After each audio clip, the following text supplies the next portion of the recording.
Universal presents Gangbusters.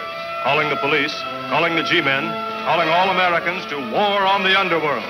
Gangbusters, with the cooperation of law enforcement officers of the United States, presents a picture of the endless war of the police on the underworld, illustrating the clever operation of law enforcement officers in the work of protecting our citizens. The all-American crusade against crime.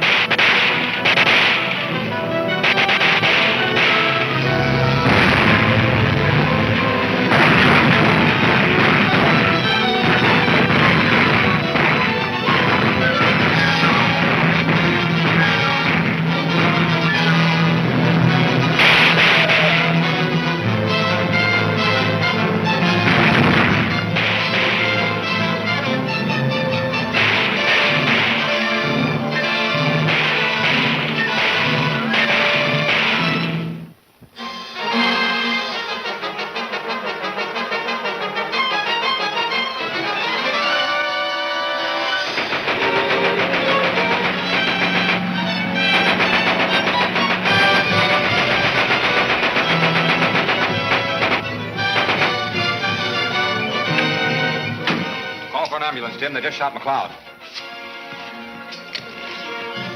Car 39 calling headquarters. Car 39 calling headquarters.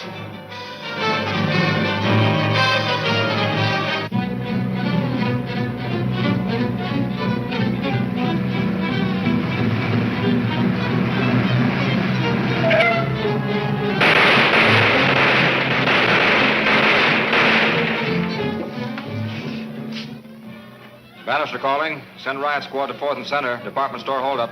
That is all.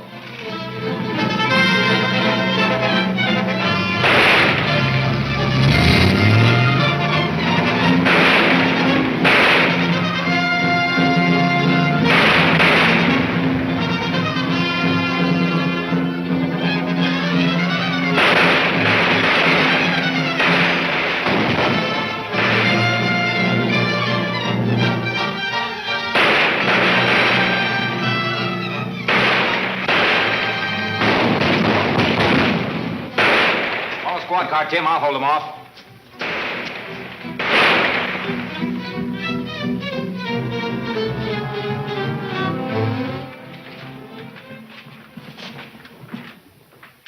I tell you, as mayor of the city, I'm getting panicky.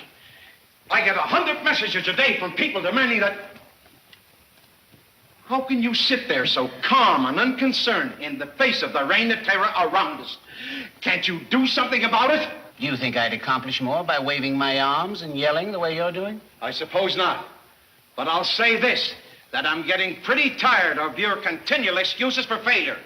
I expected results from this department, and I'm not getting them. You're not suggesting by any chance that my resignation might be in order, are you? You know better than that, Martin.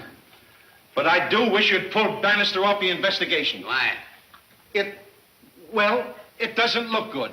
His having a brother that was convicted of a gang murder. We've submitted proof that the boy was framed. The governor's turning him loose. He'll be back tomorrow. I know, but it still looks bad. People are talking. Let him talk. Bill Bannister is better qualified than any man we've got. Yeah? Bannister is here to see you. Send him in.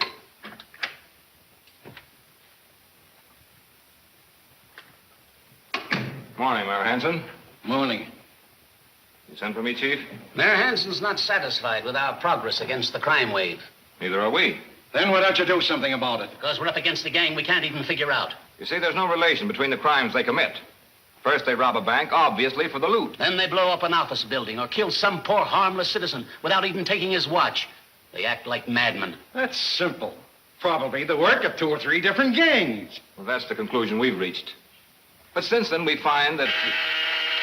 Yeah? Miss Logan and Mr. Haskins of the Journal to see you, sir. Tell them to go away. They bother me. What is it? This is Vicki Logan speaking. I'm busy. Besides, I don't like reporters. Oh, you like us because we have a hot lead on your crime wave. Well, what are you keeping it out there for? Why don't you bring it in here? Ah, men at work. Morning, all. Morning, Mr. Bill. What do you hear from the mob? That's supposed to be funny. What about that clue? Was that a stall to get in here? No, I think we've got something. It was left at the ad desk. What is it? Copy for a want ad. and a $20 bill to pay for running it in the afternoon editions. The boss didn't want to run it without your okay. We may want to check fingerprints.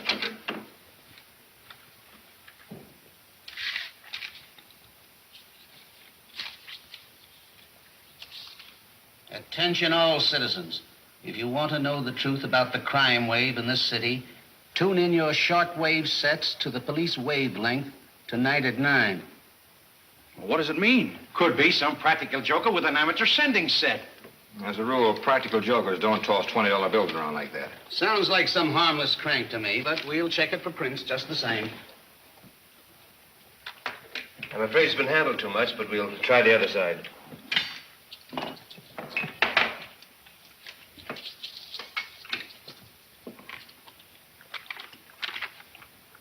Now we've got something.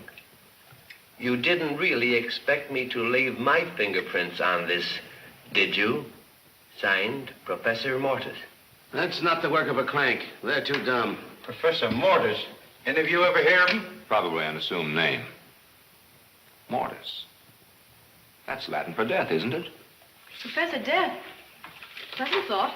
Tell your editor to run the ad. What's the idea of running the ad? Be at my office at 9 tonight. We'll show you.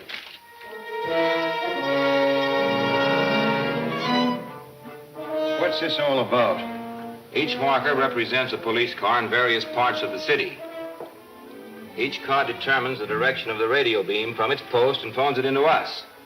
We trace out the lines on our map to where they meet, and that's the location of the sending station.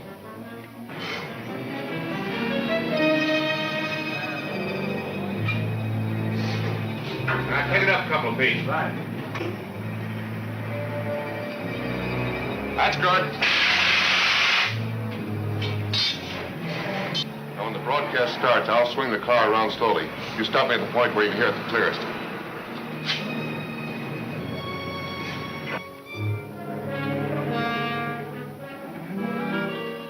Well, it's after 9 and nothing's happened. You can waste your evenings here if you want to, but I'm going out. Fellow citizens, you are listening to the voice of death. A pleasant thought, is it not? I believe you are alarmed at the spread of a reign of terror in your city. I am the cause of that. I and the League of Murdered Men, dead men, return from our graves to take revenge on those who sent us there. You can stop us. Oh, yes. But only by getting rid of the authors of our wrongs. Your present city government. The mayor, judges, police department. Everyone. Until they are thrown from office, no man's life will be safe in this city. Good night, and pleasant dreams.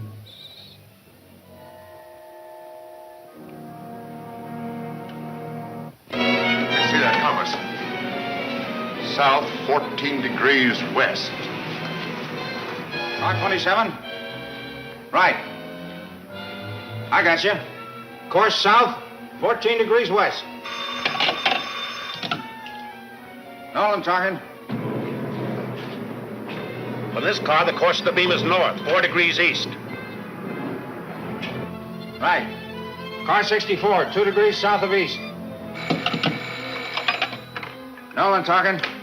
Car 39, north 4 degrees east. Right. 400 block Front Street. Officer, that's where that message came from. Scatter a squad around that block and search every room and basement in it. Tim and I'll go on ahead. Well, what are you waiting for? An invitation? It's the next block, Jim. Better slow down. How about turn down this side street? Good idea. Isn't that a prowl car ahead? Yeah, with the lights turned out. Pull up, Tim. We'll have a look.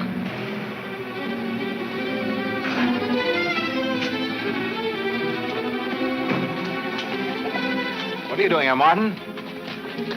Hey, wake up. Is he dead? Oh, but he seems to be pretty badly hurt. Craig was knocked out, too. This note was pinned to his coat. Thanks for the use of your radio, Professor Mortis. Hey, I don't get this. Means he used one of our cars to broadcast his warning. Tim, you better get these men to an emergency hospital as soon as you can. All right. Well, say, Bill, I wonder if this is the same gang your brother was mixed up with. No. Well, how do you know? He was convicted of a gang killing, wasn't he? It was framed, and I've run down the hoodlums who did it. The governor's turning the kid loose. Gee, I'm glad. When's he coming back? Tomorrow morning under police escort. He's got some inside dope on this crime wave. Something he picked up when he was in death row. Oh, boy, what a story. Listen, if you print a word of that before I tell you to, I'll have you pinched for obstructing justice. Oh, yeah, but Bill, we gotta have something to work If this on. story gets out before we nab that gang, my brother's life won't be worth a dime. Okay, but we get first crack at it when it breaks. It's a deal.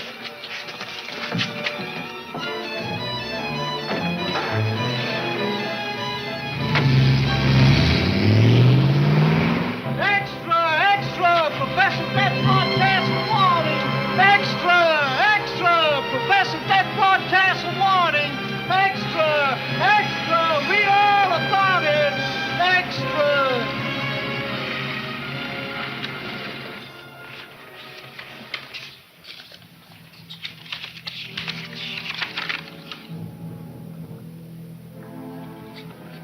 There's no answer, Mr. Grubb. And thank you. Yes, sir.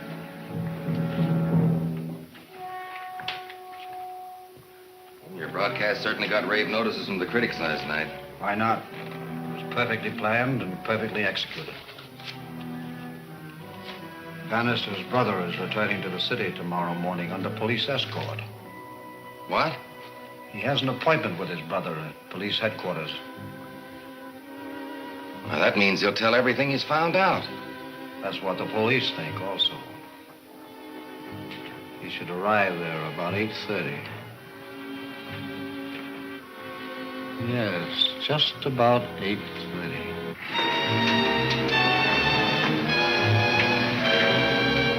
About time he's getting here, isn't it? Yes, it's past 8:30.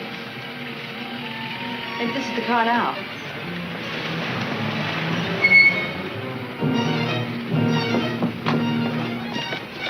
Welcome back, Mr. Bannister. How about a statement for the press? Sorry, I can't say a word till I've seen my brother. Oh, come on now. You gotta get some sort of a statement sorry. here, after all.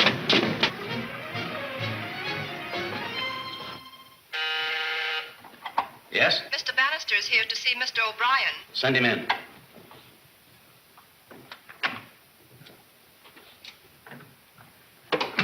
Hello, Bill. Hiya, fella. Hi, Chief. Glad to see you, son. Thanks. I'll leave you two alone to talk things over. Thanks, Chief. Come on, sit down. Tell me all about yourself. Kind of a dirty trick, but you better take down what he says in there. Yes, sir. I'd better tell you what I found out about this League of Murdered Men. You mean even the convicts call the gang by that cheap theatrical name? It may sound theatrical, Bill, but it's on the level. What do you mean on the level? Practically every man in the mob's dead. I know, wait a minute. Maybe I didn't get you out in time. You must be stir-crazy. Well, I'm giving you the facts, Bill. One of them came to see me. Did you get his name? Yeah, it was Carlson, George Carlson. George Carlson. Oh, it's probably phony. Yeah, probably. But we'll check on it anyway. What else? He offered to get me out of prison if I joined the mob. Well, how did he expect to spring you? He gave me a little piece of paper with what he called a run-out powder in it. Run-out powder. Now, don't tell me you fell for a gag like that. Oh, it would have worked all right, but I couldn't go for it. So he gave me a number I could have my lawyer call if I changed my mind. You remember the number? Yeah, he wrote it on the powder paper. It was Waverly 4th. The window.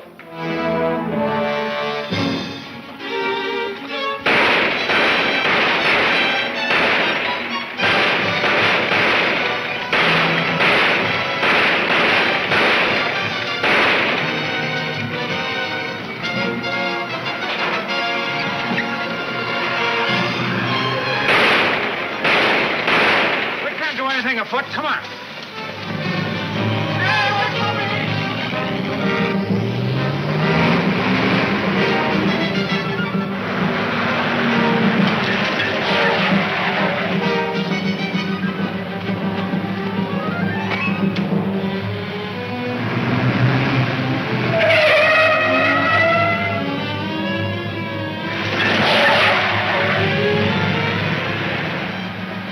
swing around the corner. I think that coupe in the back is following us.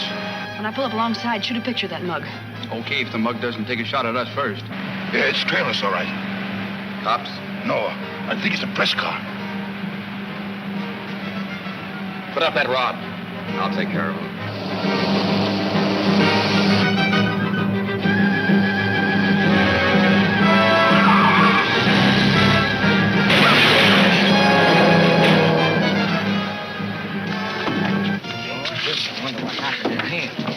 Did you get the picture? I think so. Well, let's get down to the police lab and develop it. Hey, the guy in that car snapped a picture of me. Are you sure? I was looking right at him. Then you'll need a real hideout. I better take you right to Professor Mortis. Yeah? Swell. It's about time I met that guy. After all I'd done for him. I think you're right.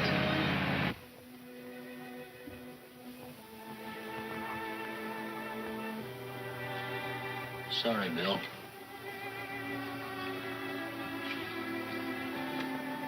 Sort of look after things for me, will you, Chief?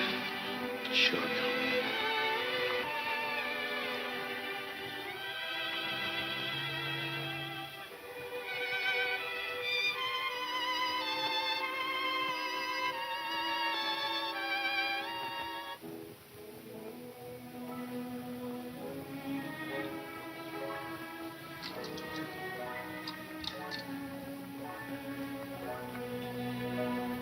Tim, take this down to the lab. There's a bare chance they may be able to identify the gun that fired it. Or the markings on the bullet. Sure. I'm going down to emergency. See if the fellow the chief shot can talk yet. Don't worry, Bill. They won't get away with this.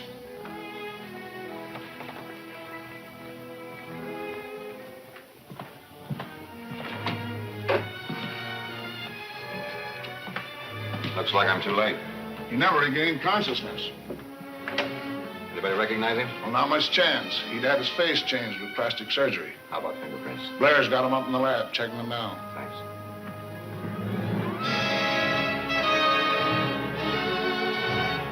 Any luck? Not yet.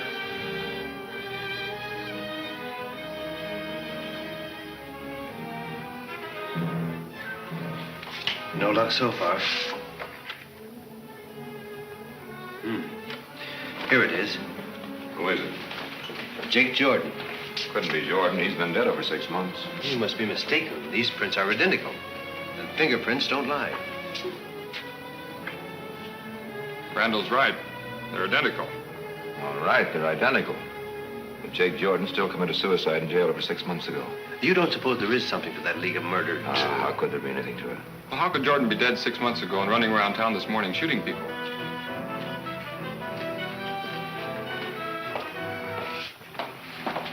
We just heard the bad news about your brother coming up. Yeah, sure is tough. I'd rather not talk about it if you don't mind. I know, but we have something here that might help. 3 pictures of the getaway, and one of them's a close-up. Then it's your dark room, and we'll prove it. Sure, go right ahead.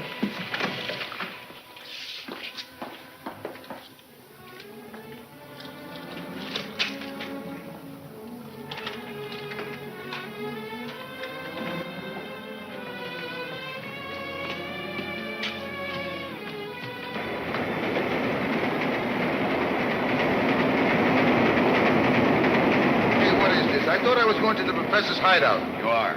You just have time to make it before the next train. And look out for that third rail.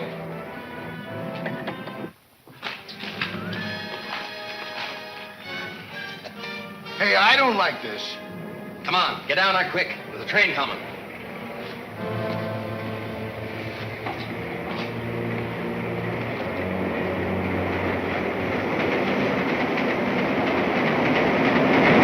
Sure, some hideout. Where's the professor? This way.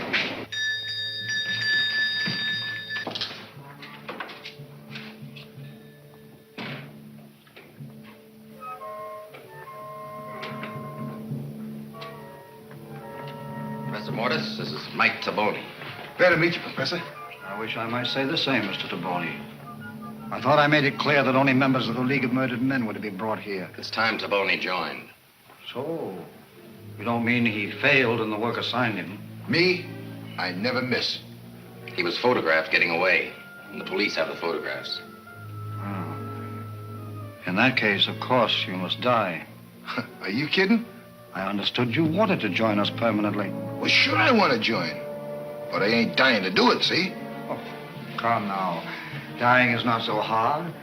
We've all done it. Mr. Halligan, Mr. Wilkerson, myself. We're suicides, all of us. Suicides? Yeah. Well, I guess it's all right if you like it, but as for me, I don't want no part of it. So, I'll be seeing you. Wait.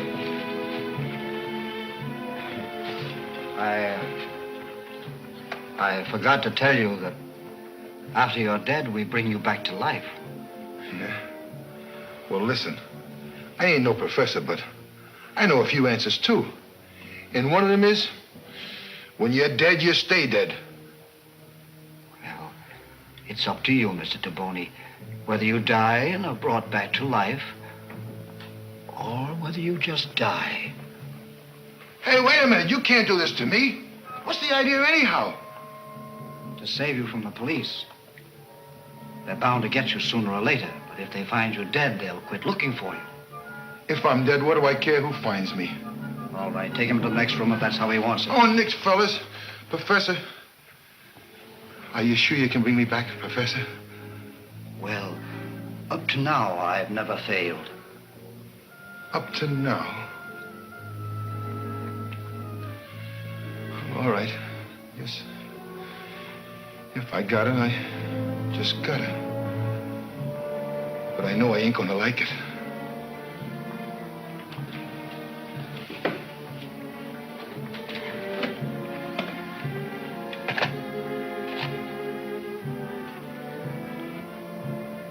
Keep this until you need it. Take him to his rooms and collect his belongings. Leave no trace of him. Wilkerson, you go to the airport and tell Max to be ready to take a passenger to Newgate. It will be safer for us if the police find you in some other city. Anything you say, but I still say I ain't gonna like it.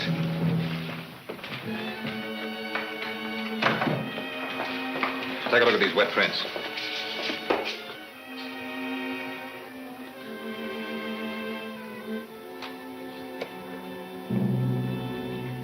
Don't say anything. I feel bad enough as it is. Forget it. Wait a second. I think I've got something. Whose gun is it? Taboni. Now we're getting somewhere. Get his mug for me out of the gallery. Taboni, alias Carlson. By the way, I found this in the back of the watch. Anything to you? What is it? Must be that runout plotter Bud told me about. Waverly 43752. The number he was to call. Hello. Get me the address of Waverly 43752. 841 Largo Street? Thanks.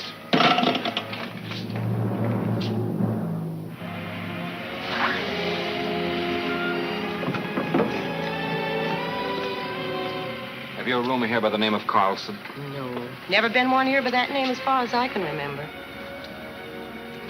Did you ever see this man around here? Oh, sure. He's been here 3 or 4 months. Which is his room? He just checked out. Not 5 minutes ago. He's leaving town. Did he say where he was going? No. But the man with him said something about an airport. An airport? Did he say which one? Is there one called Max's? There sure is. It's on the Harbor Road. Well, thank you. Do what?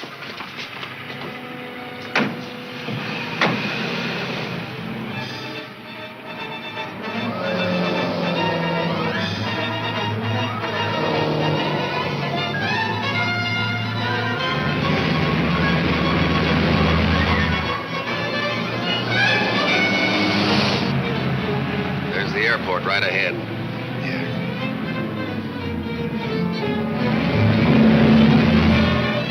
And there's a prowl car right behind. Coming fast.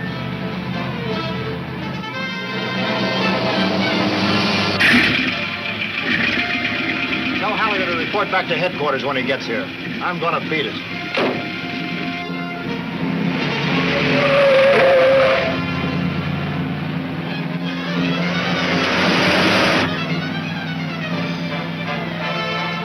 Put up your gun. I'll stop them. You just be ready to jump and get in that plane.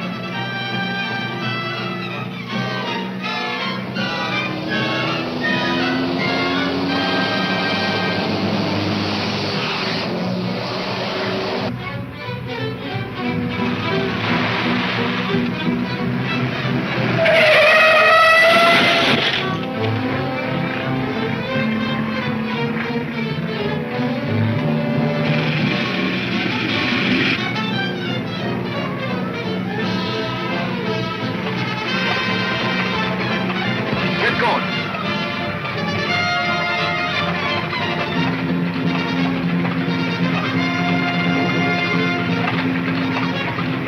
Take off. I'll take care of this, Morgan.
See The Death Plunge, Chapter 2 of Gangbusters, at this theater next week.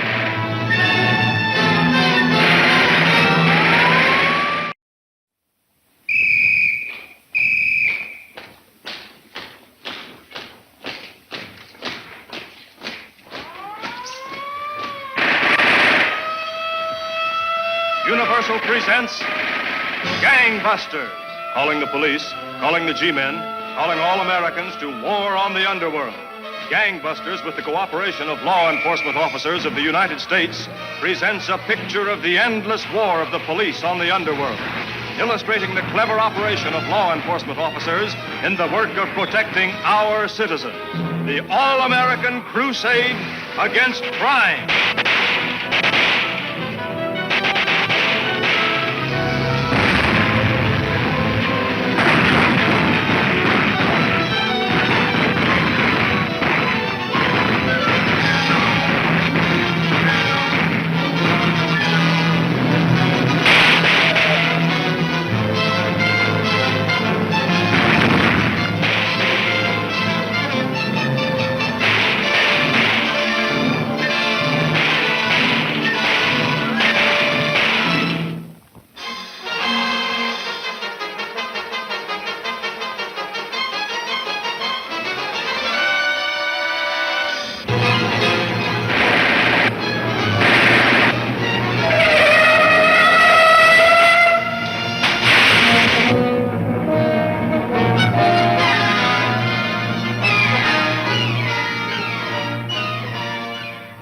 Police know Professor Mortis and his gang are behind this reign of terror. Why haven't they been arrested? They have to be found before they can be arrested, Mayor Hanson. Well, if your man Bannister can't find them, get rid of him. And put someone on the case that can get results. Better leave Bannister in charge, Your Honor. He's on the hottest lead we've had to date. Mike Taboni, the man who killed his brother. Get going. Take off. I'll take care of this, Morgan.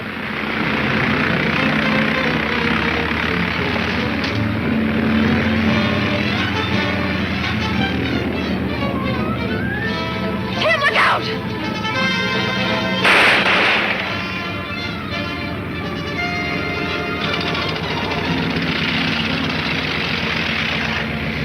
Hop in the car. That's my luck. Get a spare in there while I call headquarters.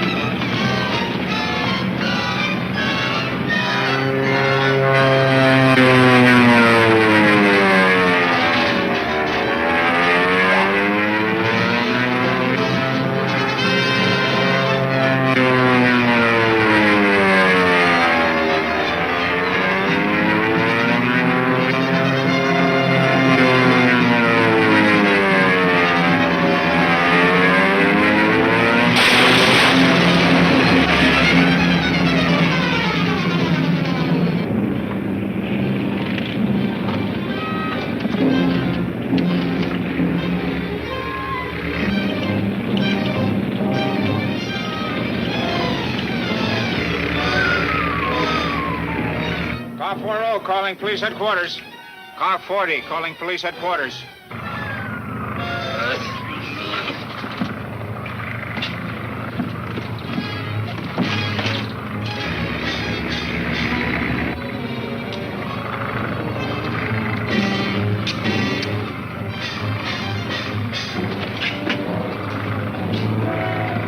And they made a getaway in a black coupe, old but plenty fast. They're heading back to town on the Harbor Highway. I'm on 3 wheels and can't follow them.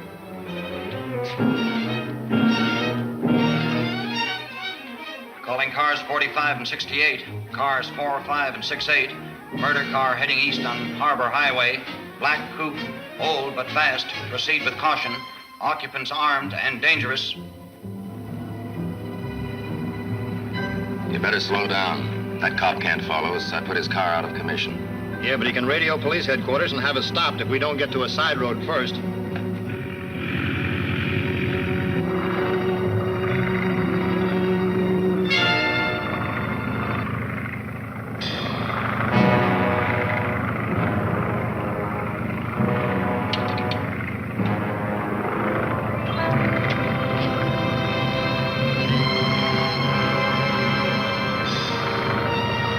Bannister calling police headquarters.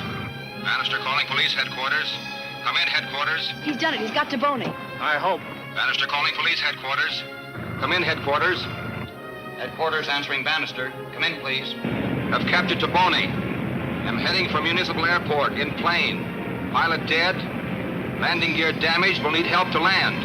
I didn't know Bill could fly. He can't. Yeah, but he said he was Anybody bringing... can keep a plane in the air. Bill couldn't land one with 2 wheels. What's he going to do with only one? Hop in the car.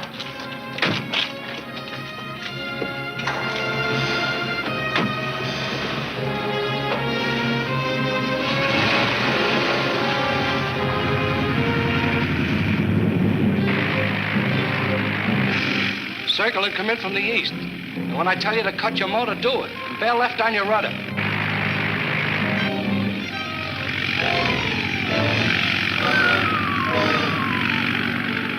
Here, let me have that.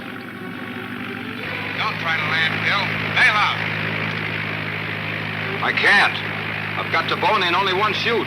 He says he can't bail out. He's got Taboni in only one shoot. Well, never mind Taboni. Sorry. Not so fast, not so fast.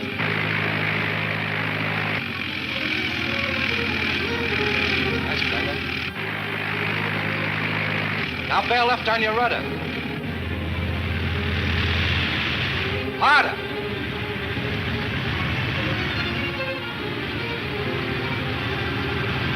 Now level off easy.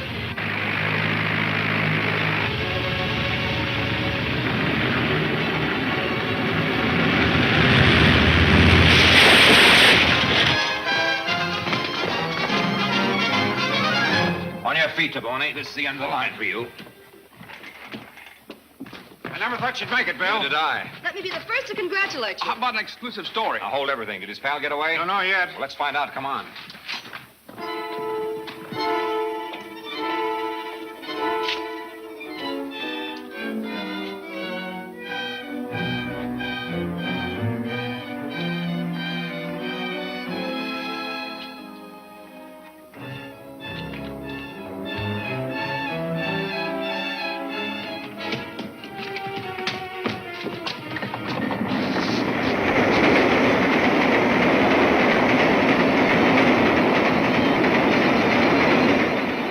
Just got time to make it.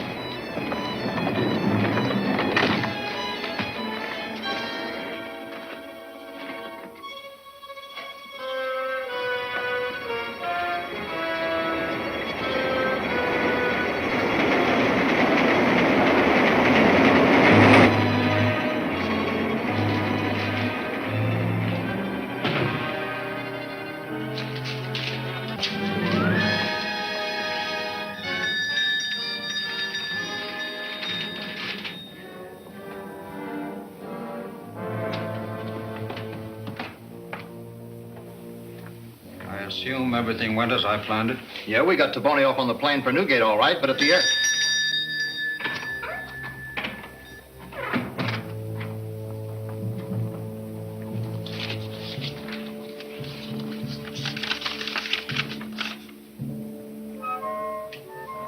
no answer, Mr. Grant. And thank you. Yes, sir. You said everything worked out as I planned it. This note says otherwise. We hadn't finished reporting when Grubby interrupted. Bannister boarded the plane with Mr. Taboni. He may have arrested him. If so, you have bungled. And no one in my employ ever bungles twice. Even if he does arrest him, we still haven't bungled. How so? You were shipping him to Newgate so that he could be found dead there and join the League of Murdered Men. And if he's arrested, we'll see that he's found dead in jail here, and he can still join us. That is what must be done. Mr. Taboni has been arrested. Tonight at 9 o'clock, he must be found dead in his cell. We shall follow our usual procedure. Mr. Bernard, you will act as his nearest relative, as Mr. Halligan did for you when you were found dead in your cell. Mr. Halligan and Mr. Mason will arrange for the removal of the remains. Time you called on Taboni. You'll be followed when you leave the jail. Lead them to this address. I'll have someone there to verify your story.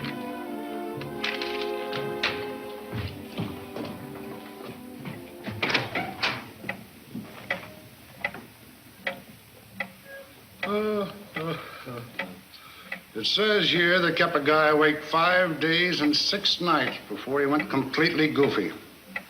That's a long time, ain't it, Mike? Yeah.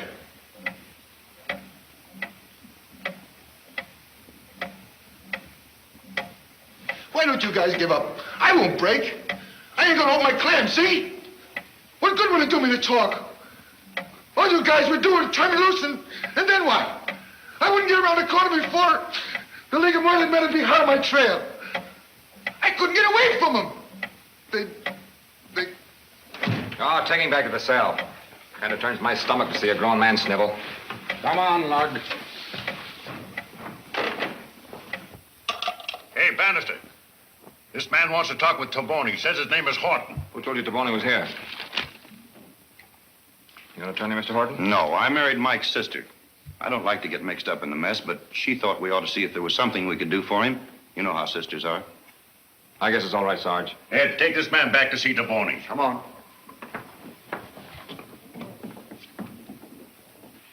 When he comes out, tail him. Find out anything from him? Oh, just more drivel about the League of Murdered Men. Then arresting Taboni hasn't meant a thing, has it? Not to you, I suppose, but after all, he is the man who murdered my brother. Pick up anything on the car they left at the airport, Chief? Only it was a stolen car with phony license plates. There goes our last chance to find out anything. Not quite. I've got great hopes for that old black coupe. There's a million like it in town. Not just like this one. It's a hopped-up job that any mechanic would remember if he'd ever worked on it. Have you put a detail on it? Yes, sir, and Tim and I are going out on our own. Not a word of this in the paper till they give it the go signal. What's the idea of giving these reporters the run of your office? Just paying them back for some good turns they've done us. Well, let's be the first to congratulate us. Now, if you'll excuse us, Your Honor.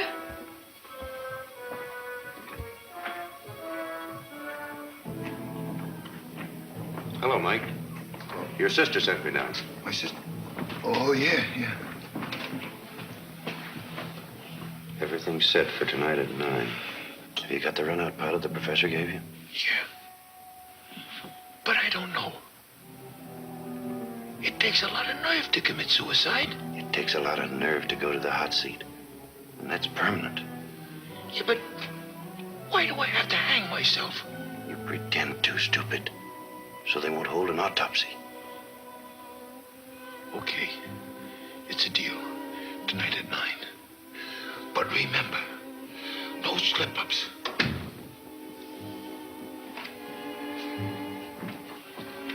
All right, let's go.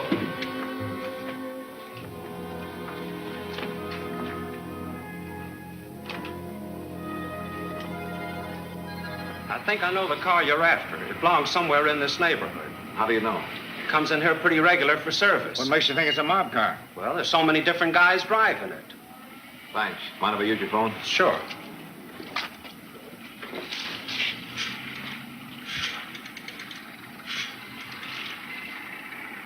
Hello, Chief.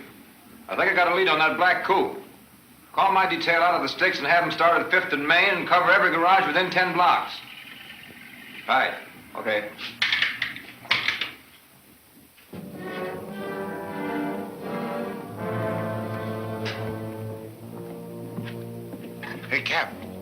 What time is it? What do you care? You're not going anywhere. On a stale coffee. Come on, what time is it? 9 o'clock. You've been in here often enough to know what time they douse the lights.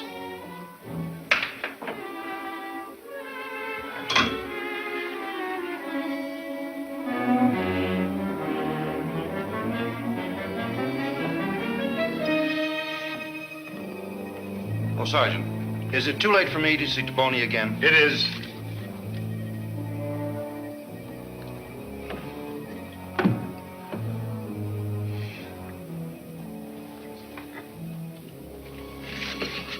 Oh, would you do me a favor? What is it? Get him to sign this power of attorney so my wife can draw on his bank account to hire a lawyer for him. If it was me, I'd let him hang, but she's his sister. Hey, Ed, see if Taboni wants to sign this. Yes, sir. No, sir, no luck yet. I got a hunch we're getting pretty hot. I'll keep you posted. Okay. Yeah.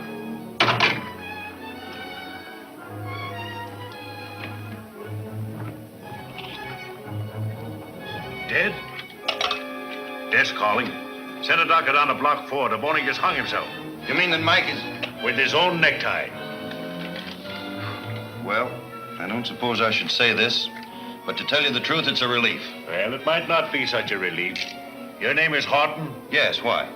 He left a note saying you're to take care of the remains. Well, if I have to, I have to.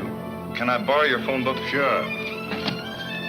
I wonder if you'd call the undertaker for me. I don't know much about such things. It's Colfax 4379. Colfax 4379. Cloverdale Mortuary. Central Police Headquarters. Yes, we'll send a car right over. What's the name again? Michael Taboni.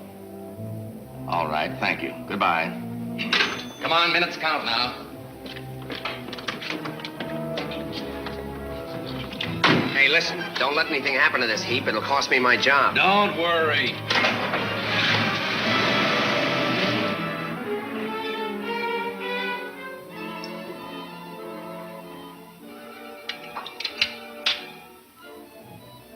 Somehow it grows more and more painful. Coming back to this old place. It used to be my home. But I think what they've done to me, stripped me of honor and self-respect, given me a hide like an animal.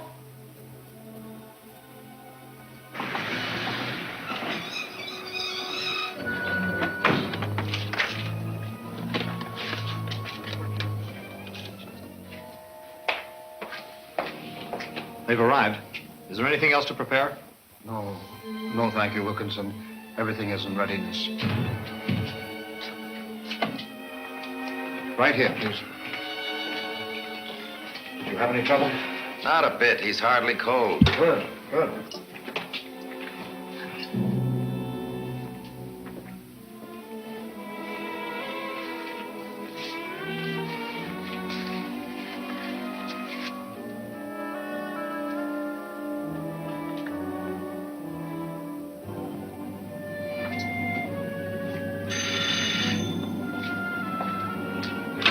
Yeah? This is Grub. I just found out that Bannister's casing garages for the Black Coupe. Yeah? Yeah, they're getting hot. All right, thanks. Slight pulse. Grubby says the coppers are casing the garages for the Black Coupe. Wilkinson, I wish you'd learn to speak more clearly. Who is doing what? The police are searching the garages for the Black Coupe. Naturally. And where is the coupe? We left it at the Target garage. We'll pick it up when we return the dead wagon. No. Borrow a car on the street. Any car but one of ours. Drive to the garage and get the coupe before the police find it. Wilkinson, you take the dead wagon to some lonely place and wreck it. It's unsafe to return it now.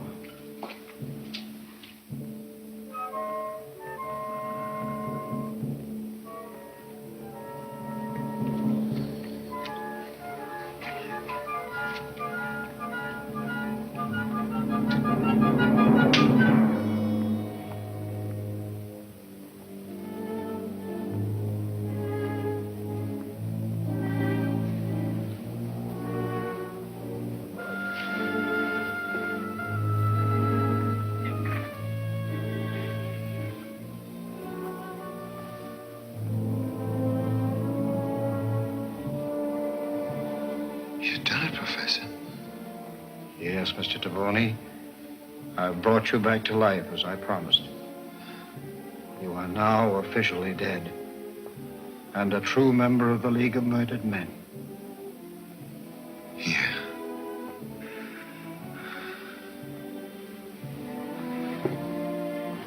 Come on, let's have it. You got me all wrong, fella. I just work here. I don't know nothing. Honest, I don't. Take him downstairs to the garage, Superintendent. Check his record and have him held as a material witness. Okay, you staying here? So someone calls for this hack. Come on.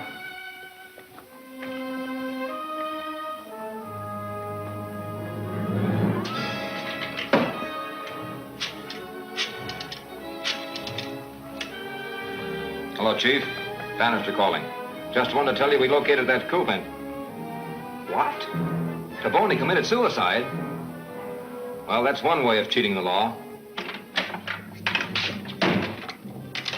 Open that door. Let me out of here. Take it easy.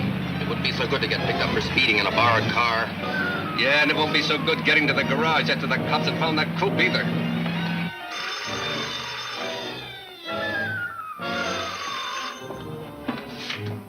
Hello? Hello, Bill.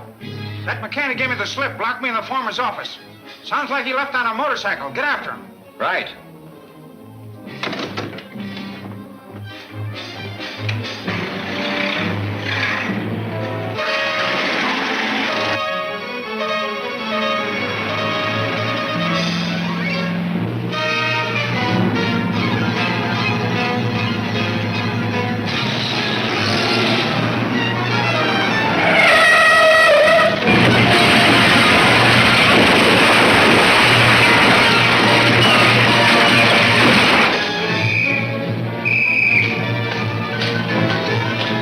See Murder Blockade, Chapter 3 of Gangbusters, at this theater next week.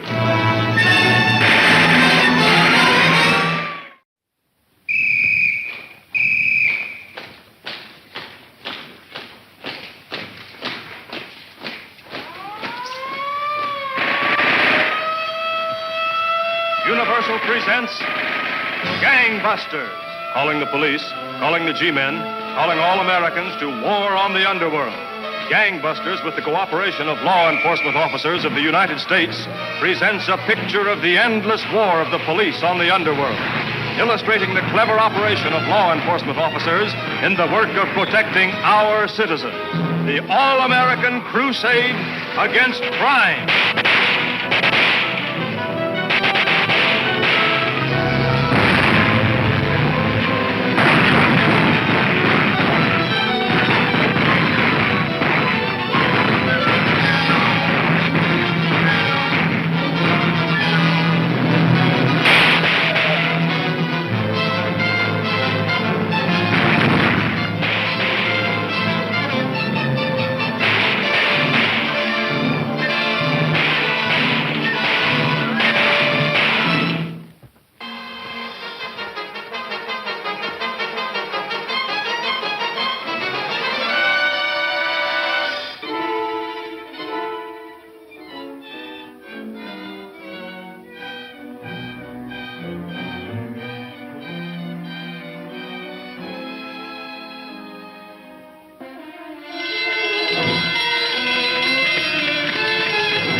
Of course it was Professor Mortis' gang.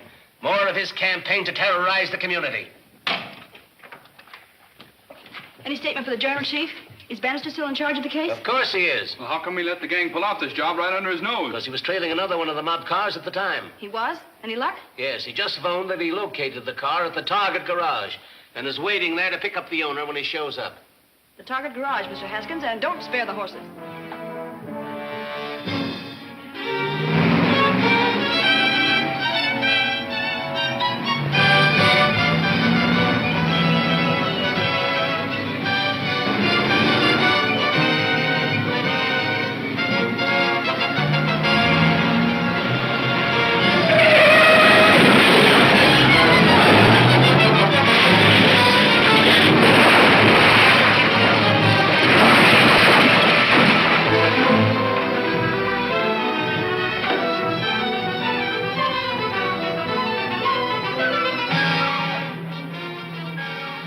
get this crate out of here.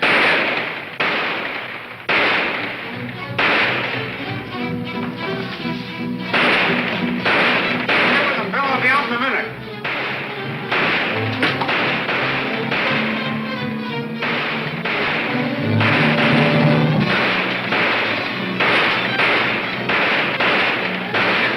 Take this and pick up a car. I'll stand them off.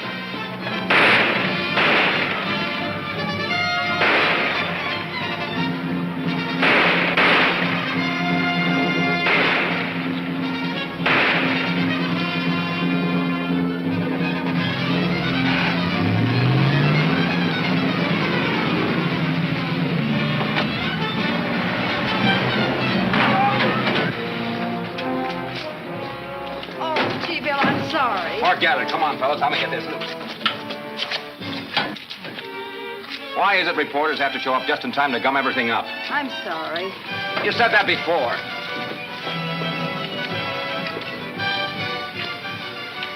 Car number 10 calling headquarters. Bannister calling headquarters. Come in, please. Headquarters answering car 10. Broadcast to General. Pick up black sedan, license number 36Q355. 2 men in it, 1 wounded. Repeat, license number 36Q355. Calling all cars. Attention all cars. Pick up black sedan. License 36Q355 with 2 men, 1 wounded. Dangerous, part of League of Murdered Men. Repeat license 36Q355.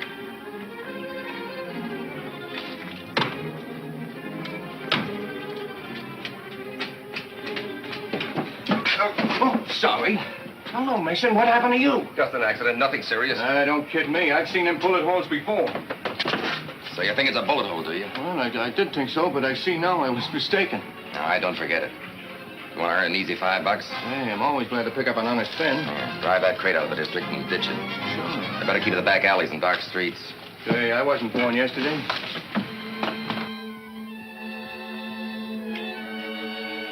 Why don't you say something, Professor? How am I doing?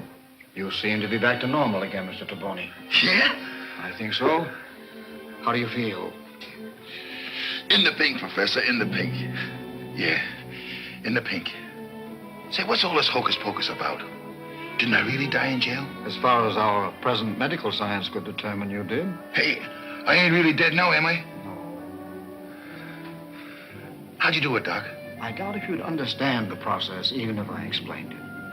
I guess you're right. But it's still a good trick if you can do it. Say, where are we? This ain't that setup under the subway, is it? No. This is my old home, where I lived before the law made me an outcast. First of the League of Murdered Men. Hey, Doc, who brought you back to life? A very intelligent question, Mr. Taboni. But one that is best left unanswered for the time being. Get your things, please. I think it'll be safer returning to headquarters while it's still dark.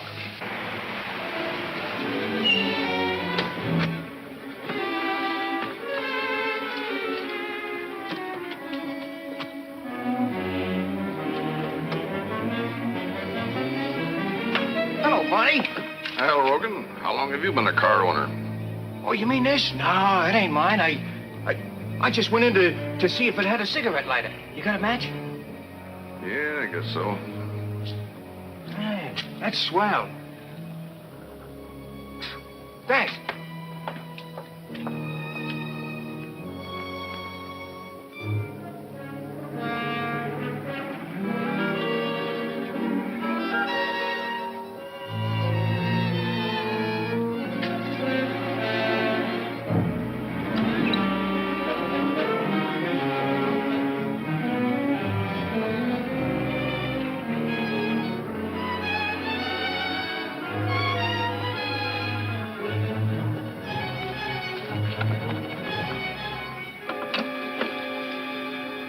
Gardner calling. Have Jerry Rogan picked up. I just caught him fooling around a car that had bloodstains on the cushions. I didn't find it till after he had gone. It does fit the description of that getaway car. Right. Calling car 54. Attention, car 54. Go to 312 Bakeman. 2 ladies arguing with rolling pins. That is all. Do you two have to come to the chief's office to listen to police broadcasts? I'm sorry.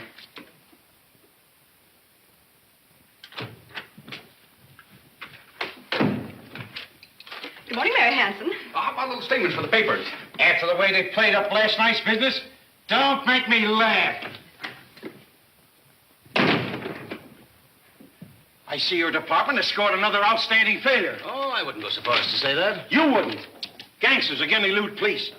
I tell you, this has got to stop. There's talk of recalling the entire administration. I know. You said all that before. And I say it again. Where's Bannister? Getting some sleep, I suppose. He's been on this case all night. Sleep? How can he sleep after the way he... So, you decided to get back on the job again, did you? Yes, sir. Seemed like a good idea to me. Any news, Chief? Have they picked up Rogan? No, but he's been phoning you every 5 minutes. Hello. Rogan. Hello, Rogan. What's on your mind? Yeah, they're looking for him. Now, listen, Bannister, I don't know anything about that job last night. On the level, Sure, I was the guy that drove the car. Yeah, a couple of guys give me a fin to ditch it for him, that's all. You know their names or where we can find them? Well, I know Mason, the guy that was shot. They hold out in a flop house on Esther Street, 712. Now, listen, call up them bulls, will you? Okay, Rogan, thanks. Hello, give me radio division. Hello? Call up the pickup on Rogan. He's just told us what we want to know. No wonder we don't get anywhere. Letting known crooks go Get free me when... car 39 and tell Tim Nolan to meet me at 712 Esther Street. It's urgent. Hey, what's this all about? Sorry, sir, but the mayor wants me to keep on the job. The mayor? Who's he? Oh. Calling car 39. Attention, car 39. Nolan, meet Bannister at 712 Esther Street. 712 Esther Street. Urgent. That is all. That's all I need. Come on, let me pie. And so I formed the League of Murdered Men from dead men, who would still be dead if I hadn't brought them back to life. If you hadn't done it to me, I wouldn't believe it. But hey, what's the idea of this mob of ex-dead men? I wanted men who have to do what I order, whether they like it or not. That's not for me, Doc. I'm much obliged to you for bringing me back to life, of course, but if I don't like a setup, I just walk out on it. You won't walk out on this one. What's going to stop me? These. I brought you back to life. But you have to take one of these every few days if you want to stay alive. You mean I got to keep taking those or I'll die? They got to rub you out. That wouldn't help you, Taboni. Because I'm the only man alive who knows this formula.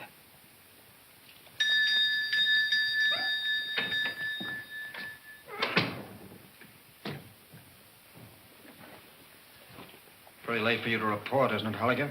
I had to stay with Mason. He was wounded getting away last night. Seriously? Just a flesh wound, but it needed attention. Where is he? Esther Street. Did anyone recognize you? No. The paper says the police are looking for a man named Rogan. They claim he knows something. Well, I had to have someone ditch the car. Rogan won't talk.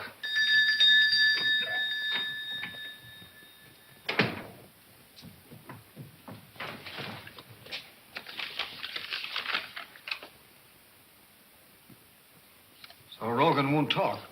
He's already talked. The police are on the way for Mason. Get to a phone and warn him.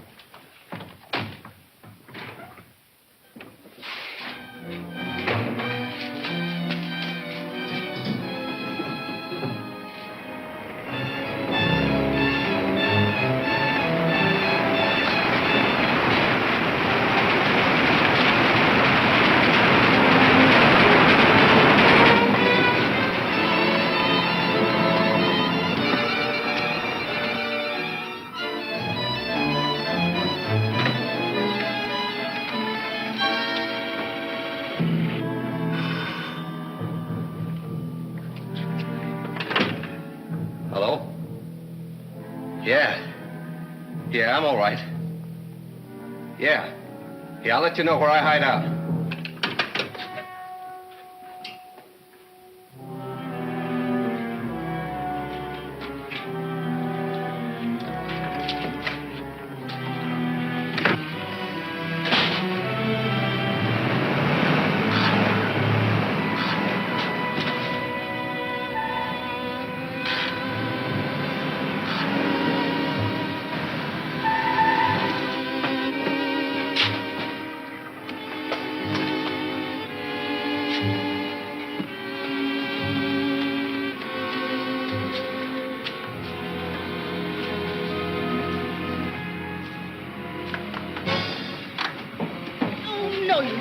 sister. Get out of here. Beat it, will you?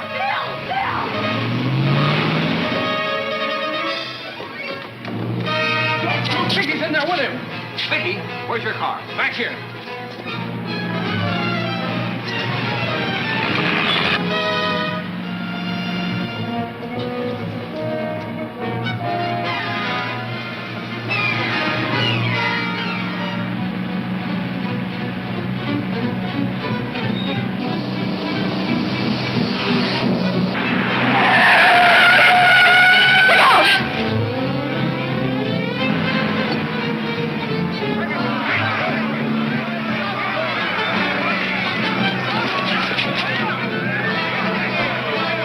Askers, you and the officer take charge. I'll call a wagon. Come on, Tim.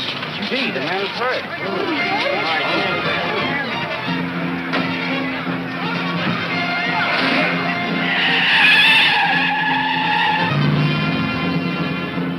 I was going to put you out, but after what's happened, I'm heading for the state line, and I might need you to keep the coppers from shooting. You think that'll stop them? Shut up, turn on the radio. Let's hear what they're saying about me. Car 39 calling in. Car 39 calling headquarters. Come in, please. Headquarters answering 39. Send wagon to 4th and Market. Hit and run. Victim is dead. Driver escaped, but identity is known. Will probably head for the state line. Order Tri-County blockade. Driver's name Mason is wanted for murder. Escaped in police car number 10. That is all. Say, what's this Tri-County blockade business, sister? You really want to know? All motorized police units in counties bordering the city are directed from headquarters to key positions on all roads leading out of town. With your description, you haven't got a chance, brother. That's what you think. Calling all cars. Attention, all cars. Report stations at once for Tri-County blockade. Calling all cars. Attention, all cars. Report stations at once for Tri-County blockade. Car 20, intersection of Grand and Oak. Motorcycle 63, motorcycle 63, intersection highways 40 and 71. Car 20, car 20, intersection of Grand and Oak. Car 69, Grand and Valley. Report back. Car 47, Bluff and Kings Road. Report back. Motorcycle 17, Patrol Hill Road above Marlow Country Club. Car 26, Jones Terrace. Report back.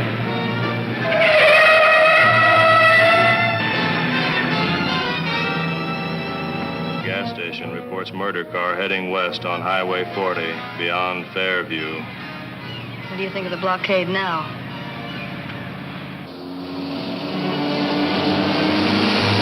If he gets on those dirt roads, he can make it to the state line. We can't possibly blockade them all. He'd be picked up eventually, of course. But in the meantime, what about Vicky? Well, he'd have a better chance of hiding out if he ditched her and beat her back to town.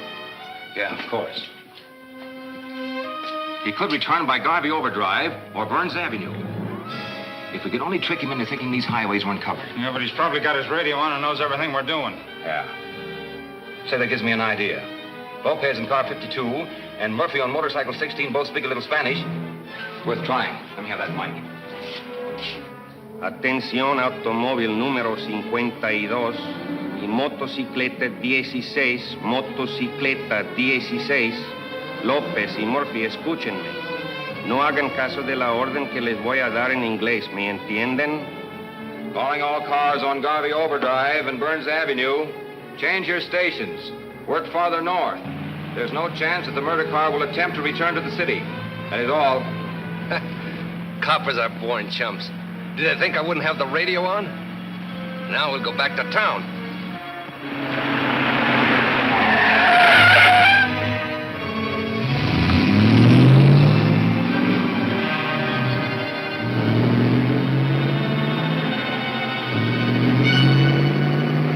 It don't make sense to me. If you take Murphy and Lopez off their stations, what's to prevent Mason from getting back into town? Stop worrying. They won't leave their stations. I just told them in Spanish to pay no attention to the order I gave them in English.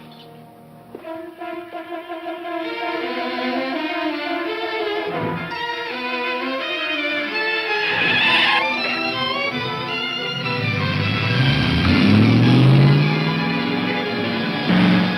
I didn't have a chance, huh? Here, take the wheel. My arm's killing me. What am I supposed to do, burst into tears? I said take the wheel.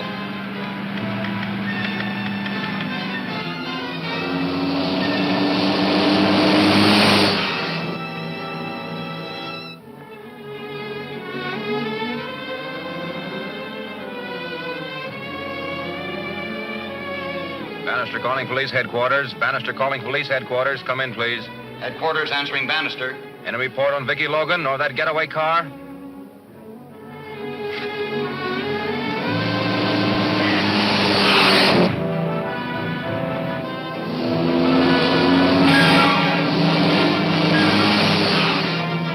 Okay, that's it.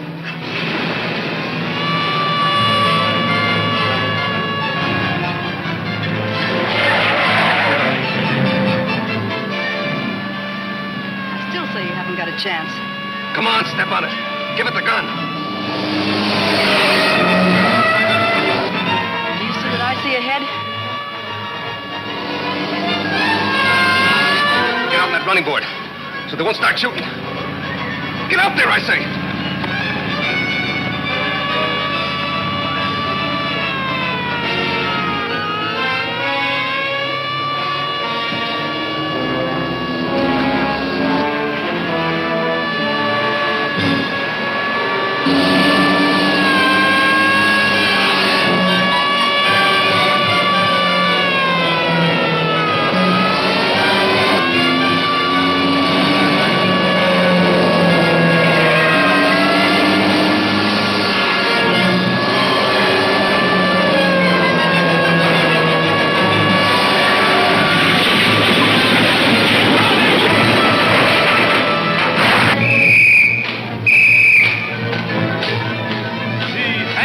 Noose, Chapter 4 of Gangbusters, at this theater next week.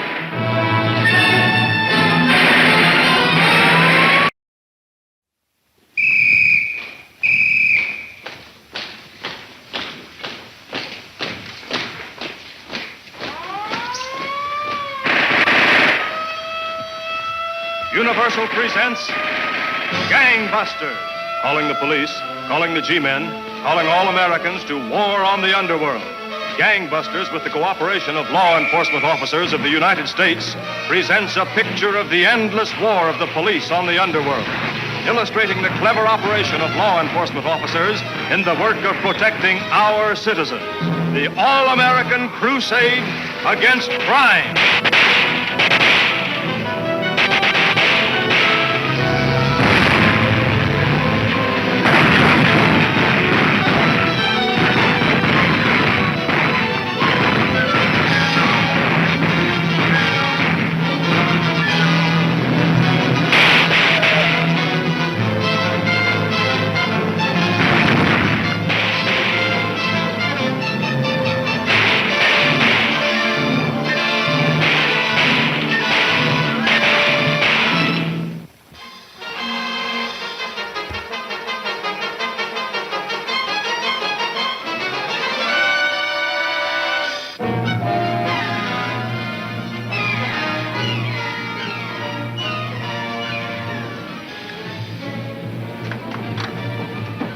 No, you don't. Bill!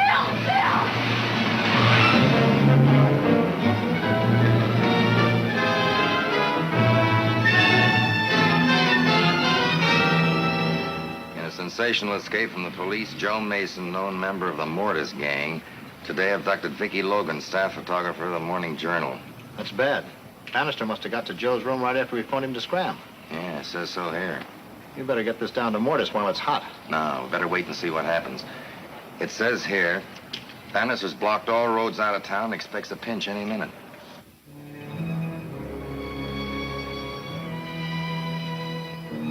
Bannister calling police headquarters. Bannister calling police headquarters. Come in, please. Headquarters answering Bannister. Any report on Vicky Logan or that getaway car?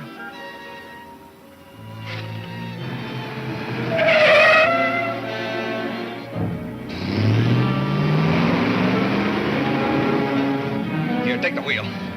My arm's killing me. What am I supposed to do, burst into tears? I said take the wheel.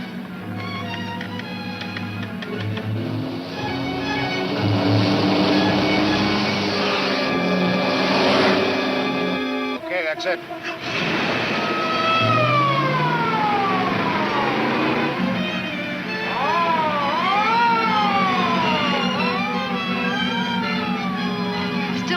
haven't got a chance.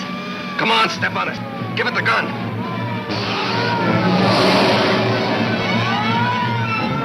Do you see what I see ahead? Get out on that running board. They won't start shooting. Get up there, I say.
Yes, let's go see about Mason.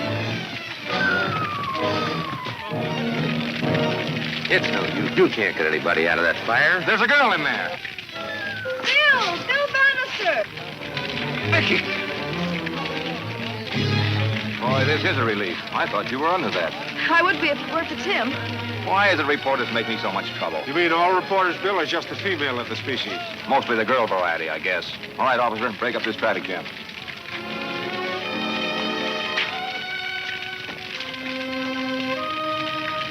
Bannister calling police headquarters. Bannister calling police headquarters. Come in, please.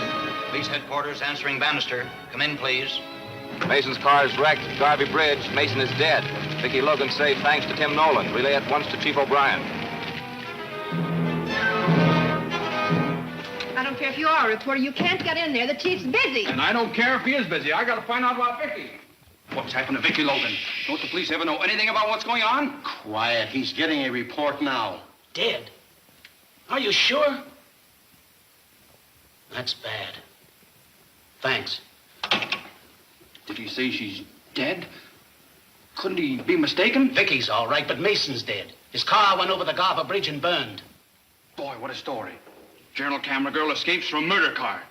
What a scoop! Oh, I hope she's got some pictures. Did they get anything on Mason?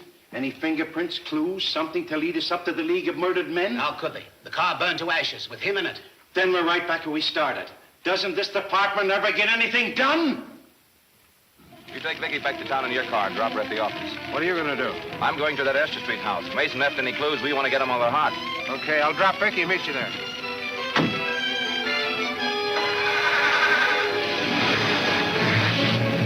Extra, extra! General camera girl escapes from murder car. Extra, read all about it. Mason killed an auto wreck. Extra, read all about the thrilling escape. Extra, extra!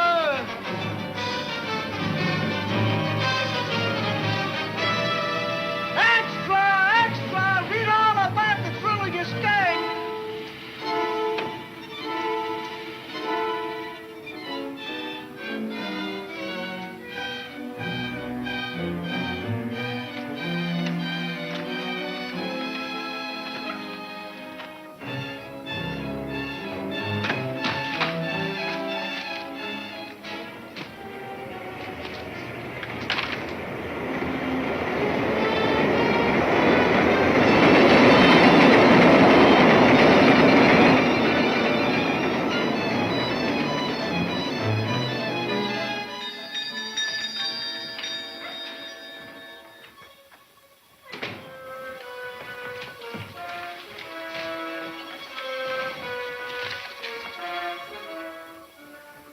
There's no answer, Mr. Crow. No, thank you. Yes.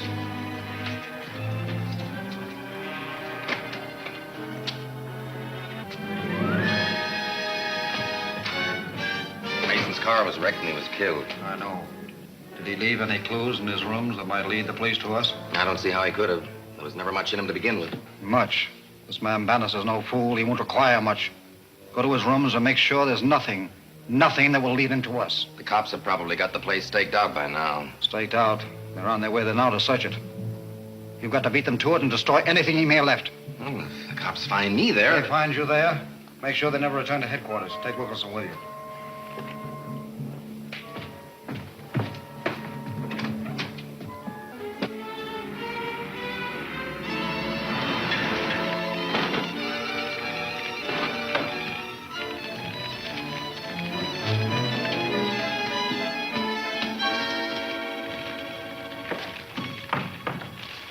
Comes Bannister. Hey, Nix, no gunplay. It's too noisy.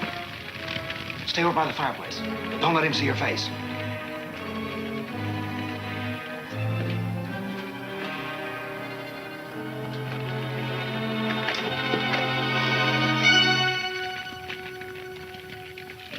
Hold it right where you are. What are you trying to do? Destroy a little evidence?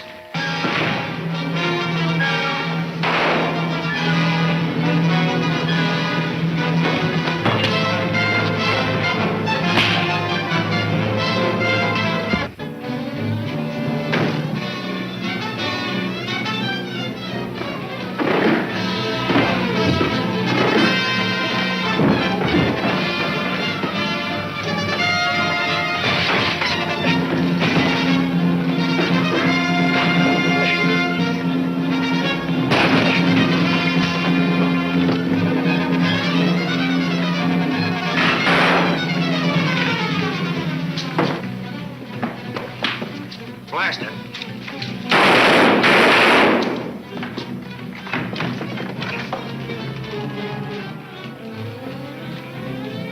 No use following him, Tim. There's 100 rat holes they could hide in around here. Better phone in general.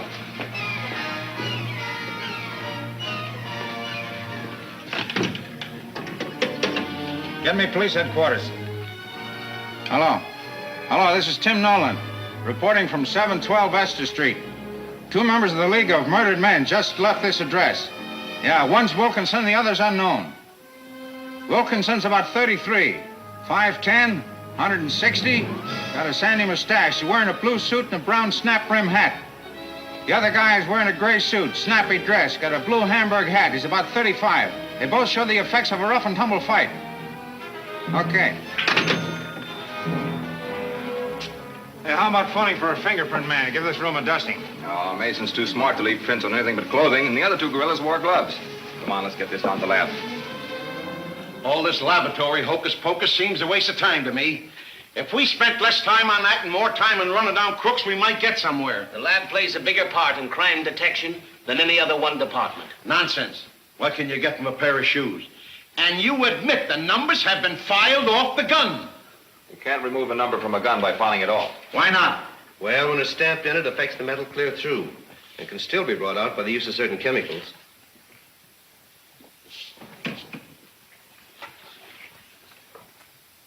I think that's got it, Randall.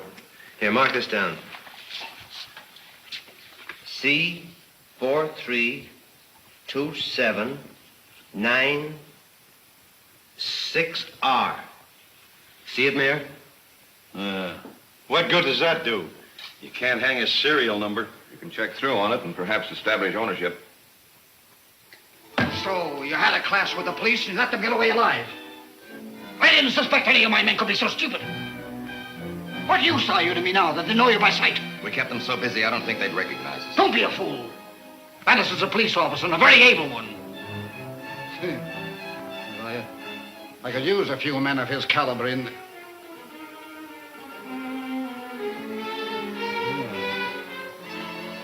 That's not a bad idea. I think I shall induct Mr. Bannister into the League of Murdered Men. What? Bring that copper down here when he knows I killed his brother? And when he has died and I have brought him back to life, he'll have to obey my orders in order to stay alive. Like the rest of you. I'm not dead, fellas. You got me all wrong. I never stooled on you. Well, we think you're dead. And we're giving you a chance to square yourself. Sure. You know me, always ready to do a pal a favor. That's more like it. Here, take this paper and keep it. And we'll just ride around town till dark so you won't change your mind.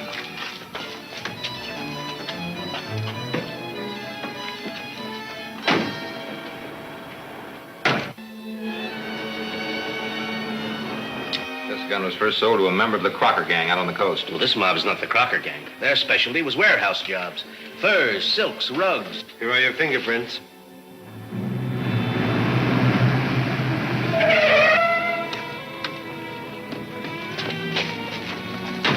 Mason's real name must have been, well, for the love of Mike. What is it? Take a look at that. Freddie Marsden. He died in his tour about a year ago.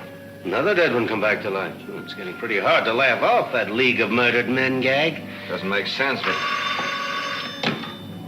Yeah? I'm busy. Find out who it is and I'll call back later. What? Oh, put him on. Jerry Rogan. The stoolie who tipped me off about that. Hello, Jerry? What's on your mind? I got a beef to square with a couple of torpedoes, and I'm doing it my way, see? How'd you like a hot tip on the League of Murdered Men? Don't tell me you believe in spooks. Oh, so you think I'm kidding, huh? Mike Taboni died in stir, didn't he? And now get this. He's still alive. Well, come up and tell me all about it. No, it's too dangerous. You come down here. I'm at 8th and Grand.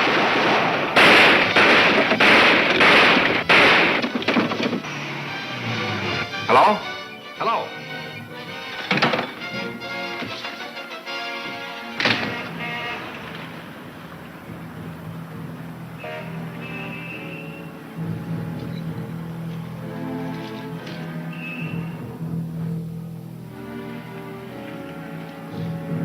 Tell the coroner I took this. It's the first break we've had on this League of Murdered Men case. All right, Inspector.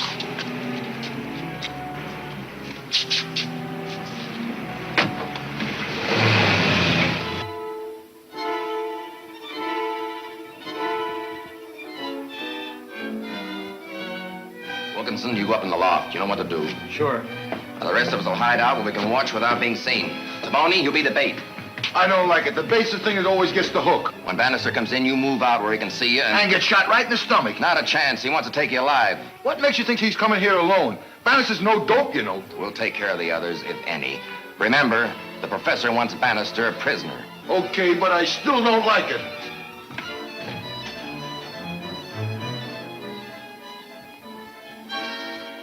Here he comes, boys.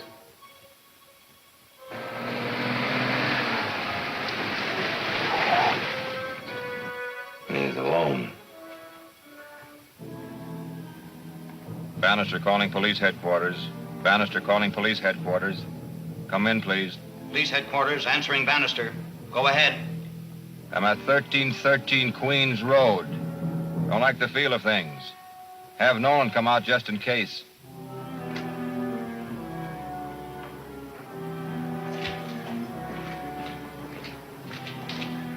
You all set, Wilkinson? All set.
Hold it, Taboni. Don't shoot Bannister. Don't do it!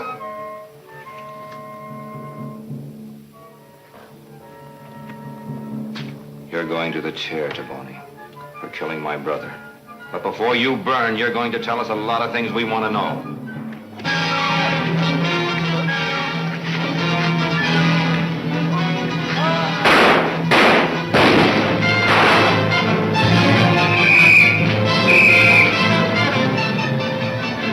See Man Undercover, Chapter 5 of Gangbusters at this theater next week.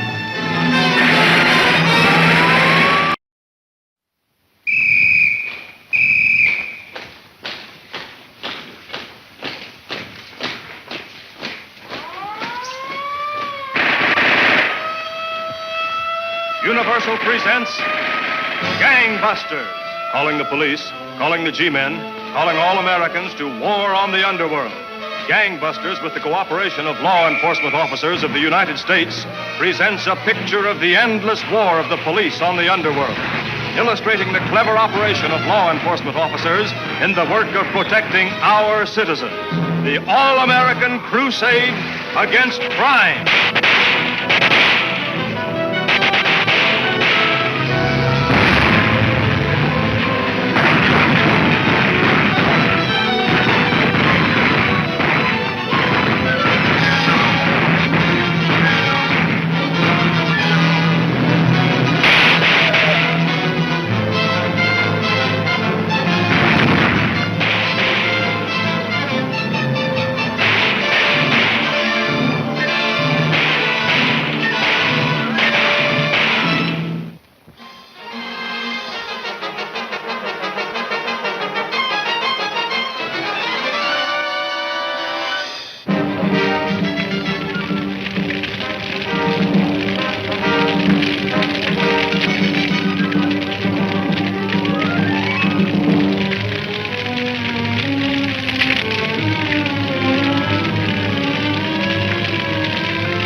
Torpedoes to burn the waterfront like you said, but I still can't see what it gets us. Can you think of a better way to destroy the people's confidence in their city government? No, but I still can't see what we get out of it. I have my own reasons for wanting to be rid of all city officials, especially the police department. We'll have a tough time getting rid of Bannister. He's no fool. By now, he's probably tagged half the men I hired. By now, Mr. Bannister is walking into a trap I set for him. He'll be brought to me here and forced to join our League of Murdered Men.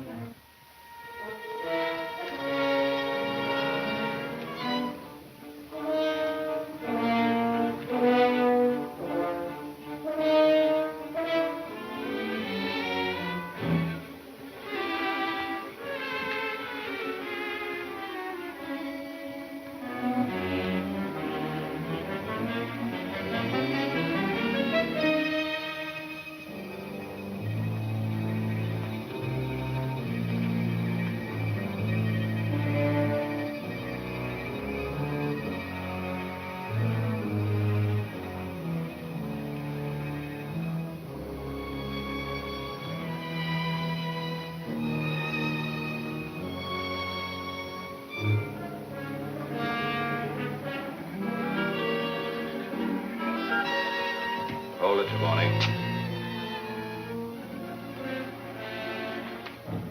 Don't shoot, Bannister. Don't do it. You're going to the chair, Trelawney, for killing my brother. But before you burn, you're going to tell us a lot of things we want to know.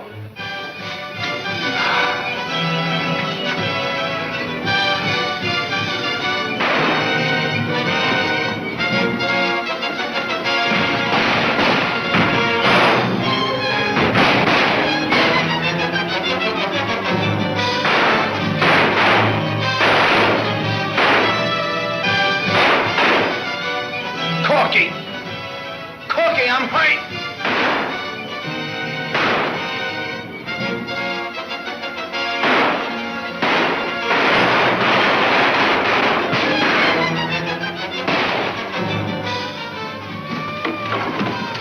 Did you hear that police siren? Duck out the back and get the car started. Don't leave me, Corky.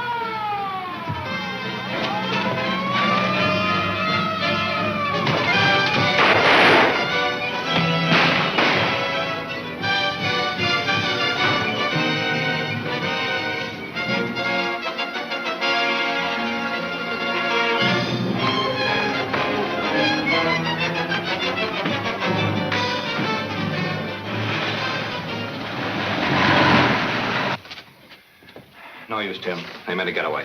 Well, I see you got one of them anyway. It's back there lying on the floor. I didn't even get him. He stopped the bullet meant for me. Where's the dead pigeon now? Too bad. We might have got something out of him. He did talk some. Kept calling one of the gang for help. Called him by the name of Corky. There's only one guy in this town by that name big enough to run with this mob. I know. You mean Corky Watts? But Corky Watts is still up the river, isn't he? No, he was released on parole a few weeks ago. No good going to his old address. He won't be there after this. We gotta locate him, Tim. He's our hottest tip to the League of Murdered Men.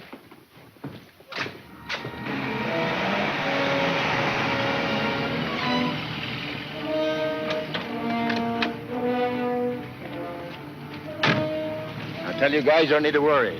No cop will ever tail me after the ride we took. Okay, Corky, but don't change hideouts without letting us know. Sure, sure.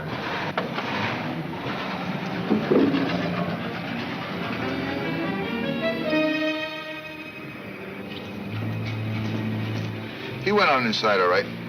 Yeah, he better stay there till we find out what the boss wants to do with him.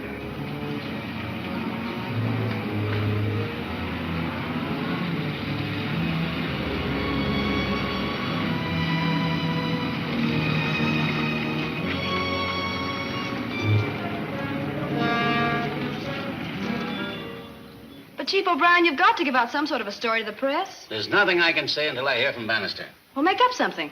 The taxpayers expect it. They thought you'd have this gang busted wide open before now. So did I. Why in blazes hasn't Bannister reported? Does he think... Yeah? Mayor Hanson calling, sir. Put him on. That porpoise. O'Brien speaking. No, I haven't had any report from Bannister yet. It looked like a hot lead, but... He's always on a hot lead, but it freezes solid before he gets anywhere. All I can say, Your Honor, is we're doing everything we can to crack this case. All I can say is you'd better, or there'll be some changes made, Mr. O'Brien. Yeah? Mr. Bannister is here. Send him in. It's about time you showed up. What's happened? Well, it's a long story, Chief. I walked into a trap, there was a fight, and Batty Sims was killed. Who did it? I don't know, but Corky Watts was one of the gang. Corky Watts. Have him picked up for questioning. We went to his room, but he's pulled out. Maybe the mayor was right. There should be some changes made. I dug these out of the gallery on the way up. Corky Watts. Frenchy Ledoux. What's Ledoux got to do with this? Leduc. Is that the same fellow they call Frenchy the Duck? Yeah, runs a social club down on the waterfront. Sort of a hangout for the gang. Never mind that. What's he got to do with Corky? Well, they were cellmates in the big house, and Frenchy's seems like a natural place for Corky to hide out. Well, what are you waiting for? Go over his place with a fine comb. If you don't find Corky, stake it out until you do. Tim's already waiting in the car downstairs.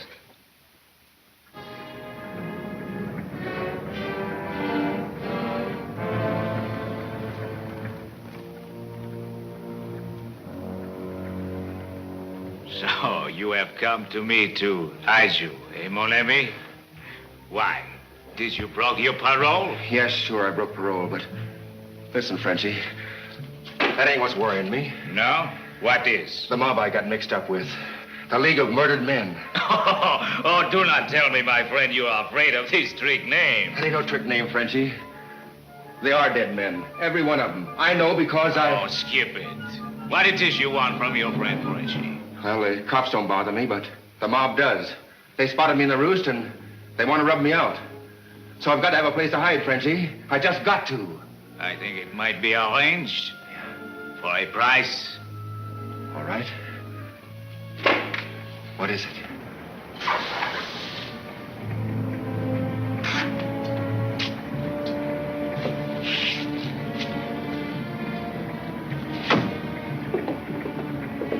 Social club. How do you like that?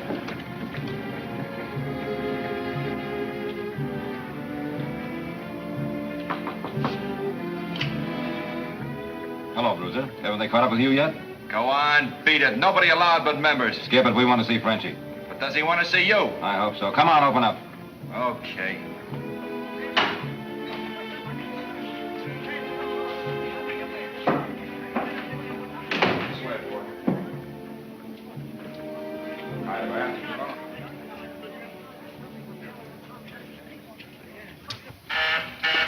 Police, this way.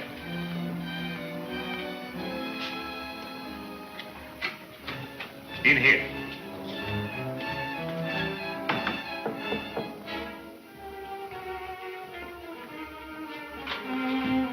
Entree. Couple of gents to see you, Frenchie. Oh, Monsieur Bannister. How you are? You didn't been here in such a long time, my friend. I wouldn't be here now, Frenchie, if I wasn't looking for a friend of yours. So, who it is you look for? Corky Watts. Oh, my good friend Corky Watts. Oh, yes. I didn't see him in such a long time. You haven't? I heard he was living here. But no, monsieur. You do not think that I, Frenchy Ludoc, would hide a criminal from the police. Come, you will search my house.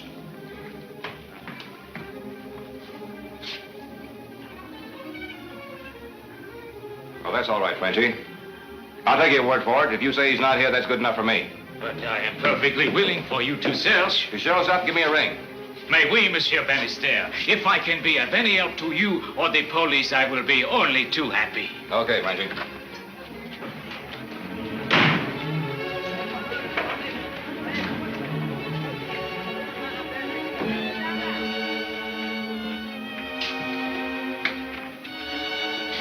Are they gone? But yes. You will be safe upstairs in room 3 until this thing she blow over. Maybe the bulls will come back. No. No, do not worry, my friend. There is a back stairway from room 3 which lead downstairs to the alley. I still think we ought to search the place. Corky might be there. I'm sure he is, Tim. Frenchie hustled someone out of his office just before we went in. What makes you think so? Frenchie was smoking a pipe. There was a cigarette stub on the floor still burning. Well, let's go back. No, Corky's more valuable to us where he is as bait. It's the League of Murdered Men we're after. We'll tip them off we know where Corky is. When they show up for him, we'll be waiting for them.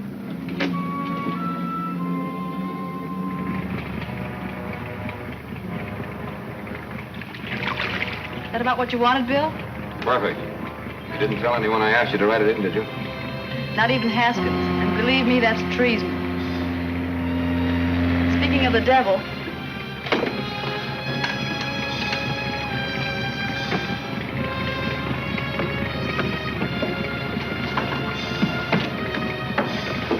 Any luck yet?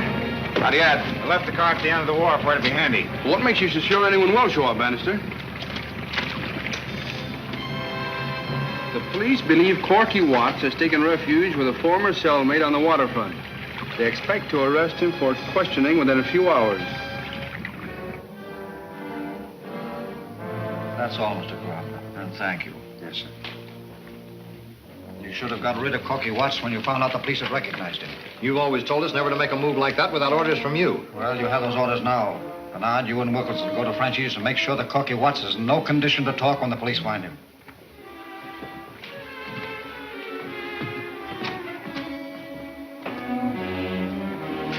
The police also saw and recognized Mr. Taboni, didn't they?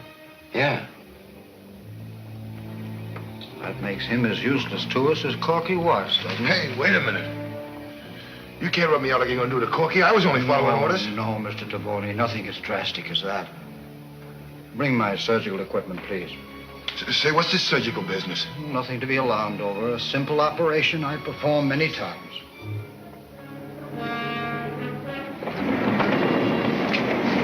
Was it close call? Yeah, too close.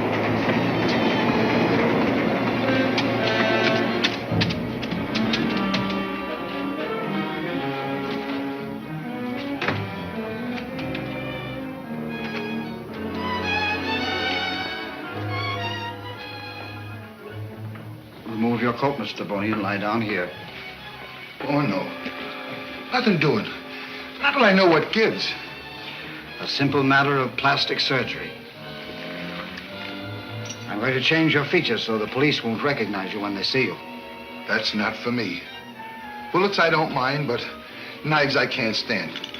I'll stay just the way I am. You haven't forgotten, have you, that you can't go on living without those capsules of mine? Remove your coat and get on the table. Come on, Mike, offer the coat. Okay. But I won't like it. I like my pan the way it is. Sheer vanity, Mr. Taboni. Sheer vanity.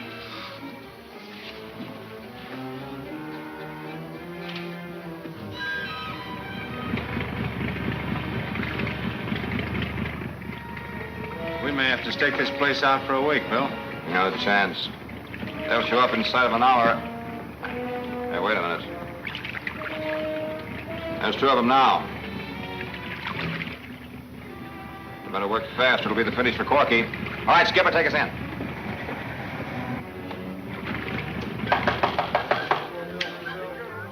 Vita, no unallowed members in here. We want to see Frenchie. Open up. Okay.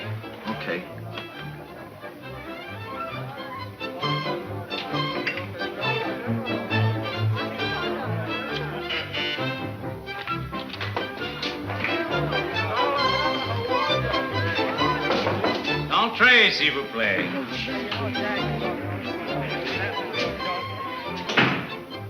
You have business with me, monsieur? Yeah. Where's Corky Watts? Oh, yes. You are from the League of Murdered Men, is it not? Corky was expecting you. Where is he? I am so sorry. I cannot have him killed in my place. It would only get me in trouble with the police. You're in a bad spot to refuse, Frenchie. Where is he? You are not in such a good spot yourself, mon ami. That means the police are here. Yeah? Not so fast, my friends. It would not look good for Frenchie if policemen are found killed. Put the guns away.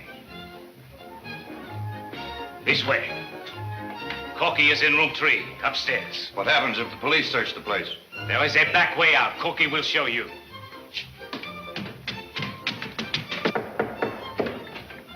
Come in. One moment. Oh, Monsieur Bannister. I did not expect you back so soon. How can I serve you? Where are the 2 men we just trailed in here? 2 men? I did not see them. Okay, Frenchie, I guess we'll have to search the place. I suppose you have a search warrant? Sure. This time we outguessed you, Frenchie. Bernard and Wilkinson, let us in. The cops are downstairs. Cops? I ain't heard no sirens. They're downstairs. Open up, stupid. Nothing doing. I know what you're here for. I am sorry you suspect my house, but you may search if you like. Thanks. Keep an eye on him, Tim. Come on, open up. We gotta get out of here, I tell you. Take the stairway to the roof. Try the fire escape. Hold it. Turn around. All right, copper.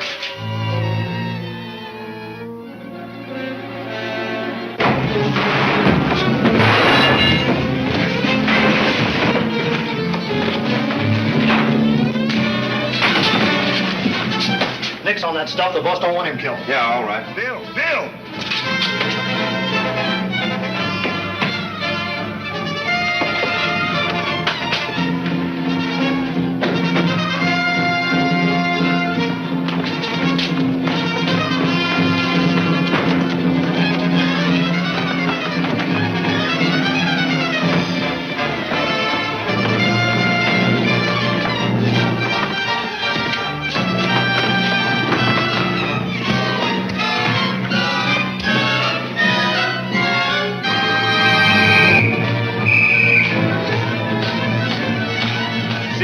Under Crumbling Walls, Chapter 6 of Gangbusters, at this theater next week.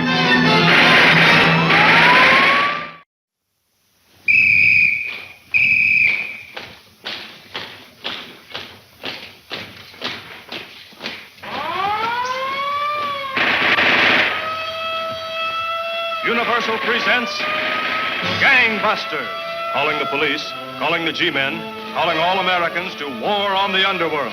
Gangbusters, with the cooperation of law enforcement officers of the United States, presents a picture of the endless war of the police on the underworld, illustrating the clever operation of law enforcement officers in the work of protecting our citizens. The all-American crusade against crime.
want to see what makes Bannister so sure the Morris gang set those fires at the other end of the harbor?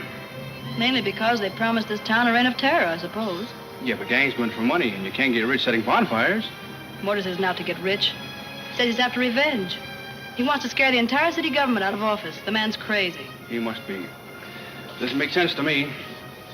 Well, anyway, we're sure missing a lot of good news stories by sticking around here while the rest of the waterfront's burning up. None of those two men Bannister trailed into Frenchies are members of Mortis' gang. It's a cinch they are. Hold it. Turn around. All right, Copper.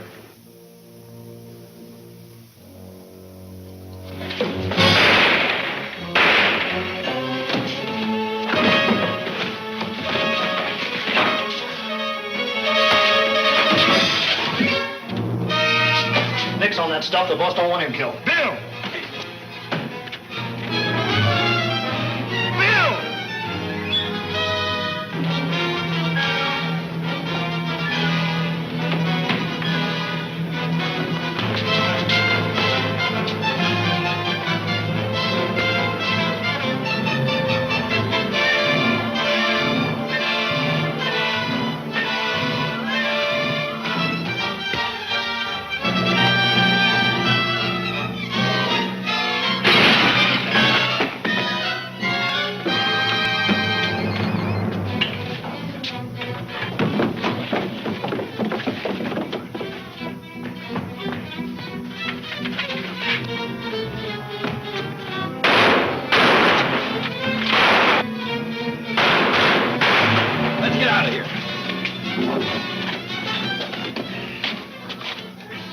Better come into French's with me. I may need you.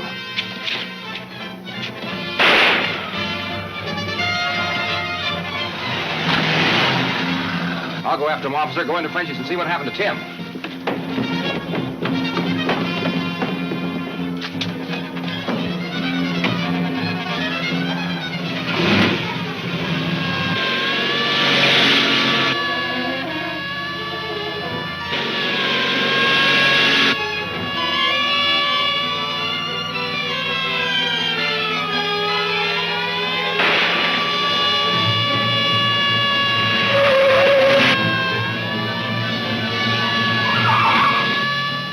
The hills, and I think we can lose him.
I got one good print off that glass, Bannister. That's a break. Have a look, Nolan. Hey, Bill. I think we got something here. The slug on the right is the one that was shot at you. It was fired from the same gun that killed Corky Watts. That gives us a definite murder charge against the owner. Now, if we can establish his identity and tail him, we'd be in a spot to bust this gang wide open. Hey, Bannister. There's your man. He's really got a record. Ted Lane, he's not the man that shot at me. It's got to be. If the fingerprint you brought in is his. Ted Lane committed suicide months ago while I was waiting for the chair. Another one, huh? Well, it begins to look as if there must be something to this League of Murdered Men business. Doesn't seem possible, but it sure looks like it. Hey, maybe this Professor Mortis has got some way of getting them and bringing them back to life. Oh, ridiculous. I'm not so sure. Got a picture for you, Bill. A good clear one for a change. It's a blow-up of one I took when they were going to the Frenchies. This is the man that killed Corky Watts and took a shot at me. And his real name is Ted Lane. Fingerprints just don't lie. Say, I think I've got it. These lugs have all had their faces altered. No wonder we couldn't recognize any of them. You mean plastic surgery? Let's see. Sure, that could be the same face, retreaded. Give a copy of that to every man on the force. Dragnet? No. When we find him, we're going to trail him night and day until he leads us to the League of Murdered Men. And Professor Mortis.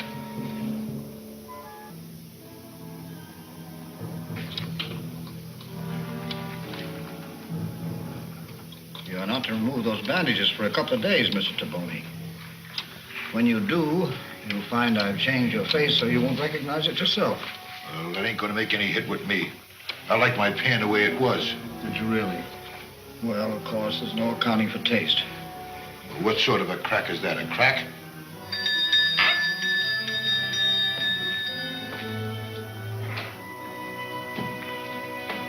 I almost got Bannister for you today, Chief, alive. I know. I also know Bannister almost got you, dead. That wouldn't disturb me much. But, Mr. Bernard, the police got a very good photograph of you. They expect to use it to locate you. Then trace you to me and stamp out the League. It'll take better police than they have in this town to trail me. They're a bunch of saps. If they weren't, they'd quit fighting me and resign, as I advised them to do. I'll prove that to the city tonight with this little device I've contrived. You better come away from there. Those dials are set at 540, 640, and 740. Now, I set this at 540. Flip the switch. 640. Snap the switch. And 740. Remote control? It has a radius of about 15 miles, which is sufficient.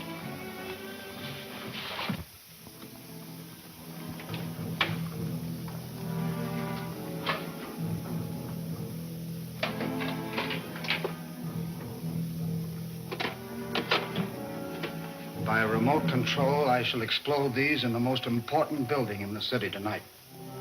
Moreover, I shall tell the citizens in advance what I intend to do, and the exact hour, and defy the police to prevent me.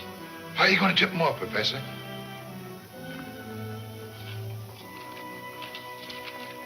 Attention, citizens. Tune in your shortwave sets at 5 p.m. today to another crime wave broadcast by Professor Mortis. Important.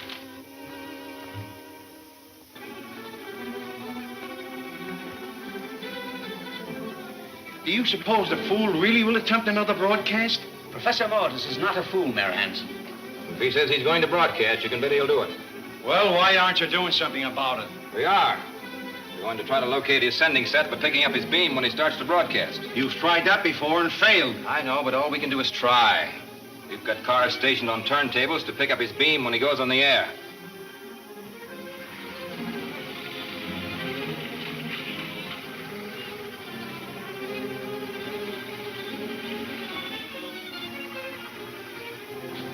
Well, I better start fishing for it. It's just 5.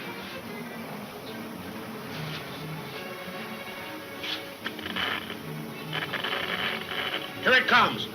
Swing the car easy to my right. Fellow citizens, this is Professor Mortis speaking, addressing you from the grave to which you sent me. Why have you disregarded my last broadcast? Why have you not put an end to my reign of terror by throwing out of office all your civic authorities?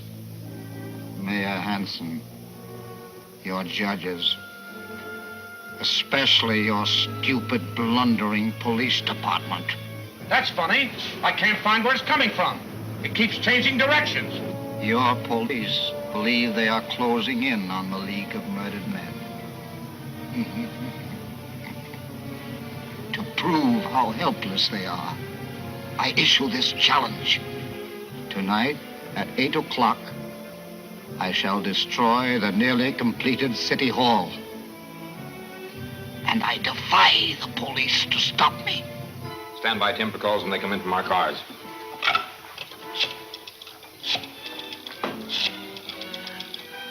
City desk.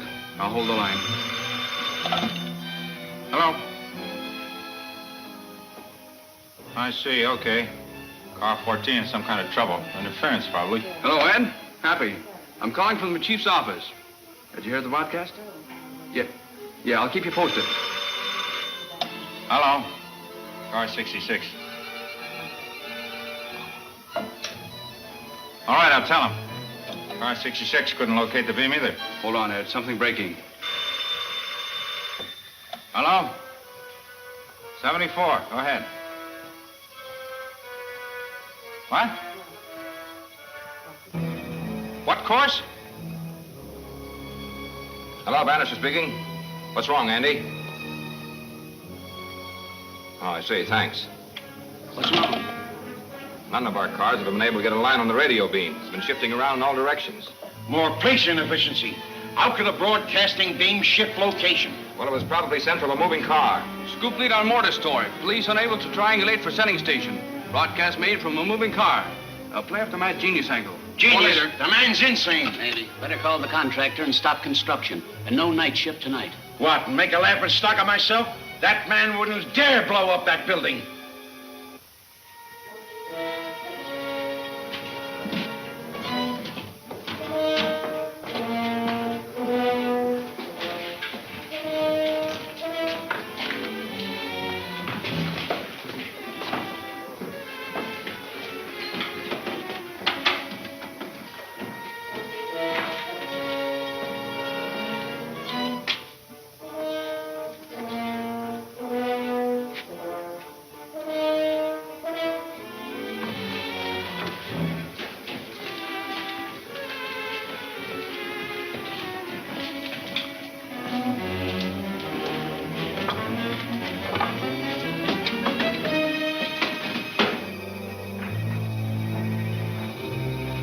I'm sorry, Your Honor, but I'm not going to let you risk the lives of hundreds of workmen just because you're afraid of making a mistake.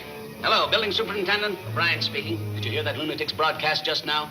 Better stop work for the day and call off the night shift. Right. Bye. It's a fine thing when the city government can be shoved around by... Headache, Bill. Take all the men you need, and don't forget you're probably dealing with a madman. Yes, sir. Come on, Tim. Hello, Ed. Well, Chief O'Brien won the argument. Come on. All work call off until further orders. Hang up on it. Bannister I want to get details. some pictures. Quieter!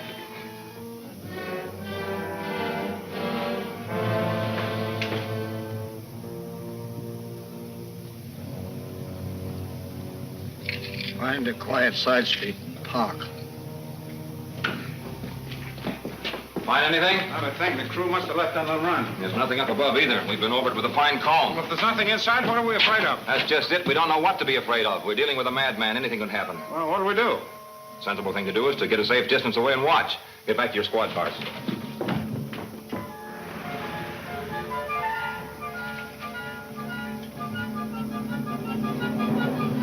Three minutes.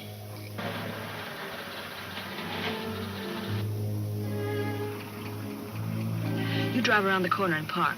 I want to get some pictures of this mess before and after. And now's the time to get them before. Hey, wait. That's no place to be prowling around tonight. Oh, there's plenty of time. It's only 7:20. Seems later than that to me. Go on and park.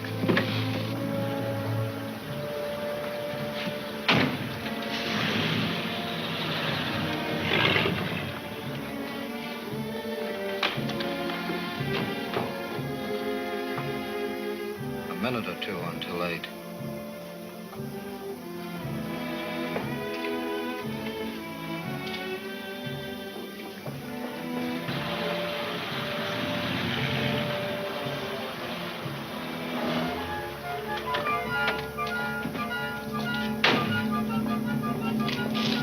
Where's Vicky? We're inside getting pictures. Inside? Is she crazy? I rather hope Bannister will be in the building. He's becoming somewhat of a nuisance. Vicky! What'd you let her go in there for? Vicky! Vicky Logan, where are you?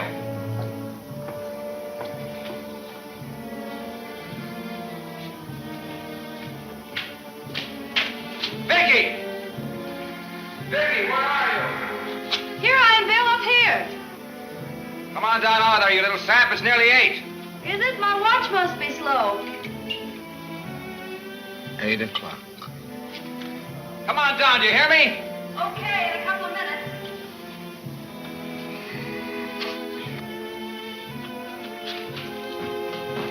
Now, 5:40. Will you please get out of here?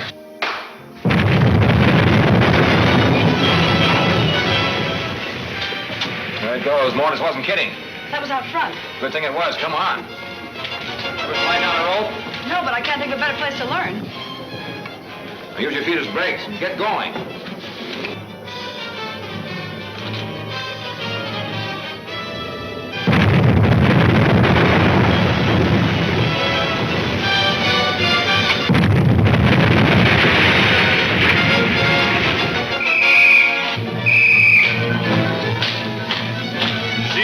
The Water Trap, Chapter 7 of Gangbusters, at this theater next week.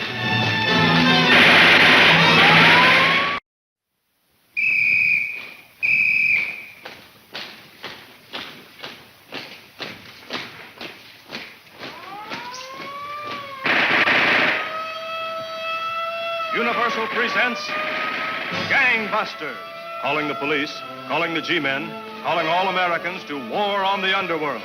Gangbusters, with the cooperation of law enforcement officers of the United States, presents a picture of the endless war of the police on the underworld, illustrating the clever operation of law enforcement officers in the work of protecting our citizens. The all-American crusade against crime.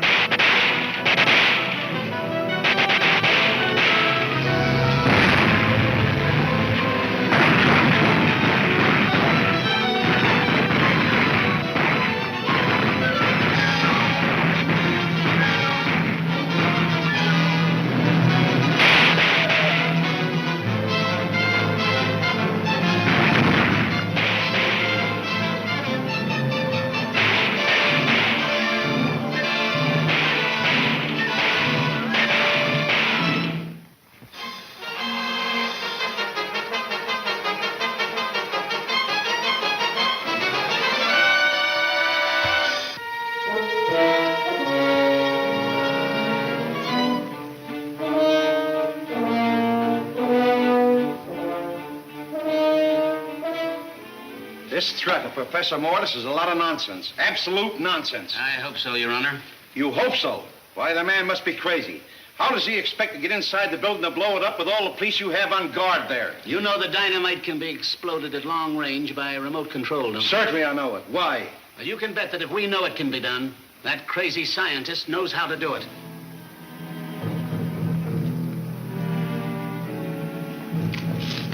Where's Vicky? We're inside getting pictures. Inside? Is she crazy? 3 minutes. What'd you let her go in there for? I rather hope Bannister will be in the building. He's becoming somewhat annoying. Vicky! Vicky! Vicky Logan, where are you?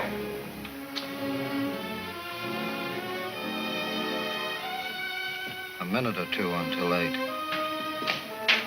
Vicky! Here I am, Bill, up here. Come on down out there, you little sap. It's nearly 8. Is it? My watch must be slow. Come on down, do you hear me? Okay, in a couple of minutes.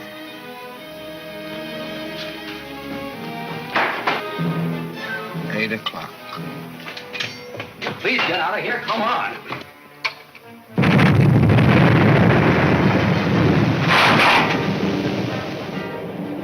There it goes. Mortis wasn't kidding. That was out front. Good thing it was. Come on. Here, just keep your hands from burning.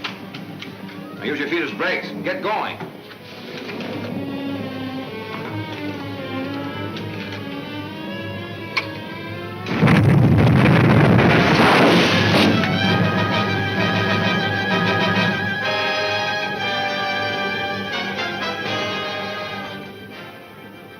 Bill and Becky were in there. They didn't have a chance.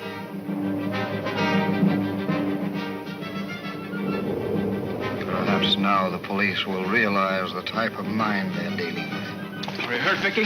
No, I'm all right. Let's rush these pictures through. Come on. I gave you up, Bill.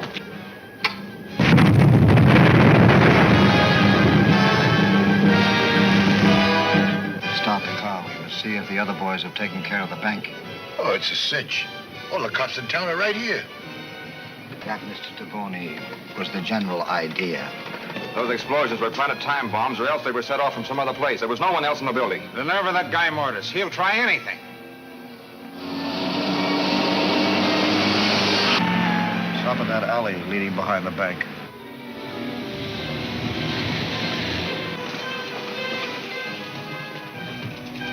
Everything worked out. Only one hitch.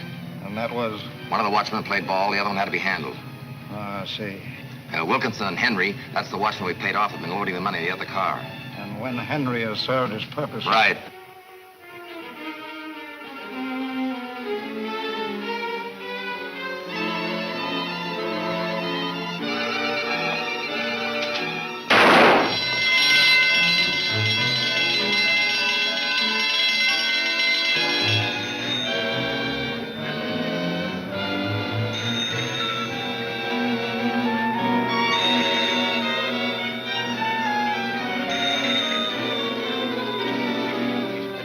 All 7th Division cars. Emergency alarm from the United Mortgage Building. Repeat. Attention. All 7th Division cars. Emergency alarm from the United Mortgage Building. Well, that's just a few blocks from here. United Mortgage, that's the bank. Let's go. Maybe blowing up the new city hall was a gag. Yeah, to draw our attention so the mob could do a job somewhere else. See, we got to get out of here. That watchman you thought you took care of just turned in an alarm. We can't risk taking the money to headquarters now. Wilkinson, you and the watchman take it to French's. We'll transfer it when it's safer. Elliot, you stand by with the car to ward off pursuit. Take Taboni with you. He's too conspicuous to suit me. Get out.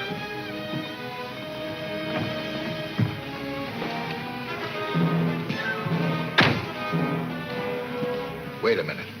What did the professor mean when he said I was conspicuous? Was that a crack? Come on.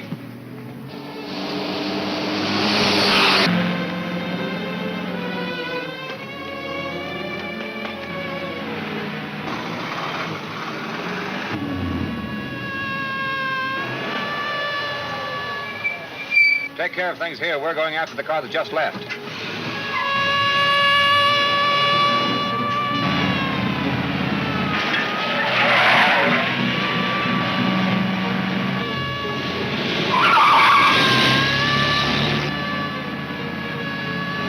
There's another police car coming towards us. It's the one behind us I'm interested in.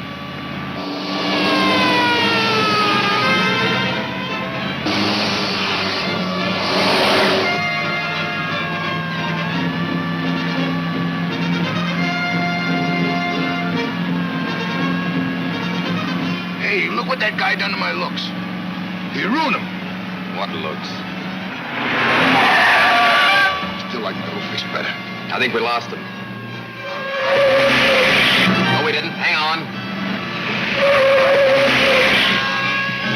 Make up your mind.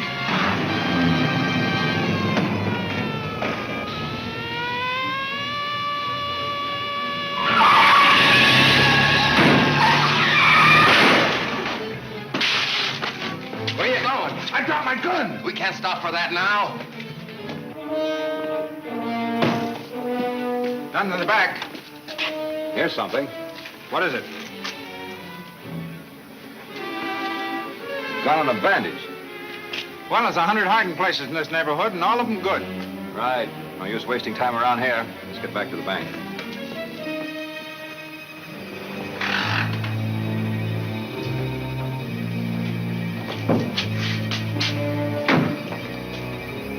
What'd you find? One vault open and emptied, one watchman dead, the other missing. You sure there were two watchmen? Yes, I know the missing one. Queer duck by the name of Henry. Here's something else. A witness saw this car leave the other end of the alley in a hurry. That's a break. The whole license number. Send out a general right away. Yes, sir. Looks like we chased the wrong car. Are we going in the bank? There's nothing in there but routine work. We want to get that gun and bandage back to the laboratory.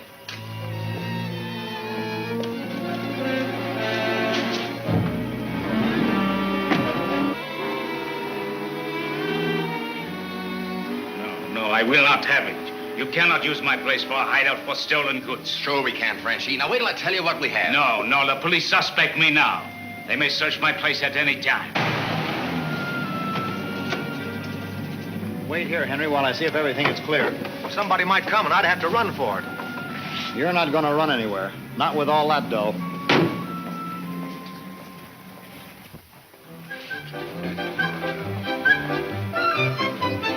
That'll be Wilkinson. It better be. Everything straight? Somebody ought to be out there with Henry. It's a lot of dough. A lot of dough? Money? Yeah. You know, the stuff they used to keep in the vaults down at the United Mortgage. Oh, in that case, I think it could be arranged. No, you're cold on it now, Frenchie. We'll find another hideout. No, I did not know it was so important. Important. It's the biggest haul ever made in this town. Oh, well, come, I think we are wasting valuable time. The night air she is so bad for perishable goods. Come, there's a garage in the back where I keep my wines. Let's see the garage.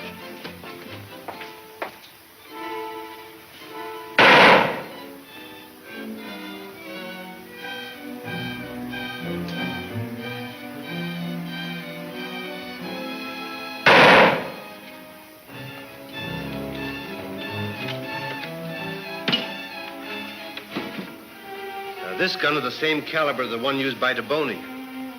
We'll soon find out if this is it.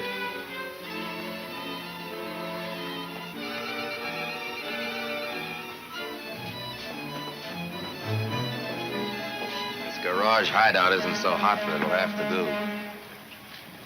And you stay away from those wine barrels. Okay. But you left Henry in there with him, didn't you? So what? These bullets definitely match. They're fired from the gun that killed your brother. And DeBoney was on that job tonight.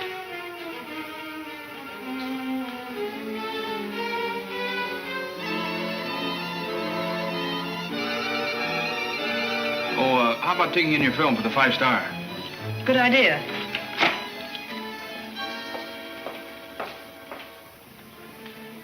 We all know that some of the gang have had their faces altered by plastic surgery. From the looks of this bandage, wouldn't you say it had been on a man's head and face? Probably was, yes. And it could have been used by a man recovering from a job of plastic surgery. You mean DeBoney has had his face altered? It's very possible. And not a bad idea.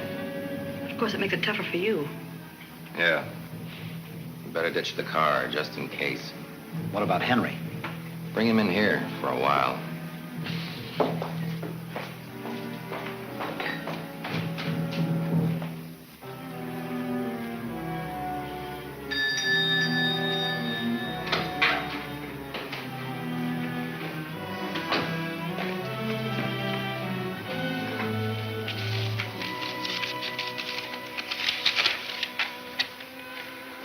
That is all, Mr. Grubb. Thank you. Yes, sir.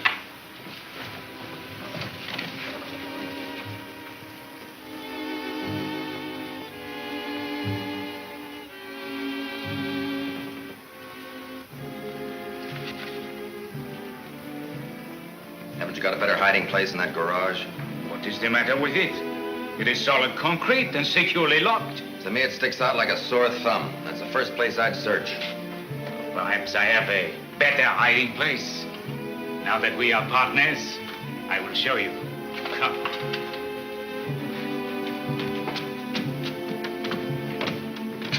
See? How firm, how sound. All right, so what? Observe.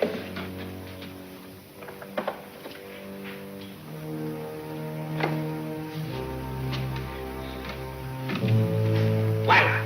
What's it for? A long time ago, a bootlegger owned this place. He received his goods this way. That down there is the river. It's a swell spot, but not for our stuff. Sure, it's too wet. Besides, it might drift away. You could tie the bags, so, and lower them by ropes. Won't do for the money, but let's see that key. Plain, ordinary key. Yes, the what she unlocked is not ordinary, yes? I wonder if Wilkinson's back with Henry yet. Oh, yeah. We got him to worry about now. Silent, clean, efficient. Yeah. But we must lock in. It is not safe. I've changed my mind. We're going to use it after all. You give me my key. I do not know what you intend to do, but I will not have it. I cannot afford this trouble with the police. They will close me up. If your gadget's all it should be, they'll never know. Please, no, you cannot do this. Why do you do it to me? Maybe to keep you from talking about that dough, Frenchie.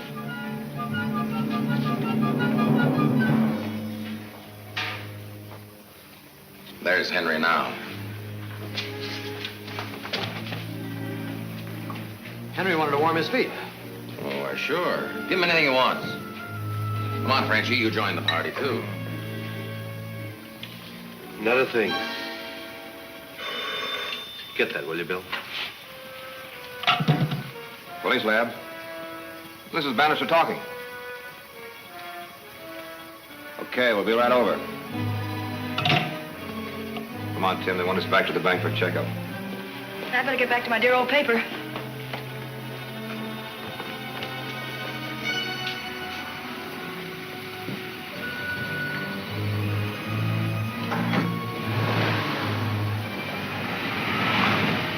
Come on, Henry, I'll show you to your room. Let me have another one. I'm cold. All right.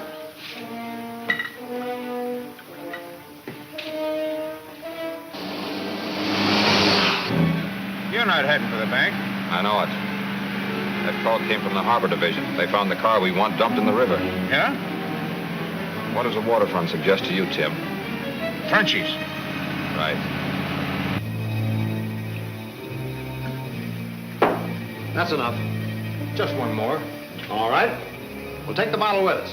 Come on.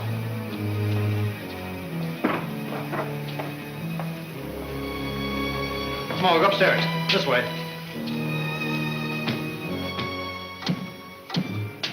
Hurry, do not step on that landing! Why, you...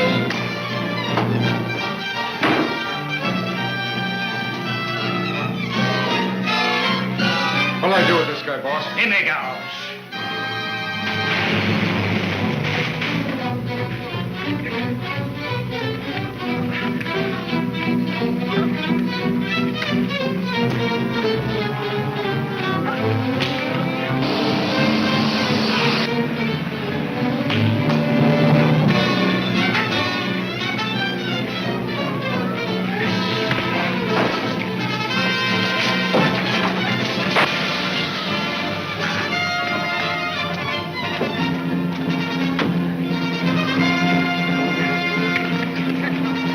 Bring it up. Help Henry! They will kill him! All right, hold it. Tim, in here. Take care of me.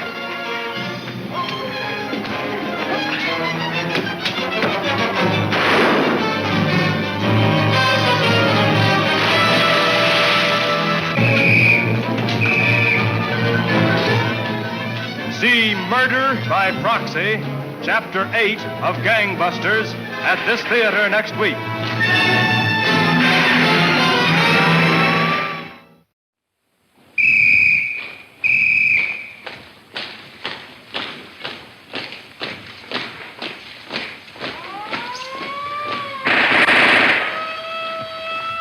Universal presents Gangbusters, calling the police, calling the G-men, calling all Americans to war on the underworld. Gangbusters, with the cooperation of law enforcement officers of the United States, presents a picture of the endless war of the police on the underworld, illustrating the clever operation of law enforcement officers in the work of protecting our citizens. The all-American crusade against crime.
get out of here. That watchman you thought you took care of just turned in an alarm. We can't risk taking the money to headquarters now. Wilkinson, you and the watchman take it to French's. We'll transfer it when it's safer.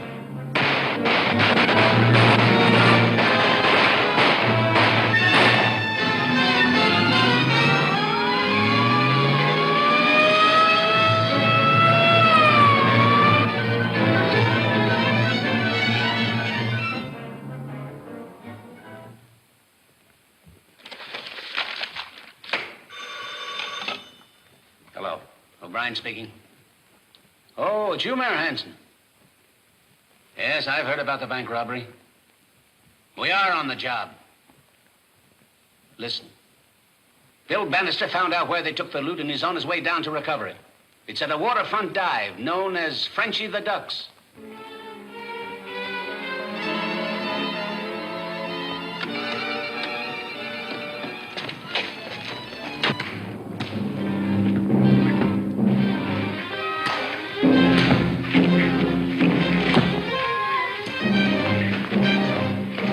Break it up.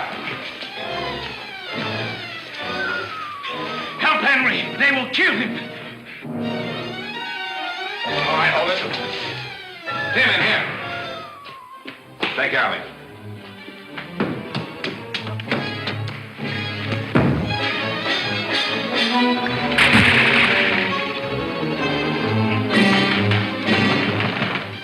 Hey, Frankie, open up. More police!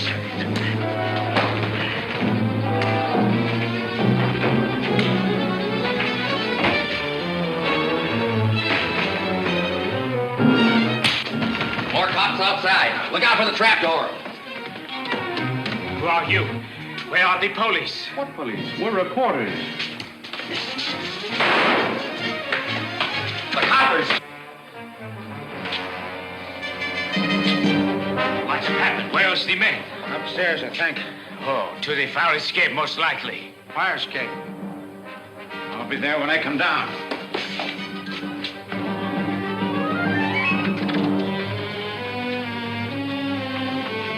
You think it's safe to leave that door in Frenchy's garage? No, he's liable to tip off the cops and square himself. Well, grab it for yourself.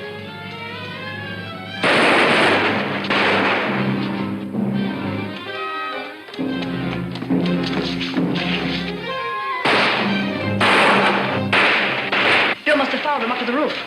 Oh, no, stop! Stop, wait! Mademoiselle, you must not! Let go of me, you big gorilla! No, you must not until I feast the floor. Look. Come on, help me! Nom de nom, what have happened to Monsieur Bannister? Come on, get me out of here. Where's the Robertson? Have patience. We will jump you out quick like a jackrabbit.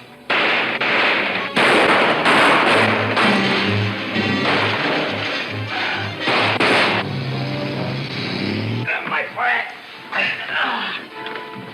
There you are. Now you will rest yourself. I will fix that trap before she catch somebody else. Now. I got the license number. That don't mean a thing. They'll change plates the first chance they get. Today I will get nails and a stick and fix that hole forever. It's dangerous the way it is. Are you kidding? But no, mademoiselle. What you build it for? I didn't build it. A long time ago, a bootlegger owned this place. He used that hole to hide his liquor. Well, that's as good a story as any. What about the others? They left by the fire escape. Tim's after them. Well, let's get out of here.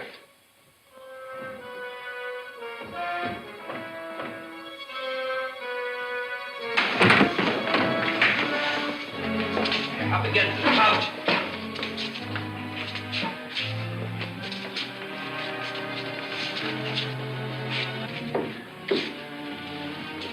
Who is it, Bill? One of the mortgage company watchmen. Gotta get a doctor. It's no use. They double-crossed me. Serves me right. But it won't do them any good. You better not talk, fellow. The money they stole is... Frenchy knows where.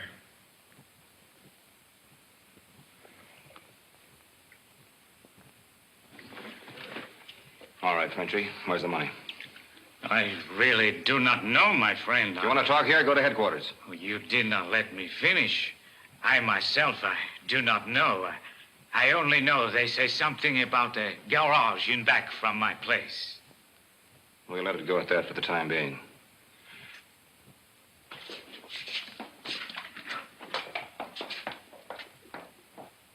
For the very first time, I think Frenchy Ludoc is a big fool.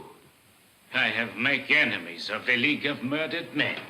The police, they suspect me.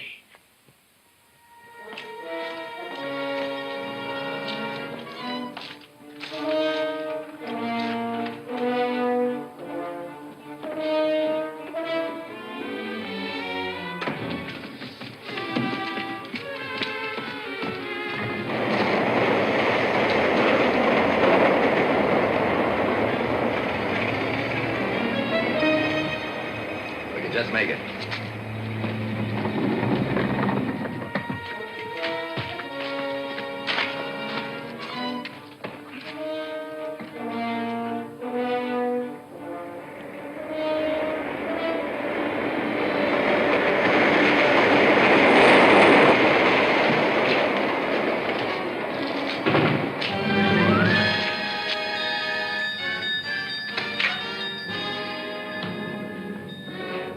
Everything went off even better than you planned.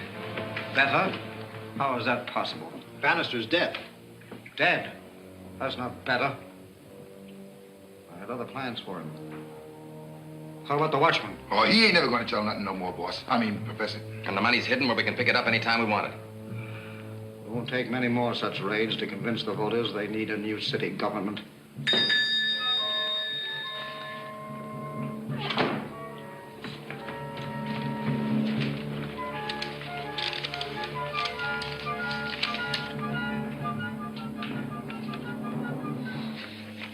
Your report was right, except for three things. Bannister is not dead. The watchman did talk, and the police have already recovered the money you hid last night. There must be some mistake, Professor. There were several mistakes, and you men made all of them. Strike quickly to regain our lost ground. This seems adequate. Syndicated Steel Corporation's payroll. You'd better pick up McKay as we arranged some time ago, Mr. Bernard. Right. Then come back with these three. I'll explain to them while you're gone. Is it all right for me to go now? Not yet, Mr. Grubb.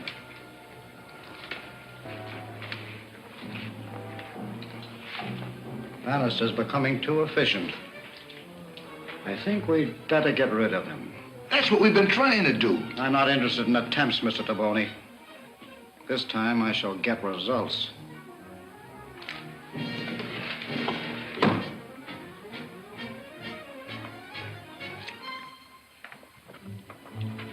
Watch the vase on that table.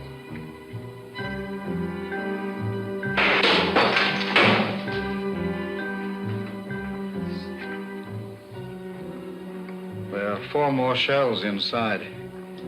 Now, Mr. Grubb, this is what I want you to do. Take this camera. You follow these instructions closely.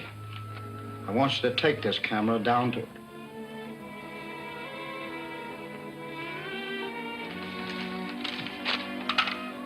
Get me the mayor's office. Chief O'Brien speaking. Is the mayor in? Hello, Mayor Hanson. You read the papers? What do you think of your gangbusters now?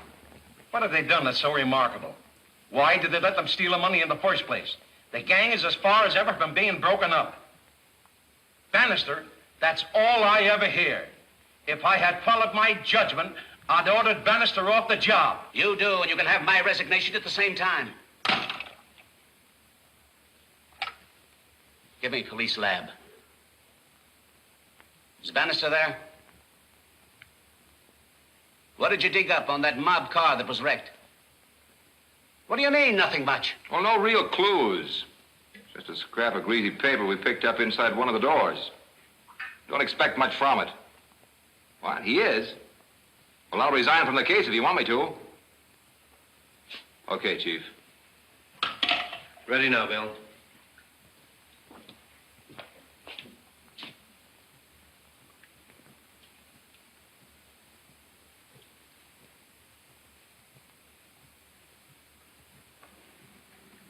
If there was ever anything on that piece of paper, it's certainly gone now. Well, if there ever was anything on that paper, young lady, infrared rays will bring it out again.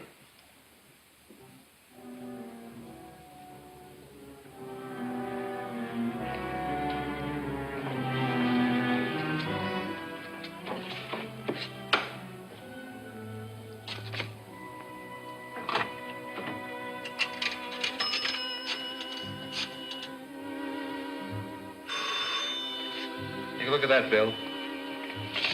Police lab, journal calling the slogan. Yes. City desk calling you, Miss Logan. Hello, Logan speaking. A new picture of Bannister. What for? You've got 100 of them down there. What makes your voice sound so funny? Oh, well, you better take something for it. Okay. That's a sales slip from a drive-in stand, ain't it? Yeah, nothing much to work on, but we'll take a whirl at it anyway. Hold it, Bill. The boss wants a nice big close-up of you detecting something. Not now, Vicky. I got a job to do. Swell, well, I'll tag along and get one in action.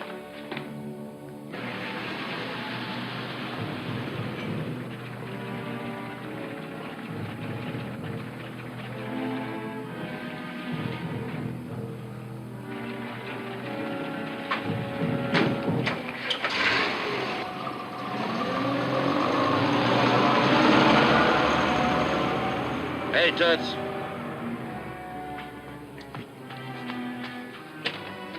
Keep the change. Thank you.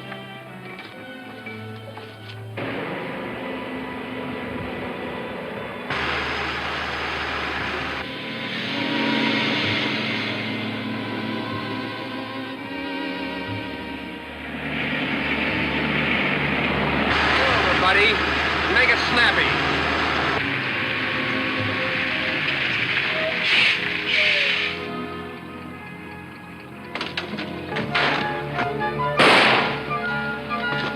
There's one guy that won't be interested when we lift the company payroll. Get into your work clothes, McCain. Let's get this truck out of here.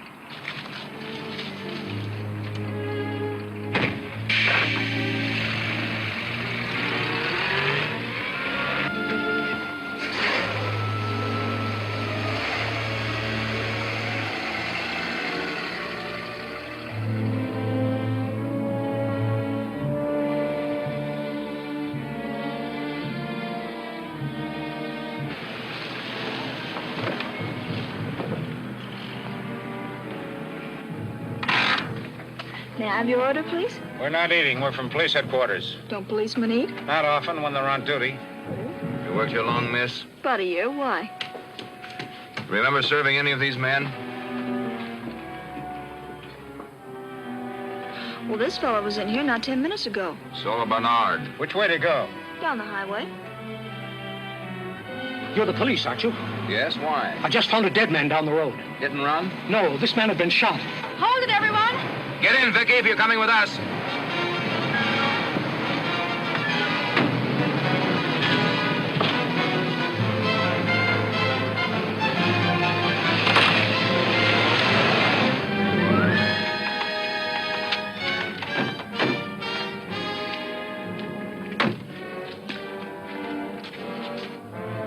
Nothing on him to identify him. Turn this way and hold it. Don't do it, Vicky. I'll smash your camera. I don't want any pictures of this for reasons of my own. P-A-R-O. Mean anything to you, Tim? Not a thing. P-A-R-O. The cuffs of his pants are filled with steel filings, and the sole of his right shoe is worn like a truck driver's. That doesn't help much. Tracks show 2 cars pulled in here. Looks like a light car forced a heavy truck off the highway. Yeah, but where are they now? Did you pass a truck a few miles up the highway? Yeah, 3 or 4 of them.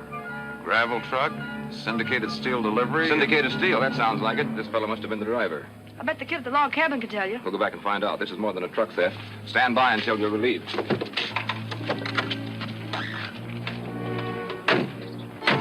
Stop and investigate all syndicated steel trucks northeast of city. Driver murdered, car stolen. Repeat. Investigate all syndicated steel trucks northeast of city. That's all. Sure, I knew him. He was a tall, good-looking fellow. He tried to date me up for the night because it was payday at the mills. Payday? That's what he must have been trying to write, that they were after the payroll. He wouldn't be having the payroll in the truck, would he? Oh, they hire armored car service. Wait till I phone headquarters.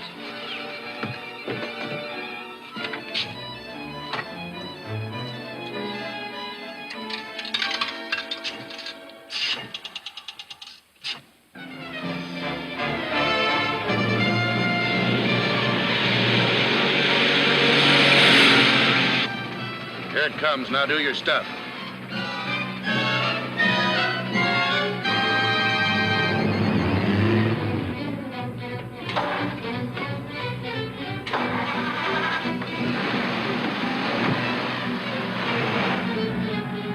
on his way to the steel mill by armored car. I tried to stop it at Hilldale, but it had already gone through. I don't see how anybody can hold up an armored car. I don't either. We'll follow it and find out.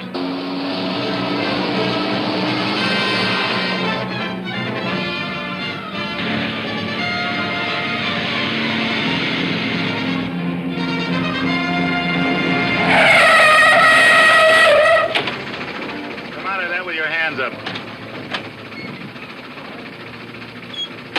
Wait a minute, fellows. This ain't a stick-up. I think my steering knuckle broke. Oh, hello, Burns. Hi, McKay. I didn't know you were back driving for Syndicated. I'm just filling in for one of the boys that's pretty sick. Oh. It's okay, Slim. I know him. All right, you two, drop them guns. Get in and drive the pay car. McKay, you take the truck. Load these guards in the back. Come on, move.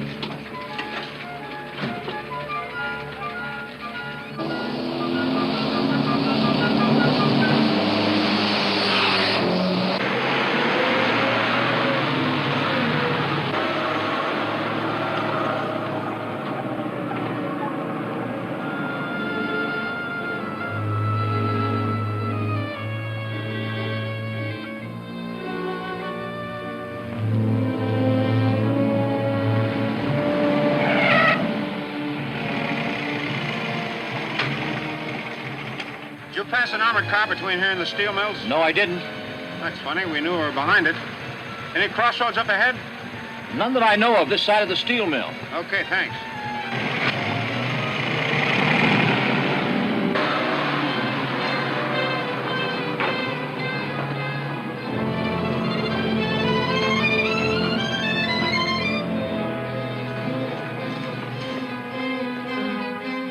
Seems funny that a truck and an armored car could just disappear. Well, there's a lot of places they could turn off here in the brush. Yeah, but how could a truck make an armored car do it?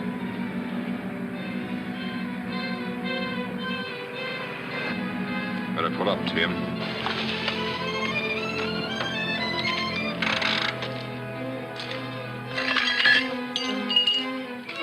Been a collision not long ago. How can you tell? Otherwise, this would be flattened. Looks like the tracks run clear over to that fence.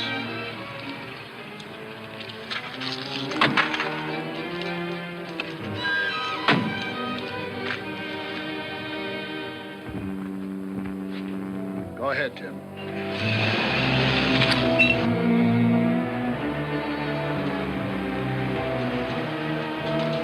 Hold it, Tim.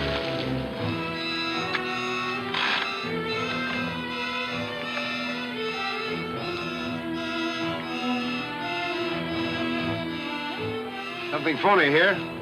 Tracks go right under that board fence. Oh, Bill, look this way.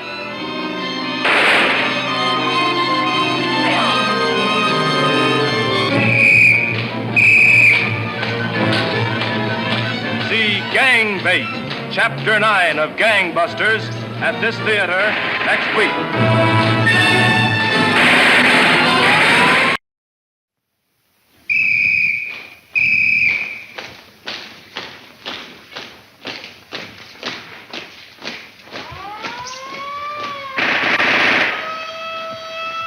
Universal presents Gangbusters, calling the police, calling the G-men, calling all Americans to war on the underworld. Gangbusters, with the cooperation of law enforcement officers of the United States, presents a picture of the endless war of the police on the underworld, illustrating the clever operation of law enforcement officers in the work of protecting our citizens. The all-American crusade against crime.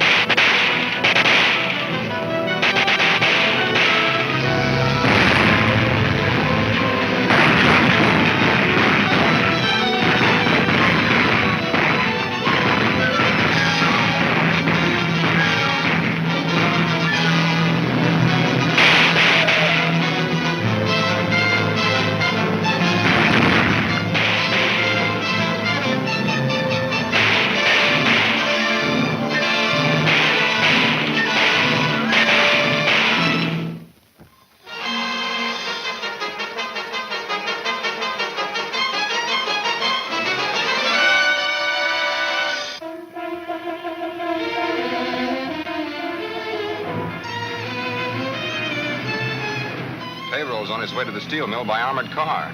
I tried to stop it at Hilldale, but it had already gone through.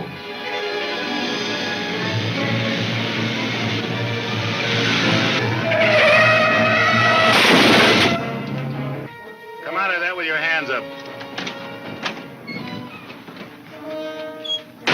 Wait a minute, fellows. This ain't a stick-up. I think my steering knuckle broke. All right, you two, drop them guns. Grab him, I said. Bernard, get in and drive the pay car. McKay, you take the truck. Load these guards in the back. Come on, move. Seems funny that a truck and an armored car could just disappear. Well, there's a lot of places they could turn off here in the brush.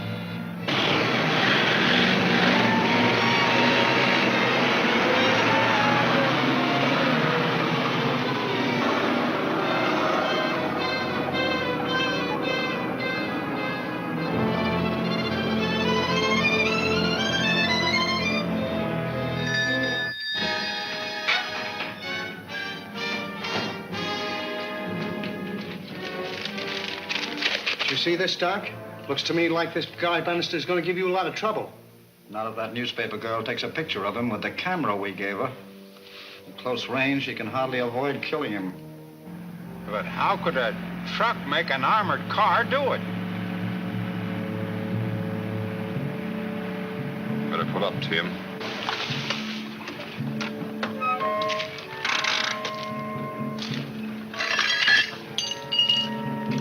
Been a collision, all right, not long ago. How can you tell? Otherwise, this would be flattened. Looks like the tracks run clear over to that fence.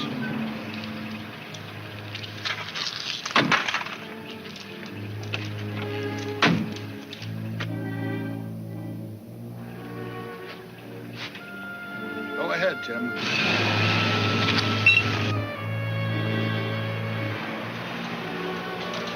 Hold it, Tim.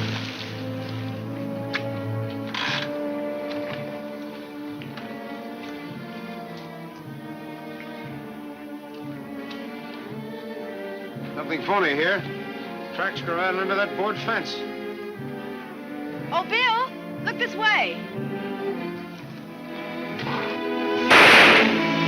Bill! Bill, you all right? I guess so. Did you hear that? Sounded like a backfire up on the road. Sounded like a shot to me. So what have you got in that camera? I don't know. All I know is I snapped your picture and it went off like a gun. Yeah, it is a gun. And you almost parted my hair with it. Was it yours? No, that's not my camera. Mine had my initials right here. Somebody switched cameras on you. Yeah, somebody. I guess I know a backfire when I hear one. And I know a gun when I hear it, too. I've been shot at it enough times. All right, all right. I'll go check on it if it'll make you feel better. Keep an eye on those guards. We'll put it back in the car and don't shoot any more pictures. That armored truck must have driven through here. Yeah, no doubt of it. Let's take a look.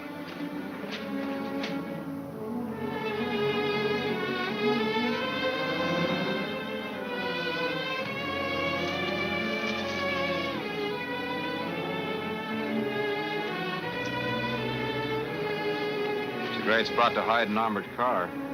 You said it.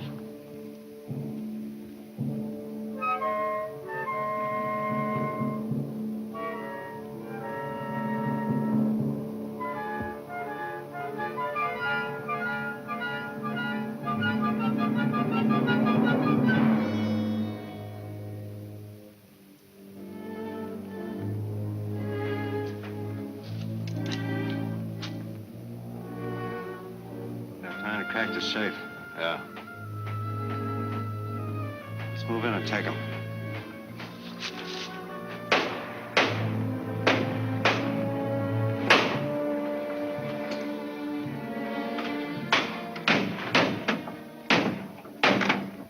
It's a good thing we waited. We'd have moved in on the whole gang.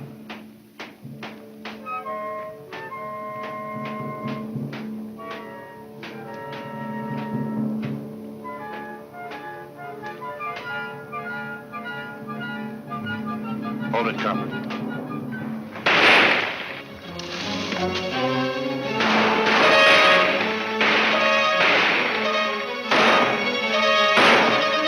armored car out of here.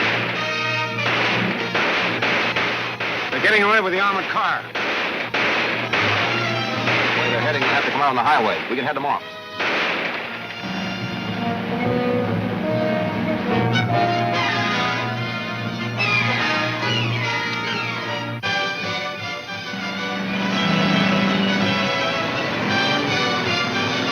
This is Nolan. That armored car is now heading west on Highway 18.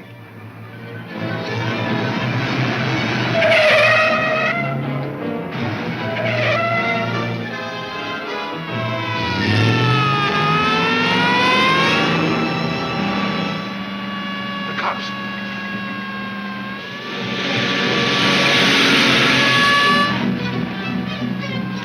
Slow down, Mac.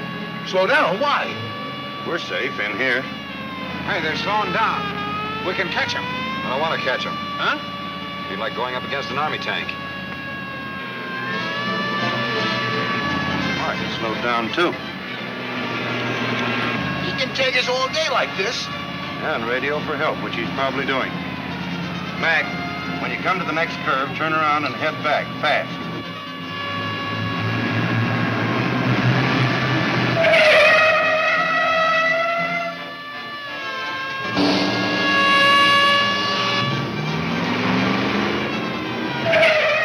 Are we running away or chasing that car?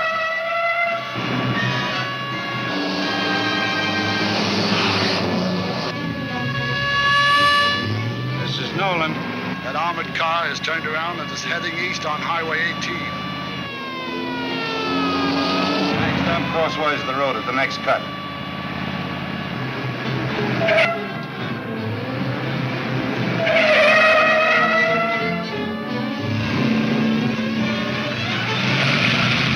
Got the ditch. And leave all this dough? You can stay with it if you want to.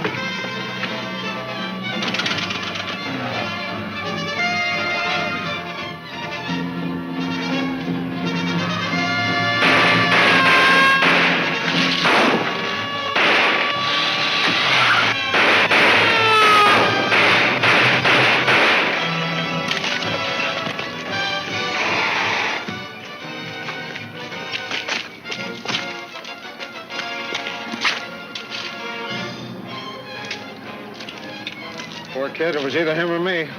When the other squad cars get here, let them take care of him. Oh, Tim. Yeah? Don't tell anyone we've recovered the money. Vicky knows. She won't when I get through. Send her back to town in one of the other cars. What are you up to? A lot of things. I'm afraid this is just a waste of time. Why? Well, any crook smart enough to rig up a thing like that is too smart to leave any fingerprints on it. Well, there's plenty of smudges. I'll see how they come out. Bill. Hey, point that thing the other way. No, this is mine. Some cop found it in a telephone booth downstairs. Downstairs. That's funny. Yes, very. Vicky, someone we trust around here is double-crossing us. You're right, Bannister. No prints. That's that. Maybe there's some on the camera. Oh, it wouldn't mean a thing. Everyone's handled it. Police lab. Richard speaking. Chief wants to see you in the office right away. I've been expecting that. Oh, Bill, have you found out yet how the gang got away with the money? Not yet.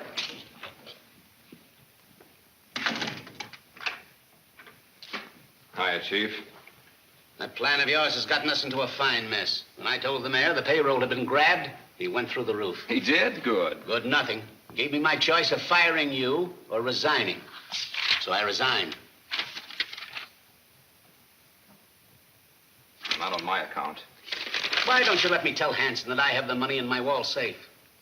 Because I don't want anyone to know that but us. Not even the mayor. But your job. It's not as important as busting this gang. But you're off the force. I know. But there's nothing to prevent a private citizen from trying to run this gang down, is there? No. And there's nothing to keep the police from helping, if we feel like it. Of course. Now, we know that someone we trust is tipping off the gang to our plans. Seems so. At least they always know them in advance. That's right. Now, you carry out your part in our plan, and I'll put the finger on the spy Professor Morris has put here at headquarters. Hey, Bill, how'd this story get in the paper? Didn't we get the money from the pay car? Sure, it's in the chief's wall safe. Then what's the idea? Look, Tim, we know Professor Morris has got a spy among us. Well, it looks like it. He always knows what we're going to do before we do it. They're going to use that money to catch the spy. I don't get it. We're going to tell everyone I've got it. But we're going to tell each and every one it's hidden in a different place. Oh, I see. Then when the gang comes to get the dough, we know who tipped them off. That's it. Let's go. It's a dirty shame, Bill. You're making a big mistake. You were doing all right. I got a mind to quit, too. I'm resigning. Forget it. O'Brien needs you. That's a fine thing, firing you. Just when you're all set for the big blow-off. What do you mean, blow-off? Talk, Bill. I'll talk, but not now. How about a cup of java, Vicky? Sure. I've had a direct tip that the gang didn't get the money. I don't understand. You've got nothing on me there. But if the gang didn't and we didn't, then who did? Doesn't that put it up to Bannister? I've heard rumors that Bannister and Frenchy the Duck are pretty close. The money's in my apartment. I was going to use it to trap the gang, but Mum's the word. Let them worry about it for a while. If you won't tell a soul, I got the money in my cellar. Now listen, keep it under your hat. But the money from the armored car has been located at... According to the papers, we have the payroll money. According to you, gentlemen, the police have recovered it. Now, what did happen? What could happen while Wilkinson and I were chasing people through the brush who weren't there? You mean you think Taboni and I grabbed the money? Gentlemen, please. I'm sure Mr. Bernard wouldn't do such a thing. Besides, he had no opportunity. There's another possibility you gentlemen have overlooked. Mr. Bannister has been discharged from the police service. Perhaps he anticipated that he would be and neglected to turn in the money.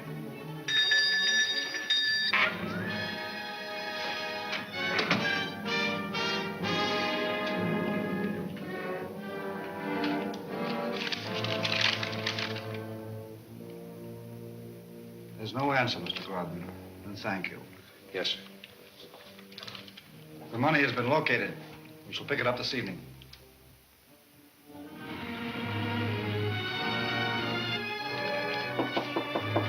Who is it?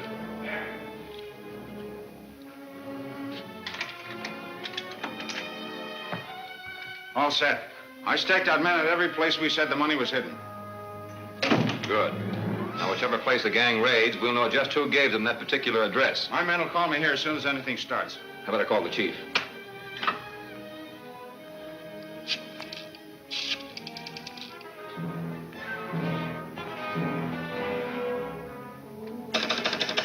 Oh? That's funny. I can't get the chief's office.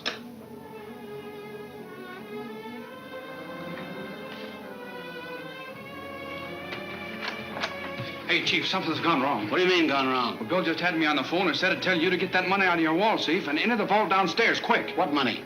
Well, search me. He said you'd know. Why didn't he phone me? He said he was trying to, but your line was dead. He seemed awfully excited. Get that bag out of the closet.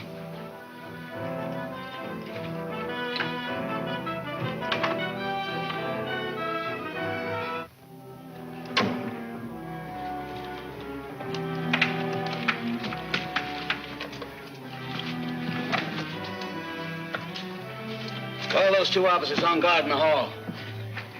Hey, you two. The chief wants you. Take that down and store it in the big safe. We'll take it, but not of the big safe. Keep your hands up.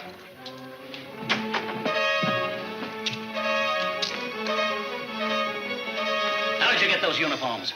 Ask the two cops when you get them out of the cleaning closet.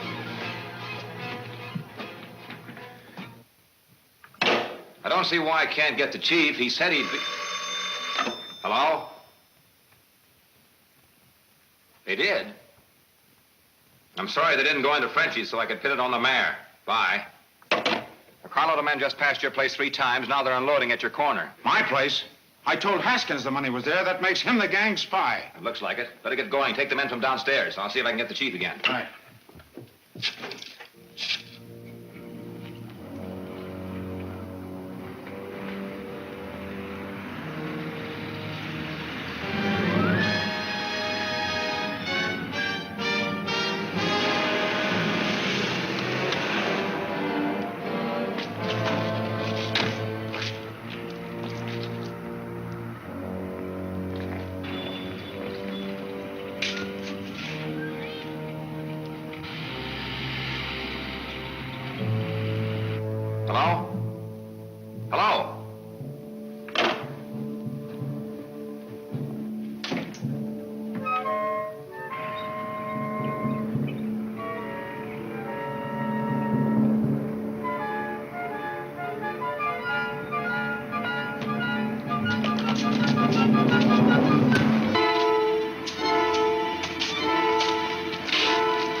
Chapter 10 of Gangbusters at this theater next week.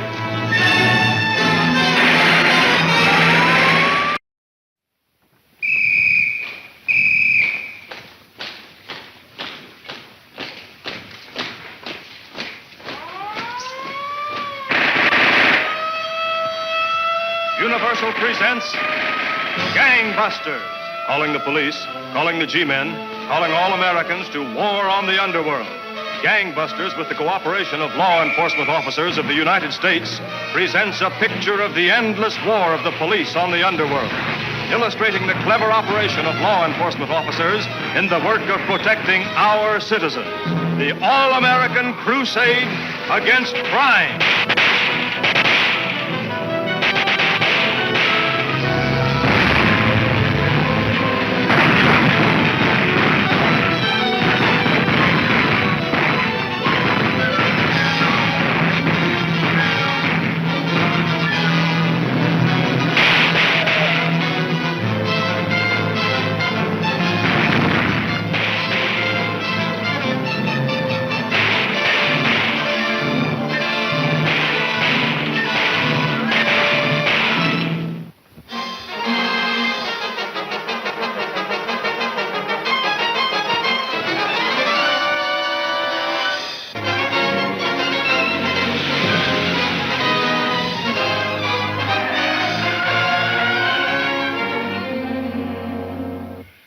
According to the papers, we have the payroll money.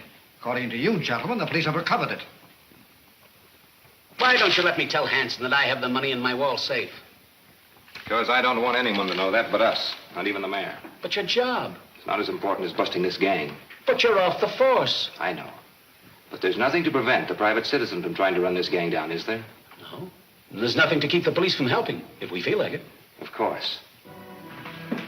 Hey, Bill, how'd this story get in the paper? Didn't we get the money from the pay car? Sure, it's in the chief's wall safe. Then what's the idea?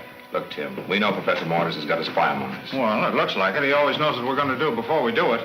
We're going to use that money to catch the spy. I don't get it. We're going to tell everyone I've got it.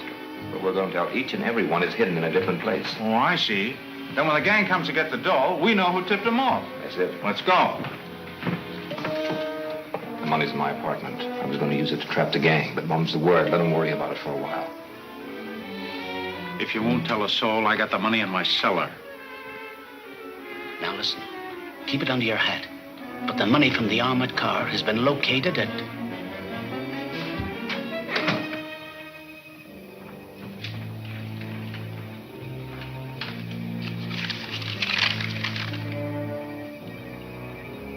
There's no answer, Mr. Grodman.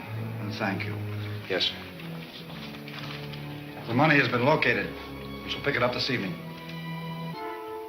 Carl, the men just passed your place 3 times. Now they're unloading at your corner. My place? Yeah. I told Haskins the money was there. That makes him the gang spy. Hey, Chief, something's gone wrong. What do you mean gone wrong? Well, Bill just had me on the phone and said to tell you to get that money out of your wall safe and into the vault downstairs, quick. What money? Well, search me. He said you'd know. Why didn't he phone me? He said he was trying to, but your line was dead. He seemed awfully excited. Get that bag out of the closet.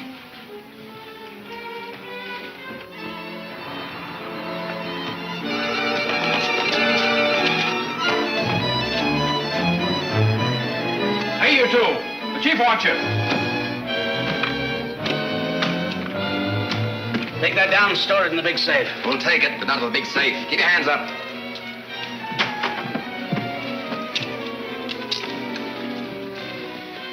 How did you get those uniforms? Ask the 2 cops when you get them out of the cleaning closet.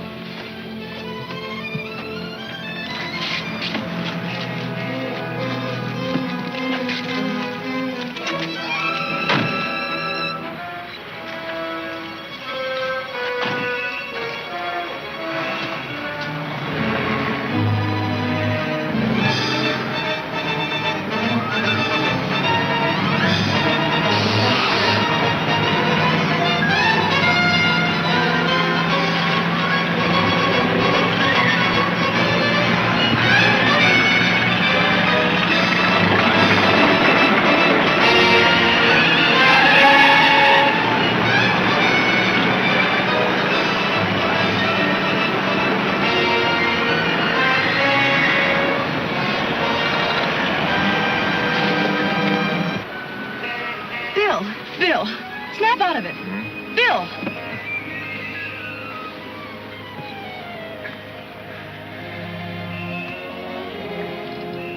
Vicky, how did you get here? Well, you know Vicky. Always where she's not expected and least wanted. What do you mean, not wanted? Well, what happened? What about Tim? I don't know. All I know is your stakeout missed fire. Oh, no, it didn't. At least we know who's carrying information to Mortis. Who? Prepare yourself for a shock, Vicky. Your little helpmate, Mr. Haskins. Haskins? That bump on the head didn't do you any good. I hope you're right, but nevertheless, we'll get him in the chief's office tomorrow morning and find out for sure. But listen, Haskins, the money's gone, and it was you who called the phony policeman in from the hall. Well, you told me to. Don't forget, you told the chief I called you on the phone when I didn't. Well, I thought it was you. It sounded like your voice. Honest. Let's be fair about this, Bill. That could happen. Well, how come the gang showed up at the place we told Haskins the money was cached? Well, they showed up at your place, too. Yeah, that's right. Well, Haskins, I guess you're just a victim of circumstances. I'm glad of it. You mean all is forgiven? All is forgiven. Gee, thanks, pal. Well, I guess I better go get a short coffee or something. I'll see you later. Now, is anybody convinced? Sorry, but I'm not. Me neither. His alibis are too pat. I hate to doubt a boy like Haskins, but I think I ought to put a tail on him. Well, since I'm not on the force anymore, it wouldn't cost anything to let me do it. Good. Then it wouldn't have to go on the record in case we're wrong.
I thought we'd agreed you were never to come here except when sent for. I had to. I'm in a jam.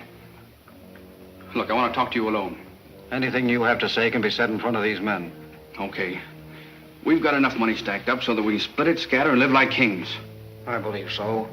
But stacking up money is not my real purpose. I know all about that, but the cops are wise to me. They know that I've been tipping you off to their moves. And you're afraid? Well, why not? This guy Bannister's no dumbbell. And he's going to get us sooner or later, too, Doc. He might. But I intend to get him and the entire police department first. Hey, that's a big order, ain't it? My plans are all made. I warned them what to expect on my last broadcast. They ignored the warning, so they have no one to blame but themselves. These are detailed instructions for a man by the name of Soupy Collins. Do you know him? No. Soupy. Safecracker, huh? A real Peterman? The best on his line. Get this to him at once through our Mr. Crumb. I don't like carrying dope like this. Suppose the cops find it on me. They won't understand. It reads harmless. But Collins will understand. Okay. But I think it'd be smarter to scram.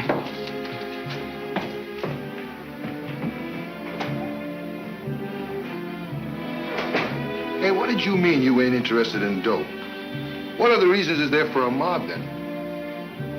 Revenge and power.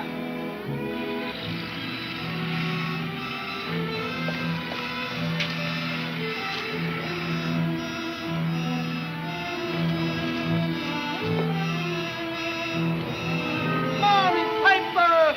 League of Murdered Men got away with with steel company payroll.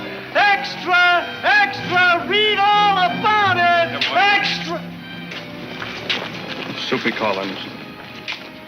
Extra, extra, read all about it. Extra, extra, my League of Murdered Men get away with steel company payroll.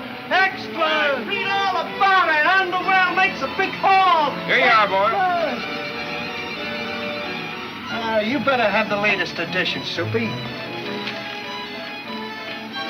Extra, read all about it. Paper, read all about it. Extra, paper, read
I don't know, Tim. But when a bomb expert like Soupy Collins buys an alarm clock, something's going to happen. And I'm going to camp right here until he makes his next move. Bring a squad car around to 4th and Noel can stand by so we can trail him when he comes out wherever he goes. Okay.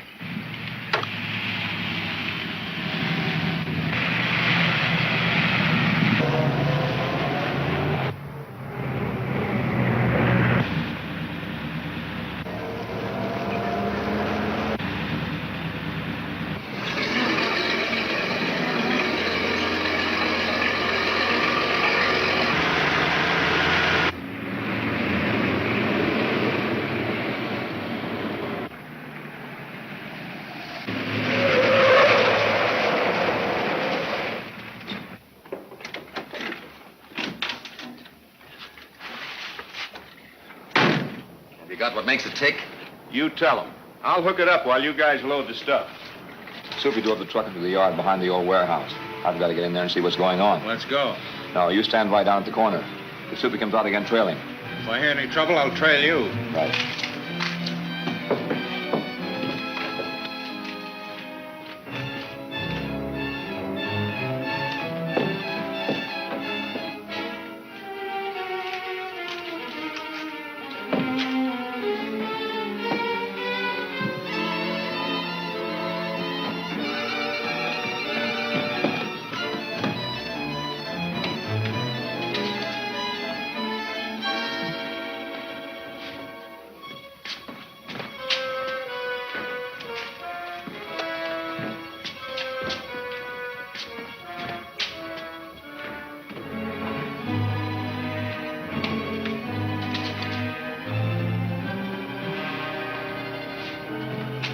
How long do you figure it'll take you to reach police headquarters, Soupy?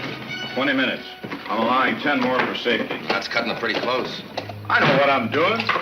Anyway, I'll be on the truck. Yeah, well, I'm glad I won't.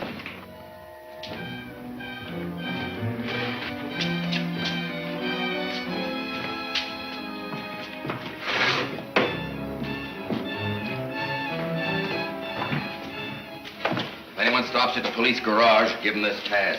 By the time they find out it's phony, it'll be too late. Let's get going. I can hear that clock ticking from here. Yeah, I don't like it. Okay. Open the gates for me. Hold it. Get that truck started.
Dynamite. We're going to park it in the garage under headquarters and blow the place up. That'll kill everybody in the building. Catch it and dump it in the river. Yeah, if there's time.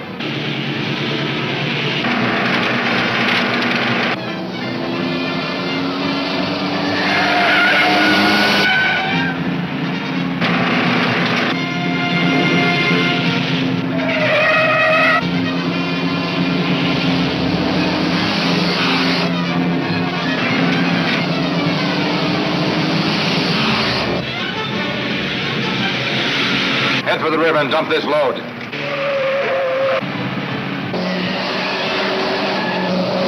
We better leave, buddy. We ain't got more than a couple of minutes. Keep driving.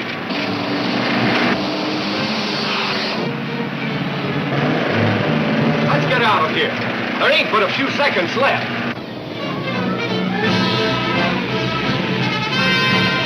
There's the bridge just ahead. There ain't time. There better be.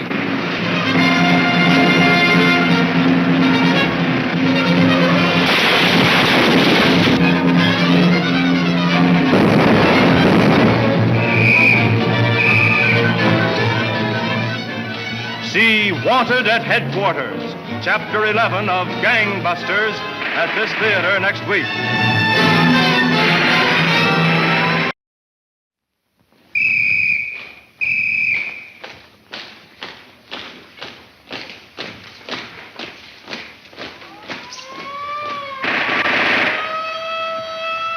Universal presents Gangbusters.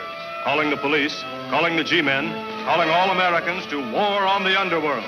Gangbusters, with the cooperation of law enforcement officers of the United States, presents a picture of the endless war of the police on the underworld, illustrating the clever operation of law enforcement officers in the work of protecting our citizens. The all-American crusade against crime.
How much more of this sort of thing do you think the people will stand for before they get wise and do what you told them to?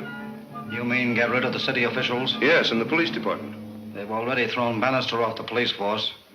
I'm going to do the rest of the job for them, my way. Within a few minutes, police headquarters will be blown up, with everyone in it.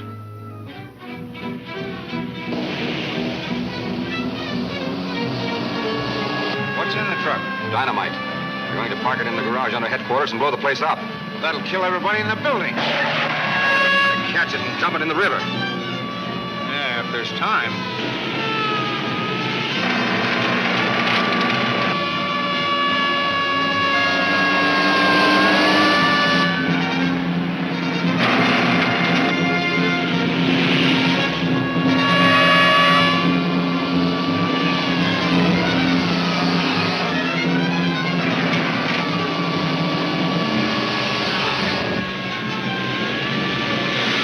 Head for the river and dump this load.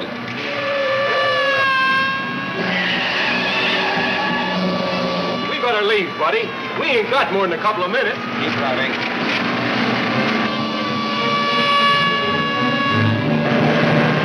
Let's get out of here. There ain't but a few seconds left. There's the bridge just ahead. There ain't time. There better be.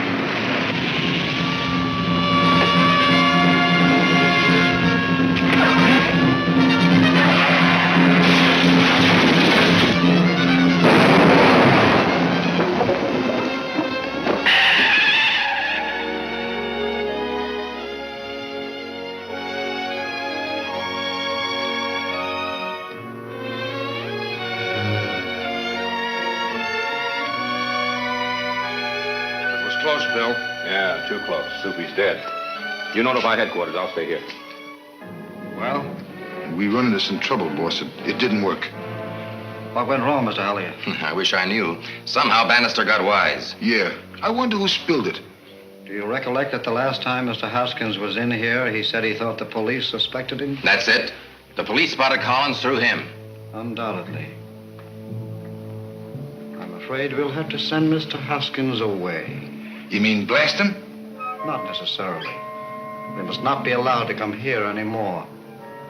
Warn Mr. Grubb of this. Yes? Bannister is here to see you. Good. Send him in. Congratulations, Bill. Thanks, Chief. That was a great piece of work, Bannister. Well, it's a start anyway. These are the kind of headlines we like to read. I suppose you're giving Bannister his badge and reinstating him? Got it right here for him. No, thanks, Chief. You're not quitting now just when we got this gang on the run. No, I'm not quitting, but I don't want the badge just yet. I certainly don't see I've what... accomplished more since I've been off the force than I did when I was on it. So let's let it ride like that. All right, but it doesn't look good. How did you do it, Bill? By trailing Haskins. And your plan worked. Fortunately. You see, Haskins was carrying information from here direct to Professor Mortis. Then he should be arrested at once. That would be another mistake. I don't understand. We'll skip that. The Chief does understand. I used Haskins once, and I intend to use him again. Yes, that's all right. What's your plan, Bill? Well, the reporters will be here for more news if they're not already here. Now, this is what we'll do. What's up? Another angle on the story, I guess. All I know, I got a tip from my office to be here. Do you think it's true Bannister's back on the force? What's the new angle? Have you caught Mortis? What about Bannister? What I have for you is more important than news. Are you kidding? But first of all, I've got to ask you to keep a secret. A secret? No news? What good's a secret? I know that's asking a lot of reporters, but I have to take that chance. Well, how about it? Will you do it? How long do we have to keep this secret? Not long. And I promise to give you every break as soon as I crack this case. Okay. We'll play ball. Let's have it. All right, here it is. In a notebook among the effects of Soupy Collins, we found mention of a newsboy named Grubb. We believe that Grubb is the go-between for the League of Murdered Men. We want to get a hold of Grubb before the League gets wise and has a chance to silence him like they did Corky Watts. That's why we want it kept quiet. What is it you want us to do? Help me locate Grubb. With your connections, you can do it quicker than we can. As soon as you find out anything, report to me. That's all. Goodbye. Thank you.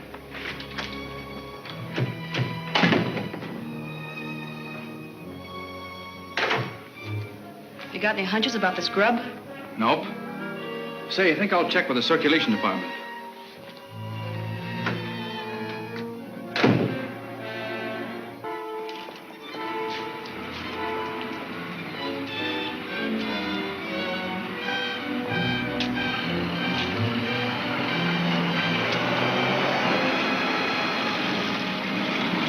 Hiya, Haskins. You going downtown, Al? Sure, hop in. All right, back here. Only going a few blocks. Okay.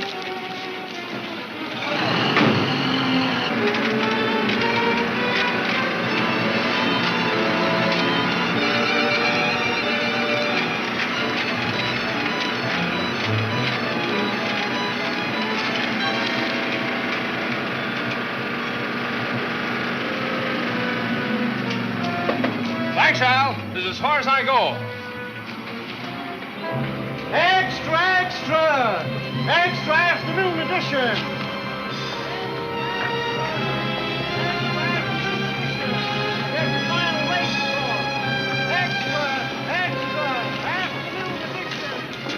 Read the final of the races, extra! Grubb hasn't left his station once. We ought to get some action pretty soon. Extra afternoon edition, racing results. Extra!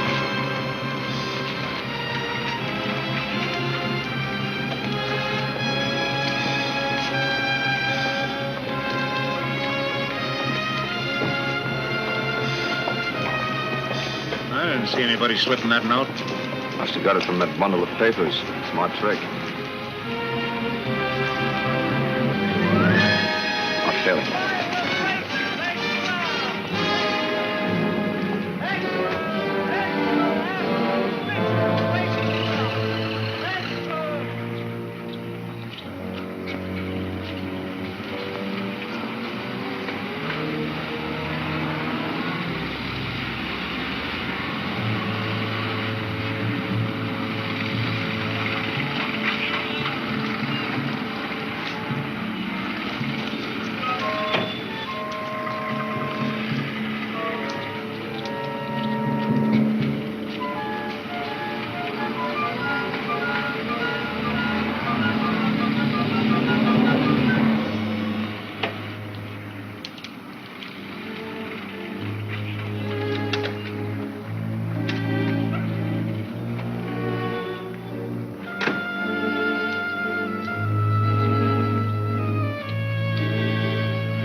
Why do you suppose Grubb ran into the subway? I can't figure it out.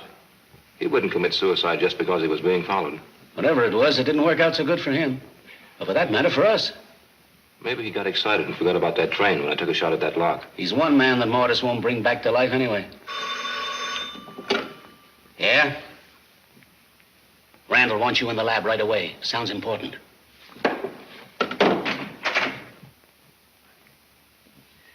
I can't get much from this, Bill. There are no fingerprints, and it's written with an ordinary pencil. What about the paper? Well, it's just from one of our scratch pads here at headquarters. Then Haskins wrote it here and got it to Grubb by that delivery truck. Grubb would have taken us to Mortis, but the train stopped him. Where's Haskins now? He was in the press room upstairs. He's our one real lead to the gang. If we could stampede him, he might lead us right to them. Get him in the chief's outer office in about 5 minutes. I'll see that no one else is there. And then what? Show him how to listen in on the chief's dictaphone.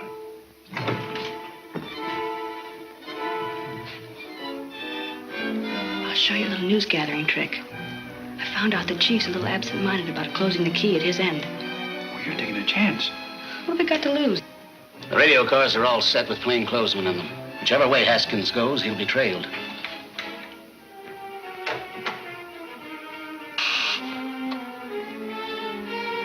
What do you mean, Bill? The clue we found on Grubb panned out. Then you were right. Yeah, if nothing goes wrong, the dragnet will locate the Mortis headquarters inside of an hour. Say, I've got to get busy. I'll say we have. No, you cover things here. I'm going with you. He's on his way. Oh, I need something in here.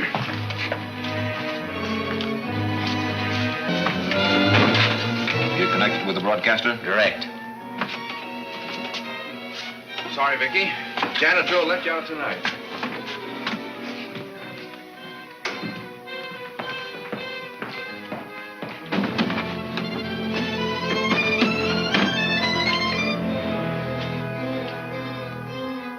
Attention all special cars.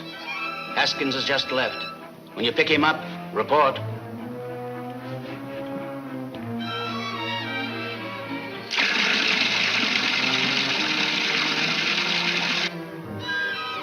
Car 66 just picked him up, heading south on Market.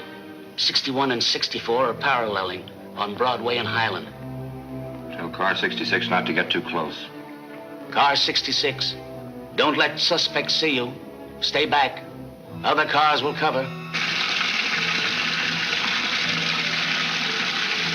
Have car 64 move in now. Car 64, Contact suspect car at Broadway and 8th. Car 66. As soon as 64 has made contact, you turn off.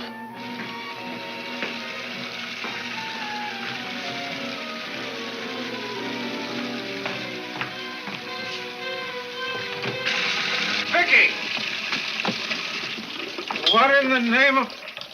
What happened? Don't ask me questions. Just get me out of here. Haskins has ditched his car. He's gone into the bus terminal. Instead of heading for Mortis, he's running away. Tell one of the boys in car 64 to check all ticket windows quick. I was dumb, Tim. I let him get away. Don't worry. The whole force is watching him. Get down to the radio room and listen in. A man of his description just bought a ticket for Glen Falls. The bus for there has just left. Tim and I'll go after it. We'll take Highway 12. Wire ahead and have the police at Glen Falls pick him up on arrival. We can't afford to let him get away, Bill. Don't worry, Chief. We won't.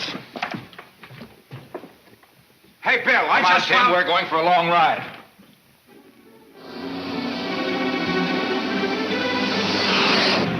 We ought to make it to Glen Falls about the same time that bus does. Hey, it looks like a highway patrolman flagging us down.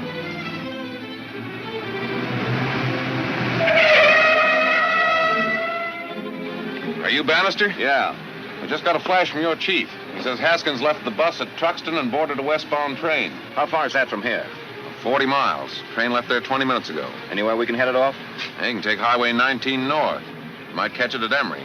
That's 70 miles. We'll try. Phone Chief O'Brien. Tell him to wire the conductor to delay the train if he can. Okay.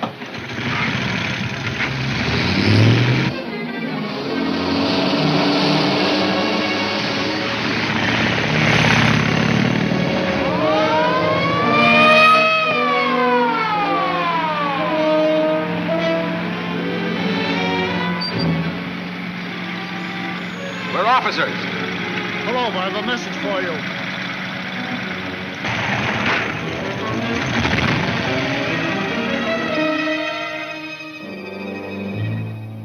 Haskins left the train at East Junction. Where's that?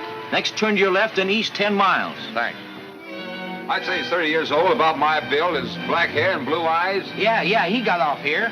I noticed him because he was kind of nervous like. Where'd he go? Down the track. Hopped the northbound freight just as he pulled away from the water tank. How long ago was that?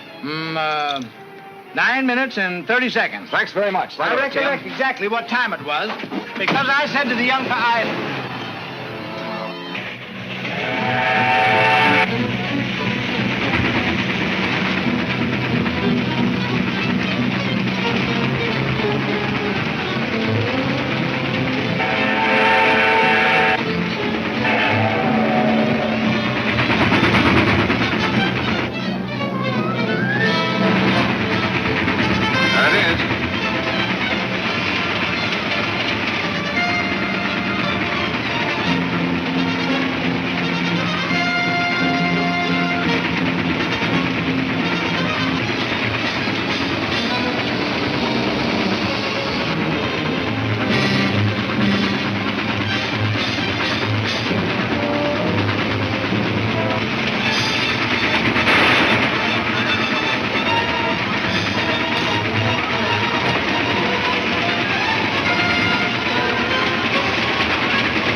See The Long Chance, Chapter 12 of Gangbusters at this theater next week.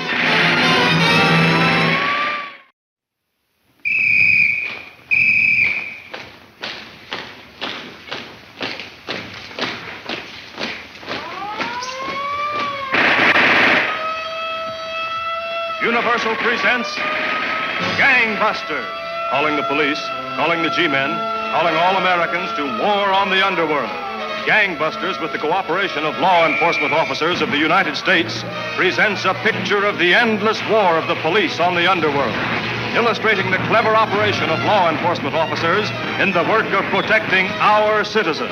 The all-American crusade against crime.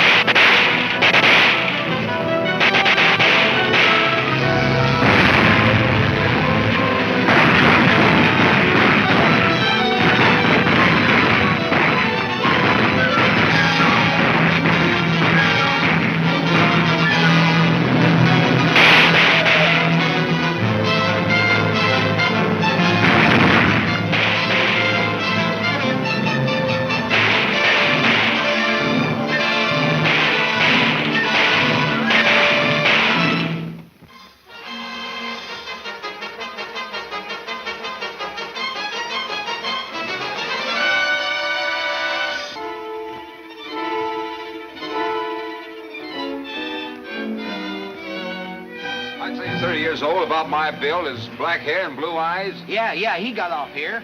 I noticed him because he was kind of nervous like. Where'd he go? Down the track. Hopped the northbound freight just as he pulled away from the water tank. How long ago was that? 9 minutes and 30 seconds. Thanks very much. I recollect exactly what time it was because I said to the young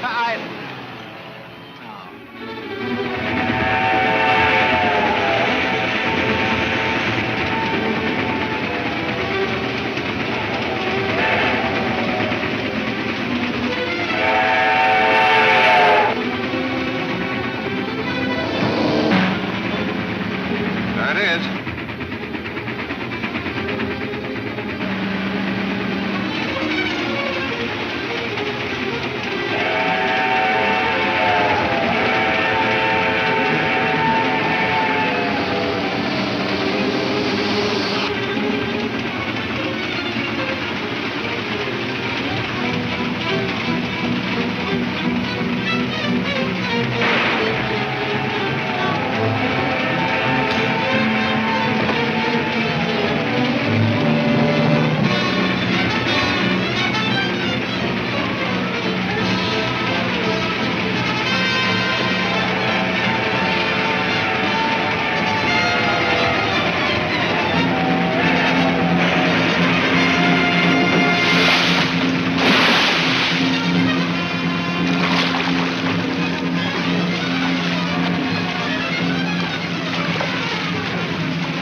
Haskins. Resisting arrest doesn't make you look very innocent. You can't arrest me, Bannister. They threw you off the force. You're not a cop. That's right, but Tim is. Here he comes now. Nice work, Bill. Come on, Haskins. Your troubles are just beginning.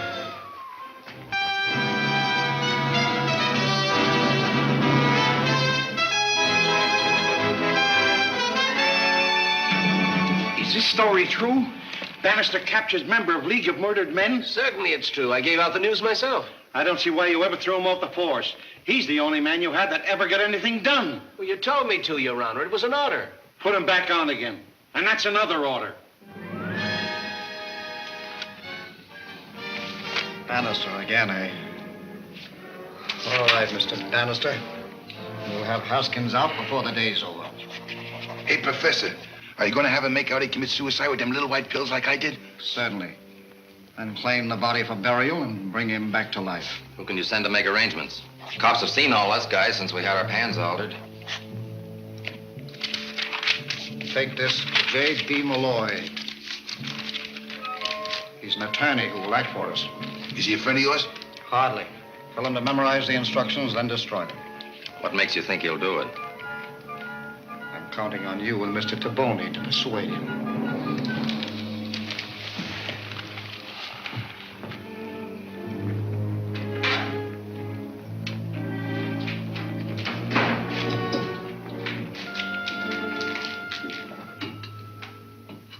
Mayor Hanson asked me to arrange this interview, Haskins.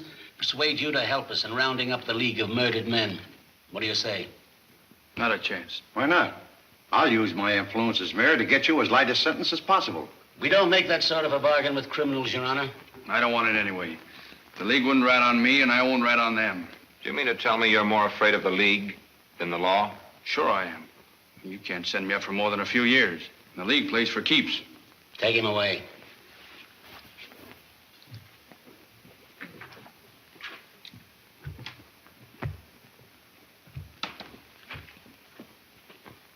They just found this in Grubby's clothes, sewed in a coat lapel. Make anything of it, Bill? No. No, Lieutenant. No, they just found it. How about me taking it to the lab for analysis? Go ahead. Mind if they strip Haskins to the skin to see if he's got a duplicate? What makes you think he has one of them? He's psychic, Your Honor.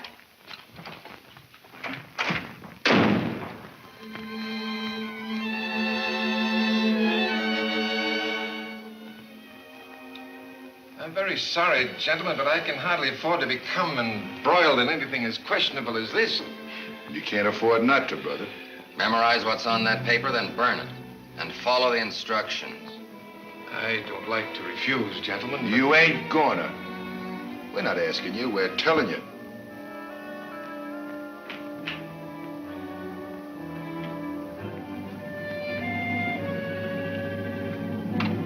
Yes, Mr. Malloy. Get Chief O'Brien for me at police headquarters. Yes, sir. That capsule contained a combination of the strongest soporifics known to medicine. Soporifics? You mean a sleeping powder? One that induces a sleep so deep that might easily be taken for dead. Could a patient be revived from such a sleep? I think so, if given an antidote within a reasonable time. Why? Randall? I believe you've solved the riddle of those prison suicides that later turned up alive. You mean that's the League of Murdered Men? I don't get it. Well, they could have faked suicide by taking one of these capsules, and then could have been brought out of their sleep by the friends who claimed their bodies for burial. Bill, I think you've hit it. We searched Haskins and found this in the flap of one of his pockets. Similar to the one we found on Grub. Fill it with something harmless and put it back at his coat where you found it. What for? Because we don't want him to know we found it, and we don't want any more suicides. Ernie Malloy just phoned and said 2 men tried to hire him to visit Haskins and tell him to commit suicide at 5 o'clock. Then be on hand to claim the body. So his friends could bring him back to life as they did Taboni. I suppose so. I was pretty sure they'd try that. More mind reading, I suppose. Sure. Phone Malloy, will you, Chief? And tell him to pretend to do what they ask. What, and let them take Haskins away in a dead wagon? Sure. Then train him right to their headquarters. I get it. Is everybody crazy? Maybe I am, but I think I know who Professor Mortis is. Who? I'll tell you after I search the records on Clayton Maxton. Who's Clayton Maxton? Sounds like an automobile horn, but that can't be right.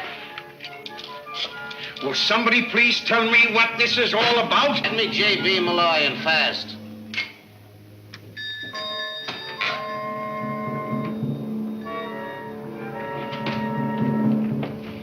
Well, I judge you convinced Mr. Malloy you should assist us. Sure. We'll pick up Haskins' body at 5 sharp. You know what worries me is, can we trust this guy, Malloy? Certainly not. By now, he's probably tipped off the police. Tipped off the police? I hope so. We've got to make them believe they're outwitting us. Otherwise, they'll never let us have Haskins' body. Yeah, but they'll trail it to our headquarters. They'll trail the body, yes, but not to our headquarters. Now, this is what I want each one of you to do. I was right. Professor Mortis is really Dr. Clayton Maxton, one of the greatest scientists in the country. Of course. I remember him now. Unbalanced on the subject of suspended animation. Right. He killed a man experimenting with it. He called it an experiment. The law called it murder. And sent him to the chair. With the help of his lab assistant, he got one of those capsules and apparently committed suicide. He was taken away by this same assistant and brought back to life. Do you know who the assistant was? Haskins. Would you mind turning around while I phone some misinformation to the papers?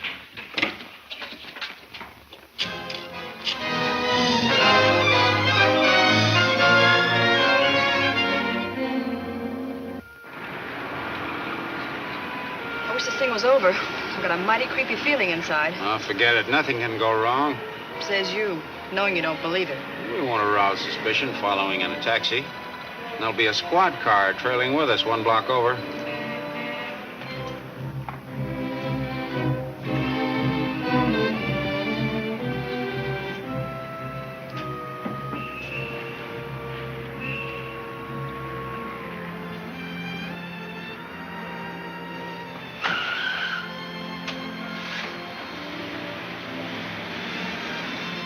There it goes. All right, driver, follow that car.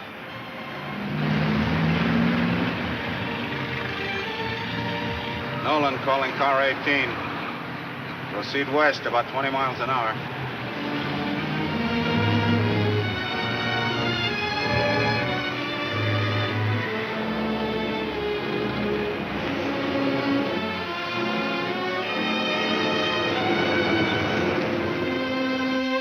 I get an awful guilty feeling about letting Bannister tackle this harebrained scheme. You ought to have, after getting me to fire him off the force. Well, I told you to reinstate him afterward, didn't I? But he wouldn't come back. Neither would I in his place.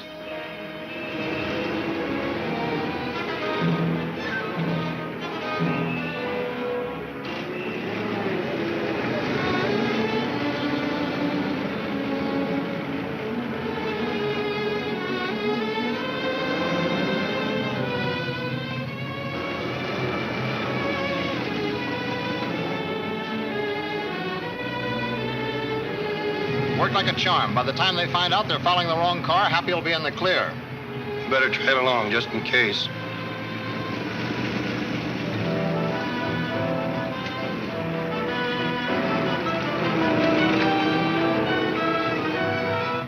What's that for? Just an added precaution. Bill's got a portable set with him. I still don't get it. Oh, in case we lose the wagon, we pick up his beam and follow him that way. You know, like an airplane coming in the fog.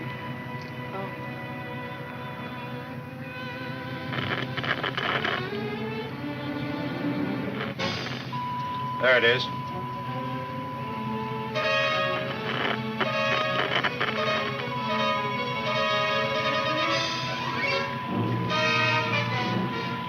That's funny. Beam doesn't seem to come from the car ahead.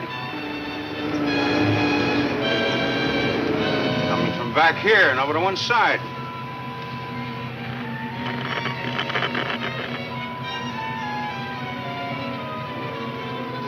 This thing is all wrong. The beam isn't coming from the car ahead. Maybe Bill isn't in it. It's gotta be. We haven't lost sight of him for a minute. But radios don't lie either. Yeah. Nolan, calling car 18. Pull up and hold everything till you hear from me again. Hey, driver, catch that car and run it over the curb. Let's beat it. We're wasting our time. Wait a minute, something's gone wrong.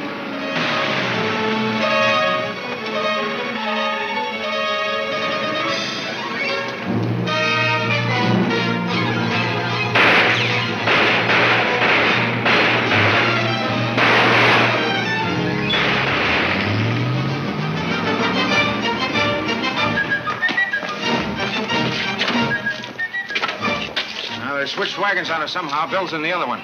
Come on. Better run, head back.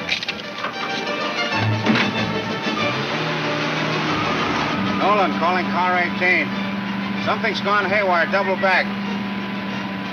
I'll keep you advised, then step on it.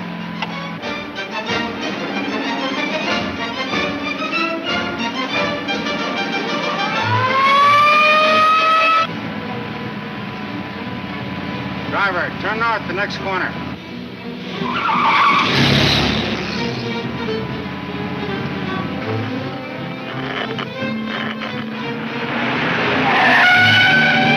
Nolan calling car 18. Turn north on Grand and continue till further advised.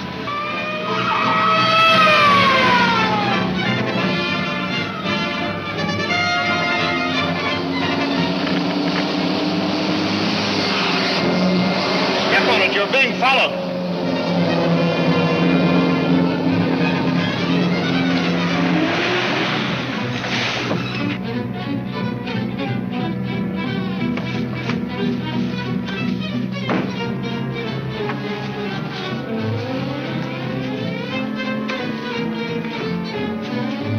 The Boney and I can handle it. Take this wagon up the road and ditch it.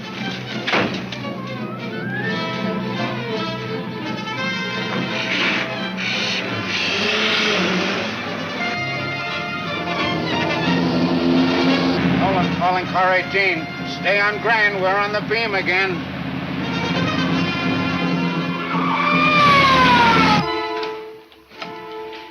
Right here, please.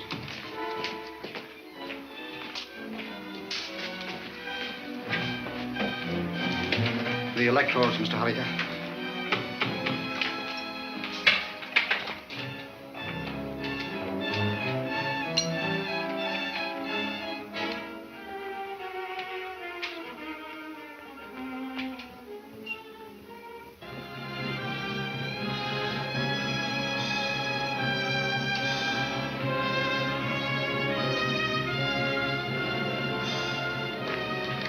Bannister. Well, Professor, I've been looking forward to this meeting for a long time. Hold everything, copper.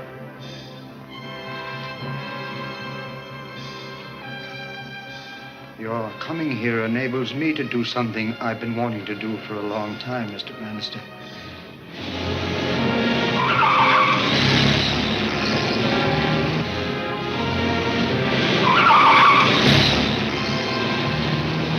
I'm going to put you to sleep. A sleep that can't be told from death. Then I'm going to bring you back to life again.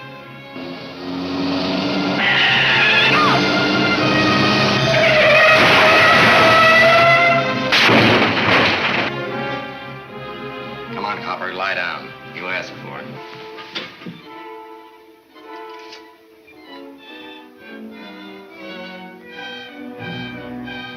What's the sense in killing me if you're going to bring me back to life? To remain alive, you must repeat the treatment every few days. And to get the treatment, you must obey my orders, like all other members of my League of Murdered Men.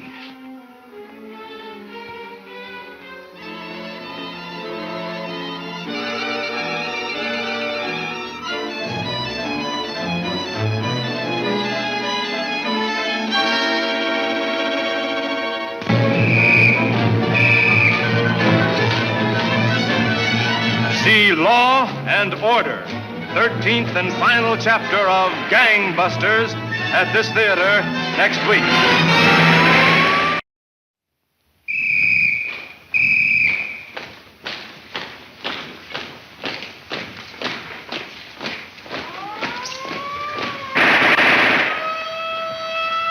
Universal presents Gangbusters, calling the police, calling the G-men, calling all Americans to war on the underworld. Gangbusters, with the cooperation of law enforcement officers of the United States, presents a picture of the endless war of the police on the underworld, illustrating the clever operation of law enforcement officers in the work of protecting our citizens. The all-American crusade against crime.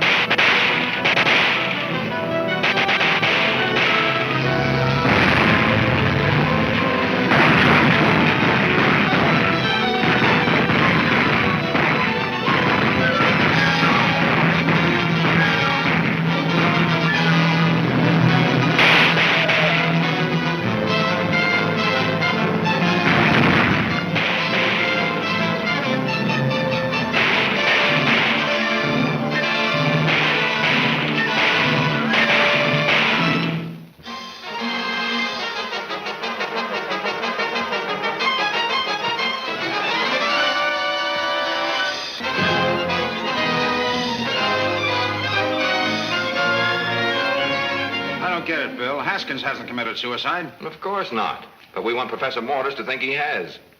All right, I'll bite.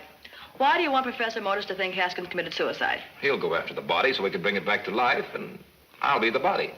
I got it. And we trail the wagon straight to the gang's headquarters. Right. And if they manage to give you the slip, at least I'll know where they're hiding.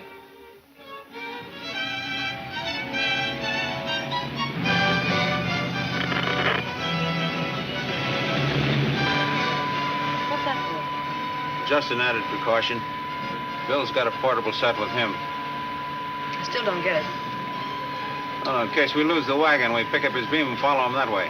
You know, like an airplane coming in the fog.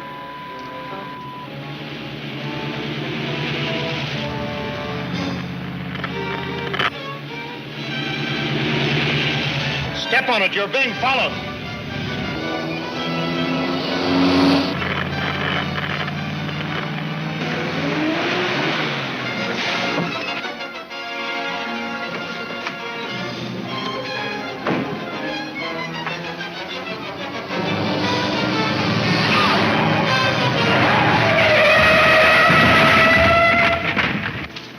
I can handle it. Take this wagon up the road and ditch it.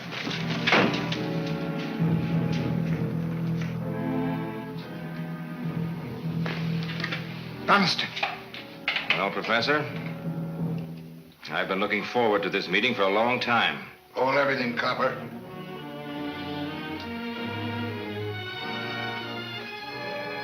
Your coming here enables me to do something I've been wanting to do for a long time, Mr. Bannister. Come on, Copper, lie down. You asked for it.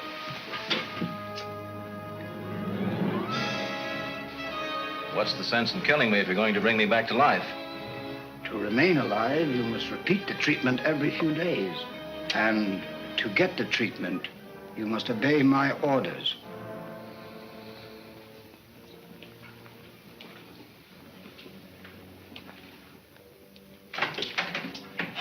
The police are headed this way. We ran one car into the ditch, but there's more coming. Calm yourselves. They'll never look for him here. That's what you think.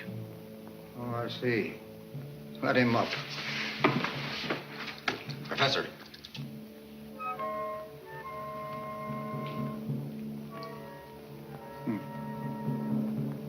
Radio beam sending, sir. So you've kept them informed, eh, Bannister? It's a little late for that, isn't it, Professor? Very clever. Nevertheless, you won't get away. Take him to headquarters in your car. I'll go by a different route.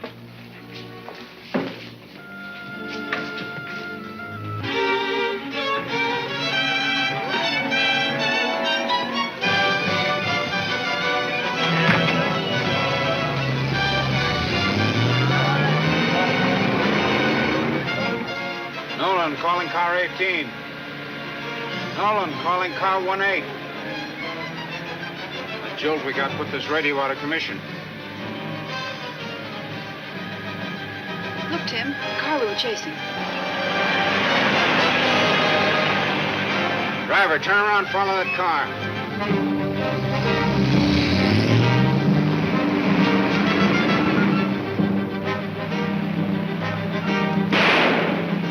Cut out the shooting. We'll have the rest of the cops down on us like a swarm of bees. I'll lose them as soon as we hit town.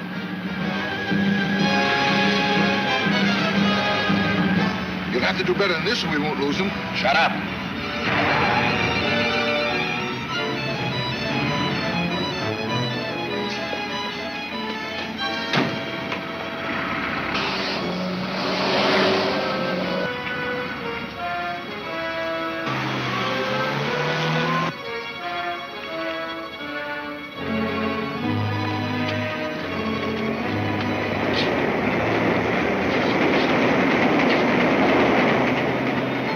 Just make it.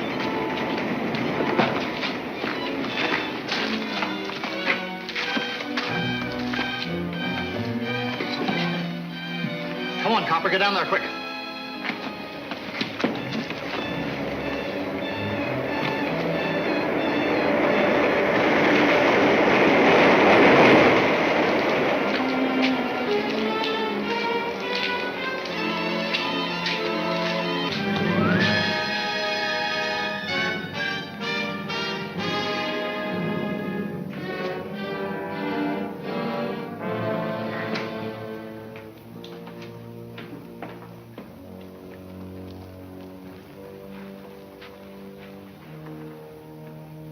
What took you so long? We lost a lot of time going up and down side streets trying to lose the police taxi.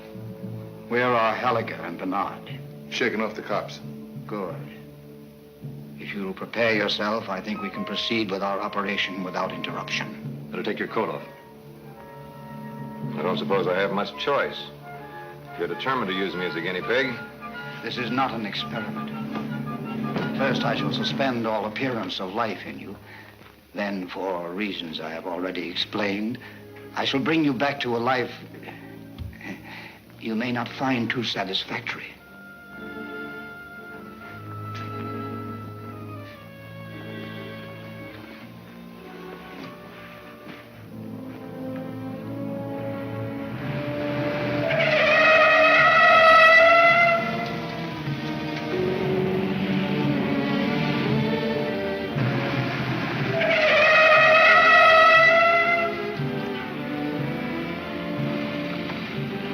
Headquarters for a squad. There's 100 places around here they could hide out.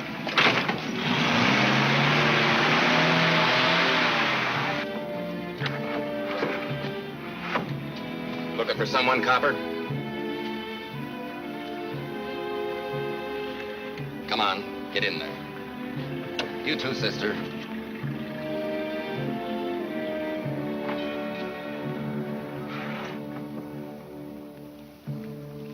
Enough time has elapsed for me to bring him back. The electrodes.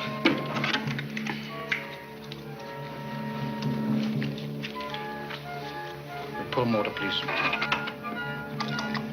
I had hoped Helliger and Bernard would be here to welcome our new member to the League of Murdered Men.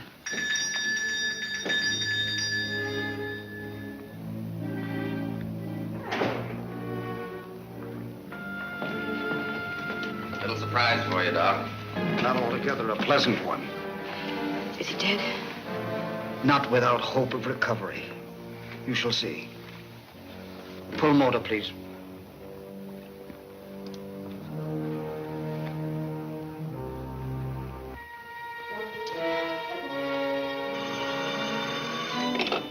Chief O'Brien speaking. No sign of Bannister yet, eh? What's that? Vicky, Logan, and Tim have disappeared, too. Well, then find them. You have to tear down every shack in that district. What kind of a police department have I got, anyway? Pull motor off. Remove the electrodes.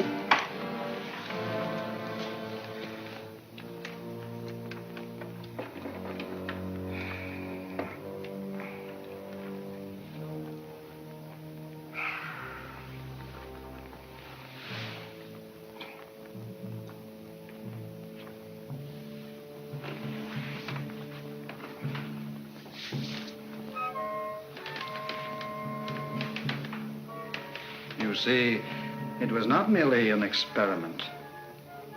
The whole thing seems rather pointless to me. Not at all. You are now a full-fledged member of the League of Murdered Men. I'm supposed to obey all your orders, I believe. Not only supposed to, Bannister.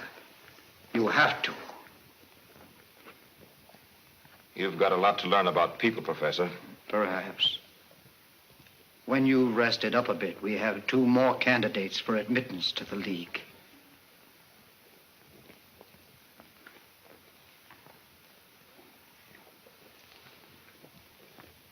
How did you get here? Walked straight into a trap.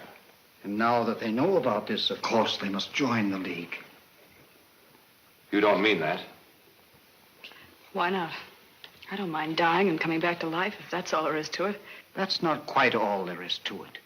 To remain alive, you must take one of my capsules every few days. And you can get them only from me. Is that on the level? If it wasn't, do you think we'd be taking orders from him like a lot of sheep? Shall we say, ladies first? I've got a suggestion I think will appeal to you, Professor. Really? I've no doubt that you've gathered enough money to last you and your men for the rest of your lives. He's got enough stash somewhere out in the back to last a dozen guys like us. Money is not my real objective. I know. It's revenge. Revenge against 2 men in particular. Yes. Police Chief O'Brien and Mayor Hanson. If I get rid of those 2 for you, will you let my friends loose? You'd turn on men you've served so long? Why not? What do I owe them after the way they kicked me off the force? To get rid of them both, it might be worth disbanding and leaving the country. I think it's a swell idea. I'll settle for 5 G's and a prescription for them Stay Alive tablets. Bring me proof you've done it, and I'll free your friends unharmed. Wait, Bill. You can't do a thing like that. Not to save my hide anyway.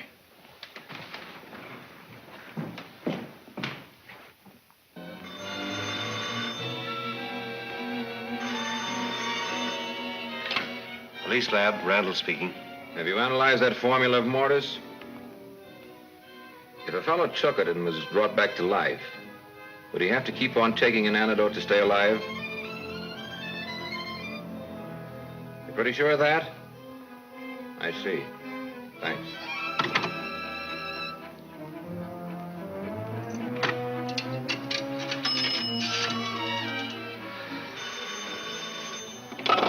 O'Brien speaking. Who? Bannister? What happened to you? I'll tell you later. Will you get the mayor over to your office right away? It's a matter of life or death. And have some reporters there, too. I'll tell you when I see you. Bye. For the 40th time, I don't know what's on Bannister's mind. You'll have to wait till... What's up, Bannister? Any more dope in the League of Murdered Men? What about that guy Mortis? Now hold everything. You'll know all about it after I've had a talk with the chief.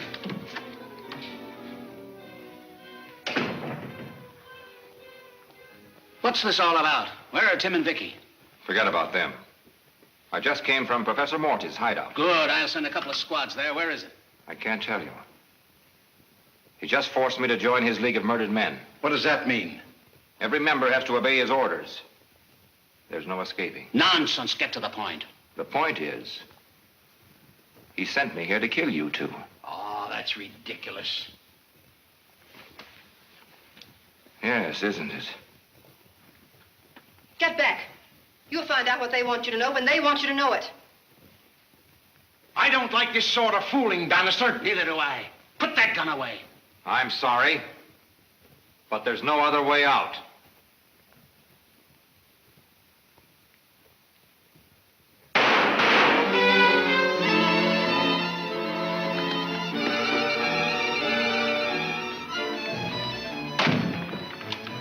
There's a story your papers can play up. Get over there.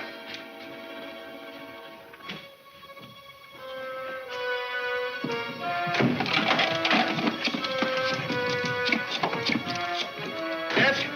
Get out an extra. Bill Bannister just went crazy and killed the mayor and chief of police. So because they canned him off the force.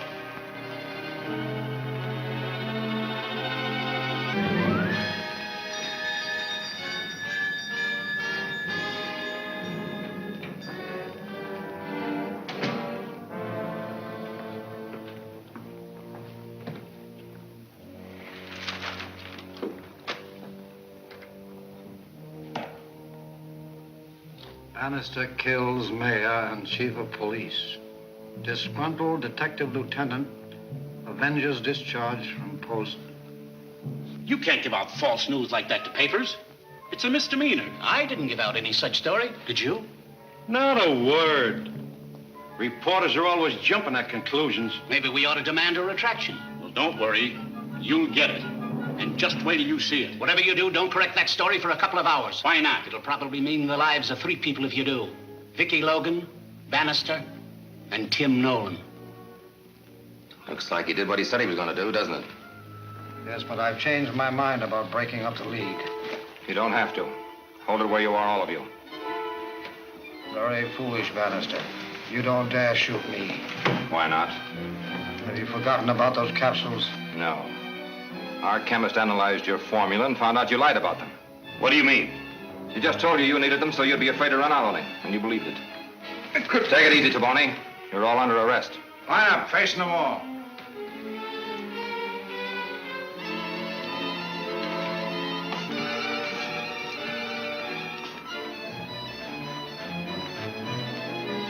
Tim, see if the squad cars have arrived yet.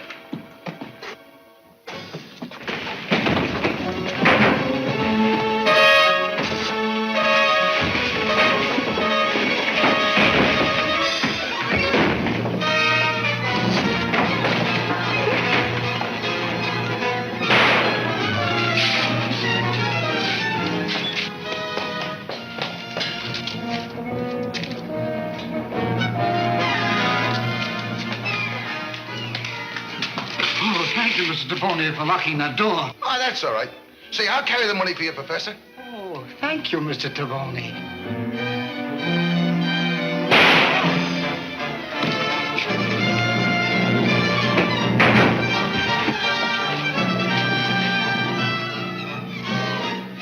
No use, Professor. I want my share of that dough.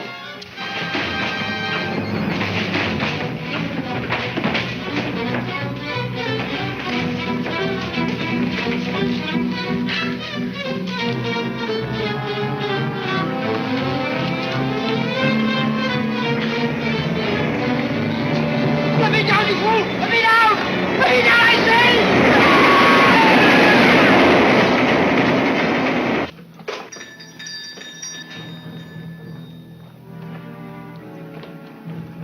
Orders must have gone out that way.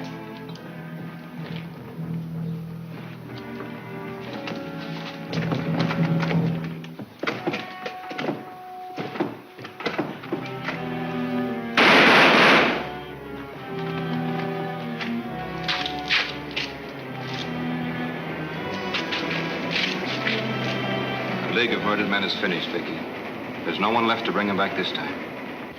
Since I was the one who had O'Brien kick you off the force, I'm asking him to give you back your badge. Will you take it, Bill? Thank you, sir. Detective Captain. Should read gangbuster #1. Well, that's the way it goes. Demoted one day and promoted the next. You know, Bill, I wanted to make you chief, but I suddenly remembered that was me. Hold it, gentlemen.